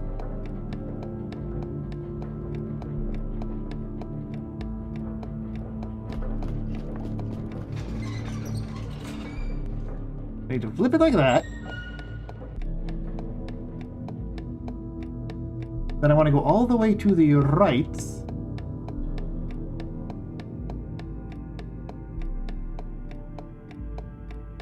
They do let me still use the dab button, though. And that's very important. But these are both down.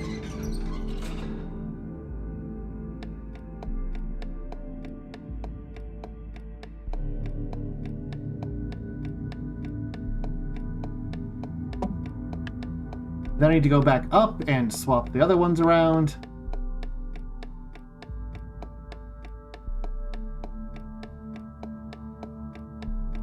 Woozle, they needed to have some kind of gameplay here, okay?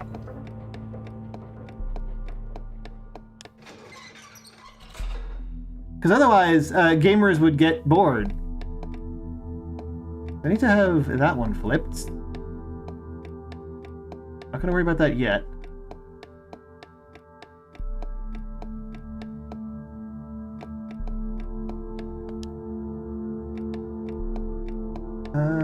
Okay, hold on. That's down. I need it to stay down. Can I add subway servers to this? God, I wish, honestly. But I'd have something to look at.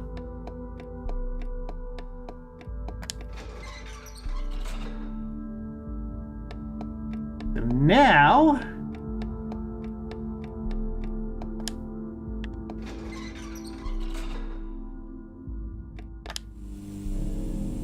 Now I have that on the furthest right.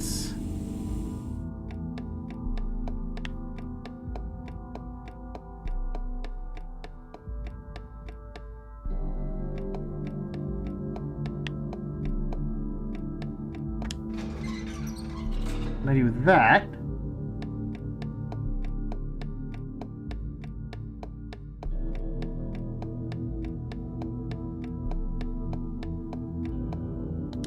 I'm gonna do this.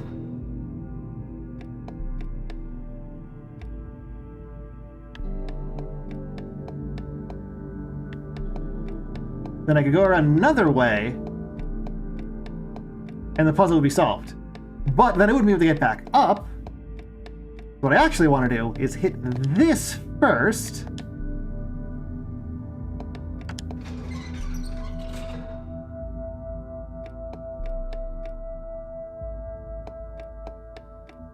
And find a way down, which would be on the left side. Then walk all the way to the right.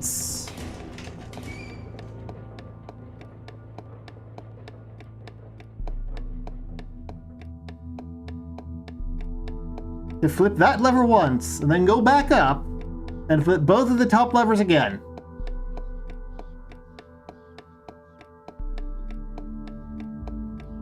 Is this all the way to the right? This is all the way to the right.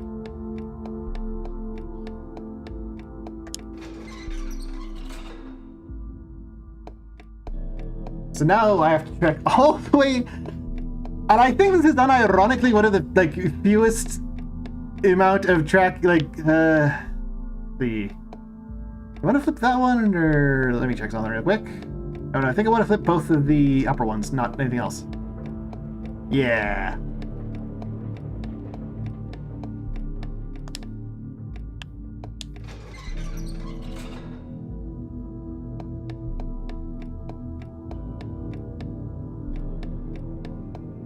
Then both of these should be purple.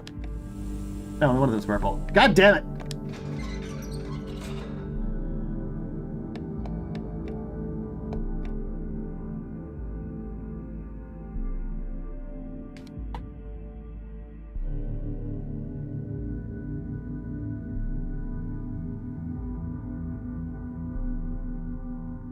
It'd be faster for me to actually, like, make a physical demonstration of this, rather than guessing and checking.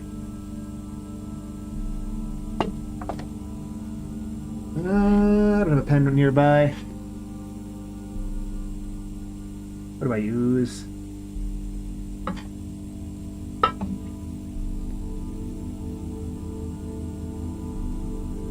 I'll just use a notepad file or something. Up, up, switch. Up, up, switch. No, no, it'll be down, down.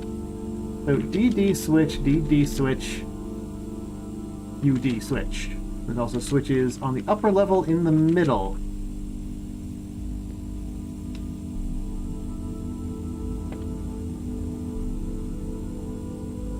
Okay.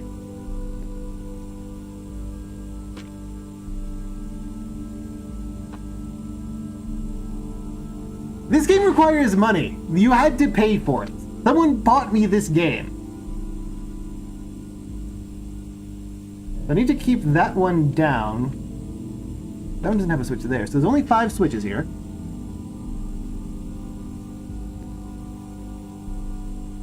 So in order to keep that one down, which means I have to hit... this is the wrong way around.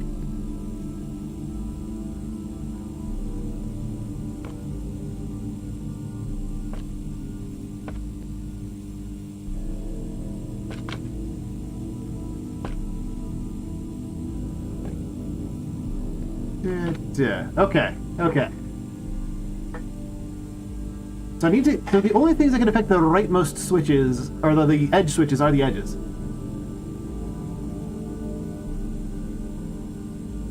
So in order to get both of those down,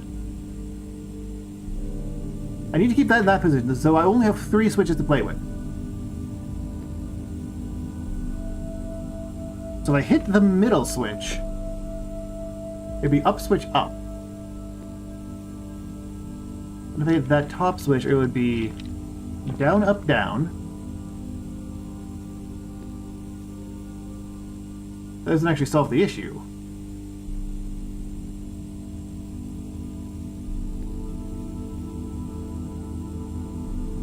Because once these edges are down, they need to stay down. If I hit that switch, it'll become down, down, up, up, down, down, down. If I hit that switch, it'll be down, down, down, up. Hit that, it'll go back to this.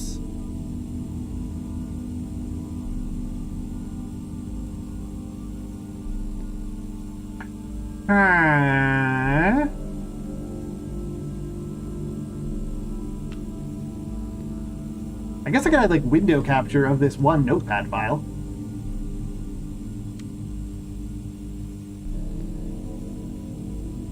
Just so you can see what I'm talking about.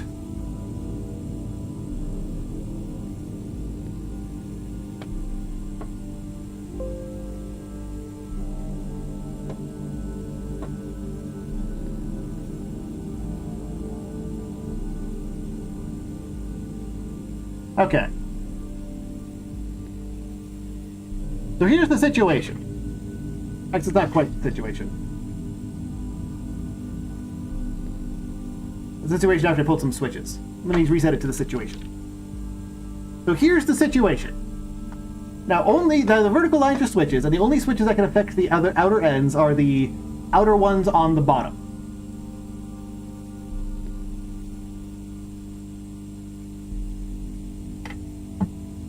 So we need to keep both of those down. Or, hold on, if I hit this switch to turn this to down and this to up, then hit this to turn both of these up,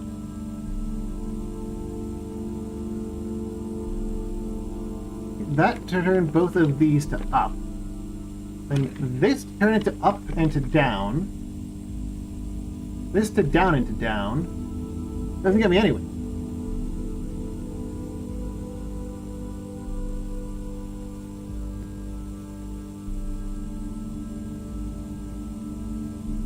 Hit that to turn this to up and to down. Middle to turn it to up and to down.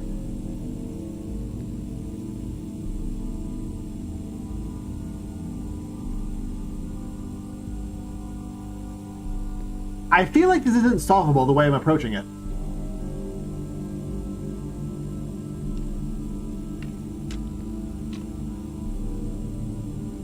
Because this was the initial position.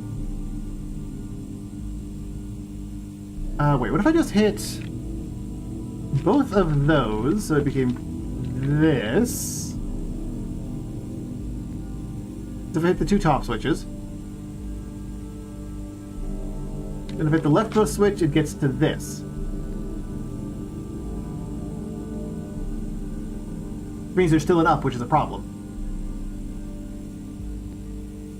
And I don't think there's a way to only affect one. In fact, I don't think there's a way to make it so that there's not an odd number of ups, which would be the first step to actually solving this, because I would need both ups to be somewhere, and then I need to flip one of the switches.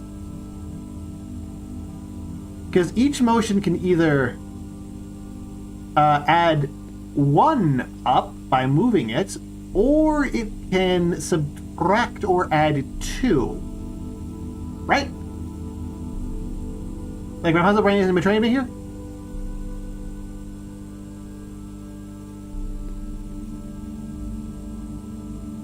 Because each switch either has has two downs, two ups, or an up and a down.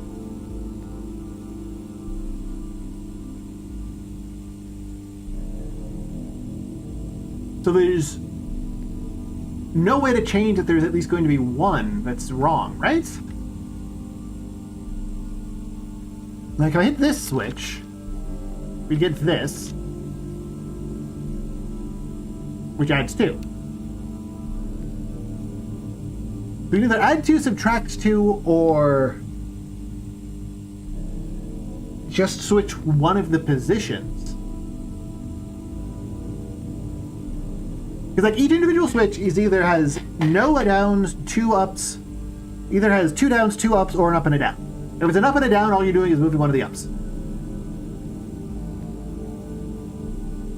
But if there's 2 ups and 2 downs,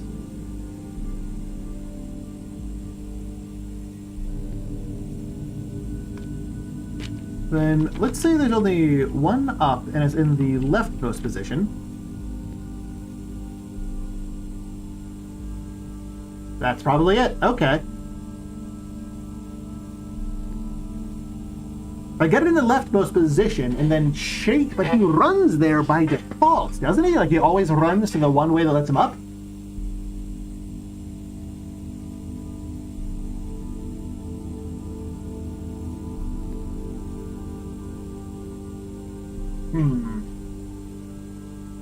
I guess there isn't logically a way to make all of them down. So it comes down, so it has to be that the solution is not get all of them down.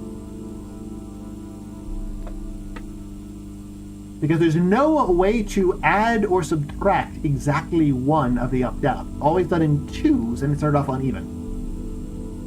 So I think it's actually a matter of manipulating his position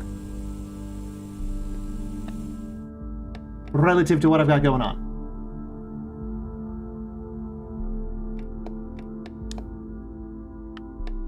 Which means, but I think what I actually want to do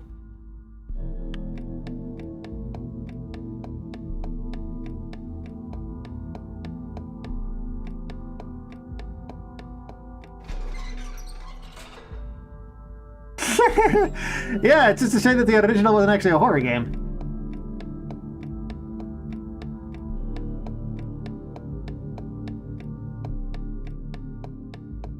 Now I want to go to the right one, hit that one, go to the left one, hit that one. Right? Yeah, because if I hit the middle one, both of those flip, and then I want to have the left one flip. Okay, cool. I guess they also probably had to do it that way so you couldn't accidentally soft lock yourself and prevent yourself from getting up, so it had to be a position manipulation thing. Believe it or not, I really enjoy like actual puzzles. Like there are point and click adventures that I like.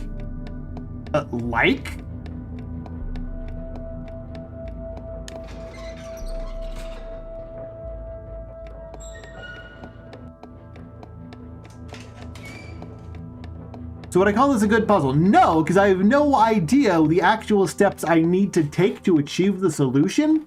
And right now I am just guessing based off of the meta element that there are only so many positions for the puzzle, and that this is the most likely solution given those positions.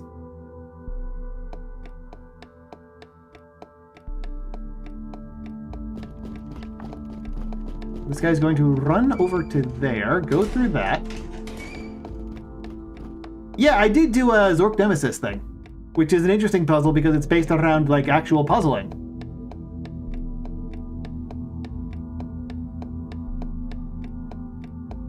Like if this was more clearly presented and didn't take a million years between attempts, this could be an actually interesting puzzle.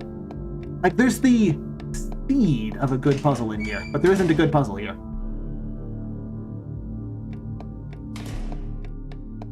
Okay, so where's Dipshit?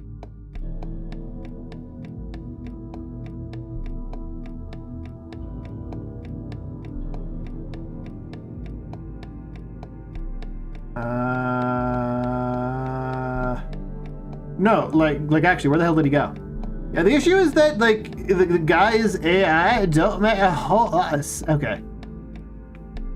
I have no idea what actually causes this guy to move the way he moves, which is the issue.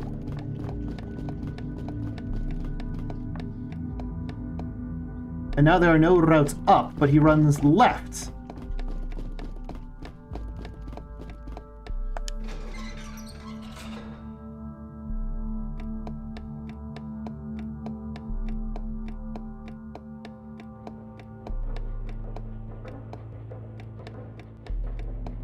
Is there another switch over here I can pull? No.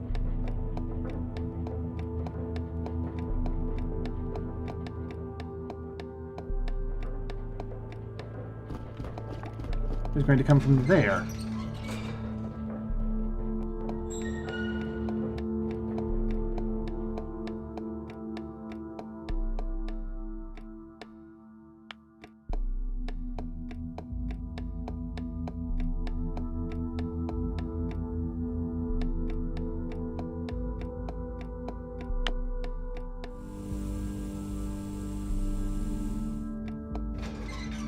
I guess maybe if I do that and then force him left by coming from the right?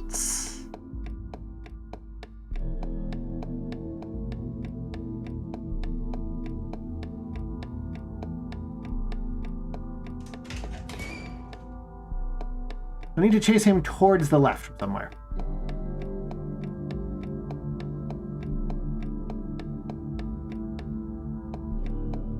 But I found a good puzzle game. Zork Nemesis is actually like really good despite being a really old point and click adventure.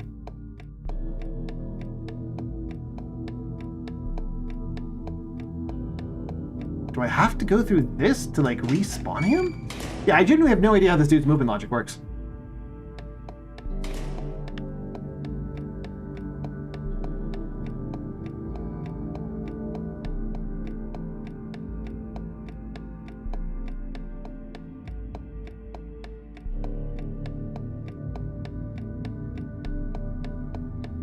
Wait, then where the fuck is he? Does he just spawn at a random location?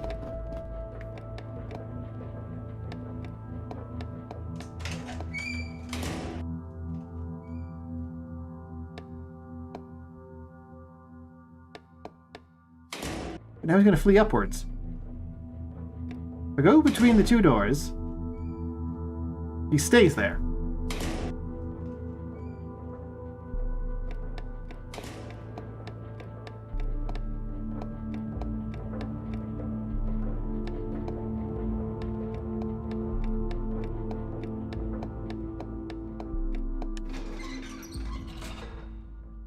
But if I flip this,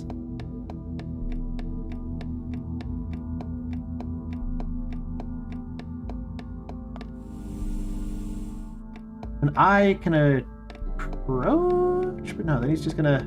But then he moves! To there! What?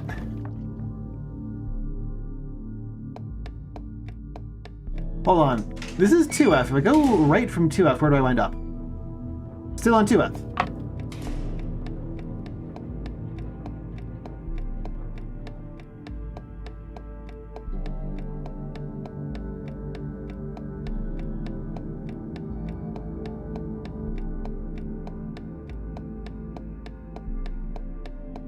Ah!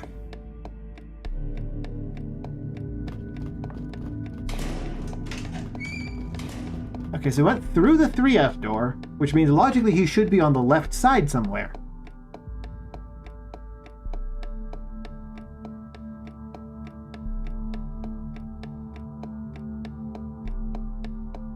And he is.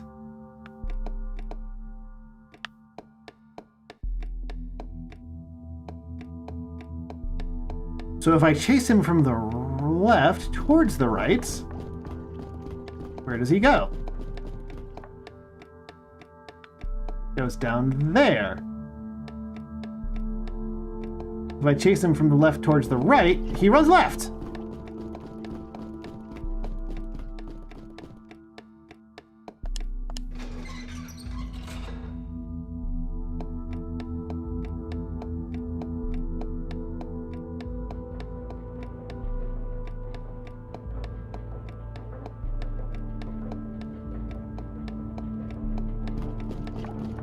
Now he's running more left.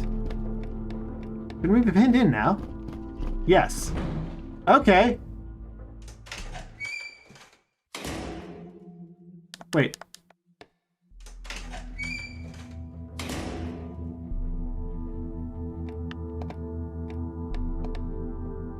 Oh, that's diabolical. That's diabolical. They put the key directly in front of, like, a different interact prompt.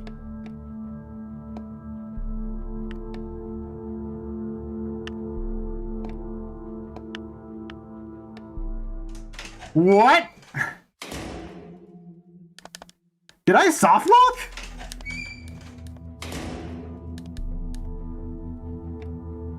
No, because there's a time delay between initially... Okay. So the only reason that wasn't a soft lock is because you can't interact with the same object for a few frames after you fucking...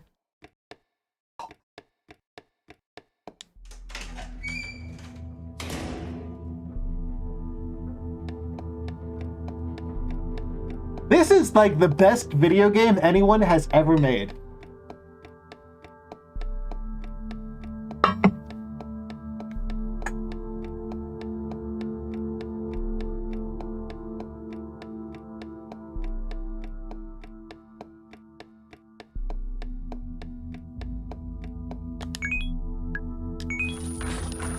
It would have been so funny if this key didn't work and it was just a useless key. Like, can you imagine? Hey, I can jump again! Oh, I lost control again! Oh, there's a sexy mannequin! Oh no! It moves when I'm not looking at it?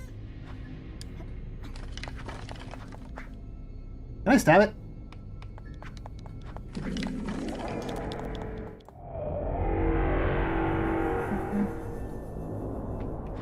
Oh, they give you a knife, but don't let you do anything with it.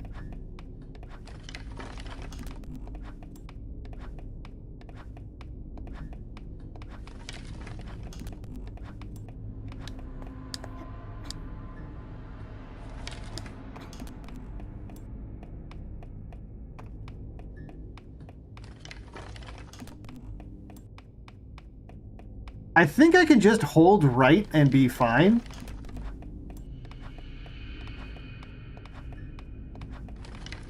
Yeah. Yeah, so to beat that stealth section, that stealth like timing puzzle, literally just hold right, apparently.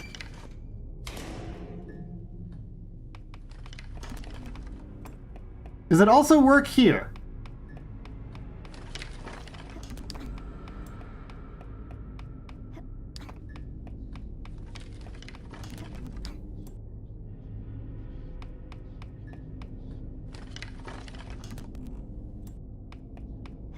I think it does. Yep.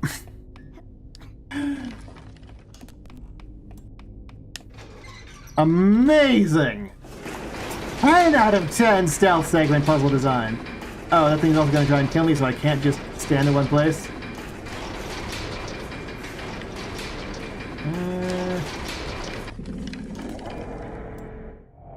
I got it.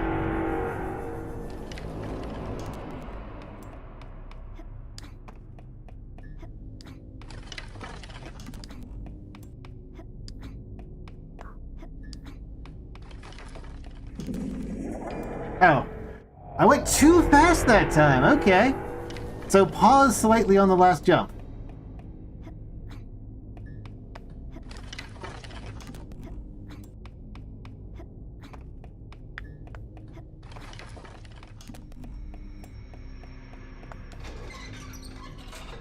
Now I should be fine because it's in the middle of a cutscene. Oh, nope.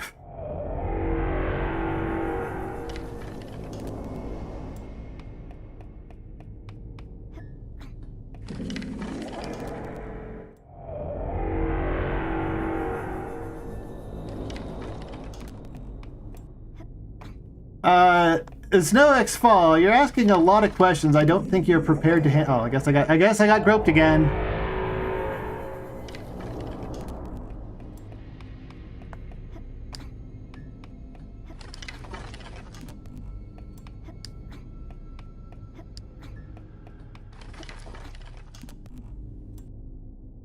I wonder if I'm safe over here, if that's still within groping distance.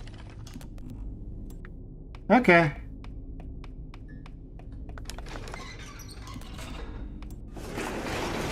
Then I should be safe with my face all the way against the wall. And I run all the way left again.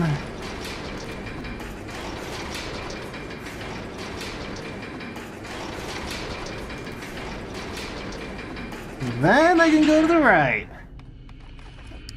Extremely spooky section.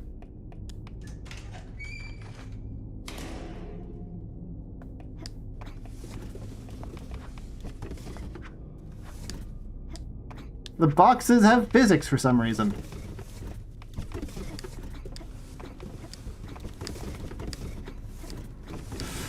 The most terrifying thing imaginable.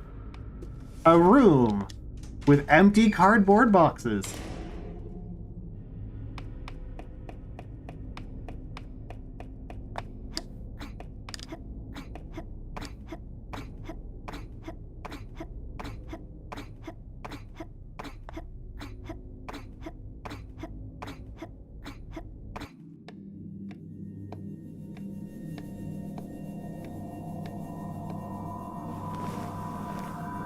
Oh boy, a bed in the creepy warehouse surrounded by murder mannequins. Oh,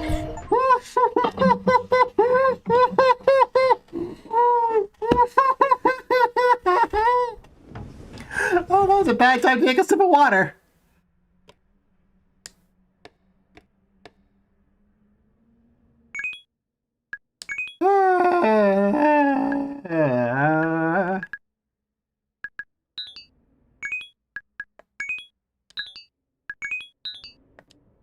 Hopefully the game autosaves? Hopefully the game autosaves.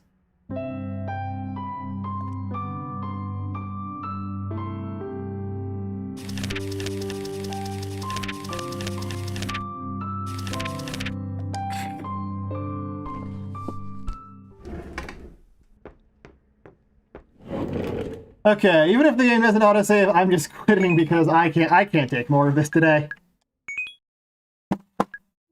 I have to go, like, work on a video or anything else. Which means I'm gonna go find someone to read! No, Kofa started off, it's spooky! That's the most important part.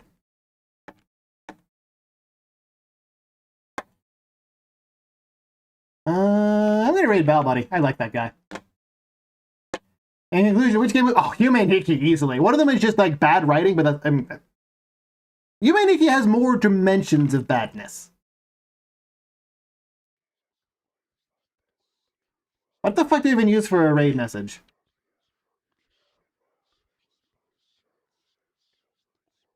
Like, does anyone have any ideas what to do for raid messages? I don't. I don't.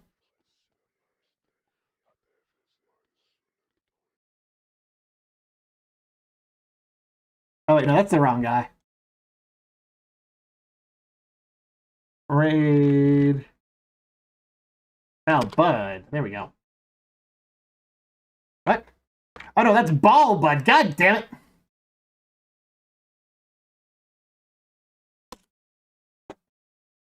Also, hello, Hyacinth. You were quiet until end of stream. There we go. Right guy. So it turns out don't sleep in a room full of killer mannequins.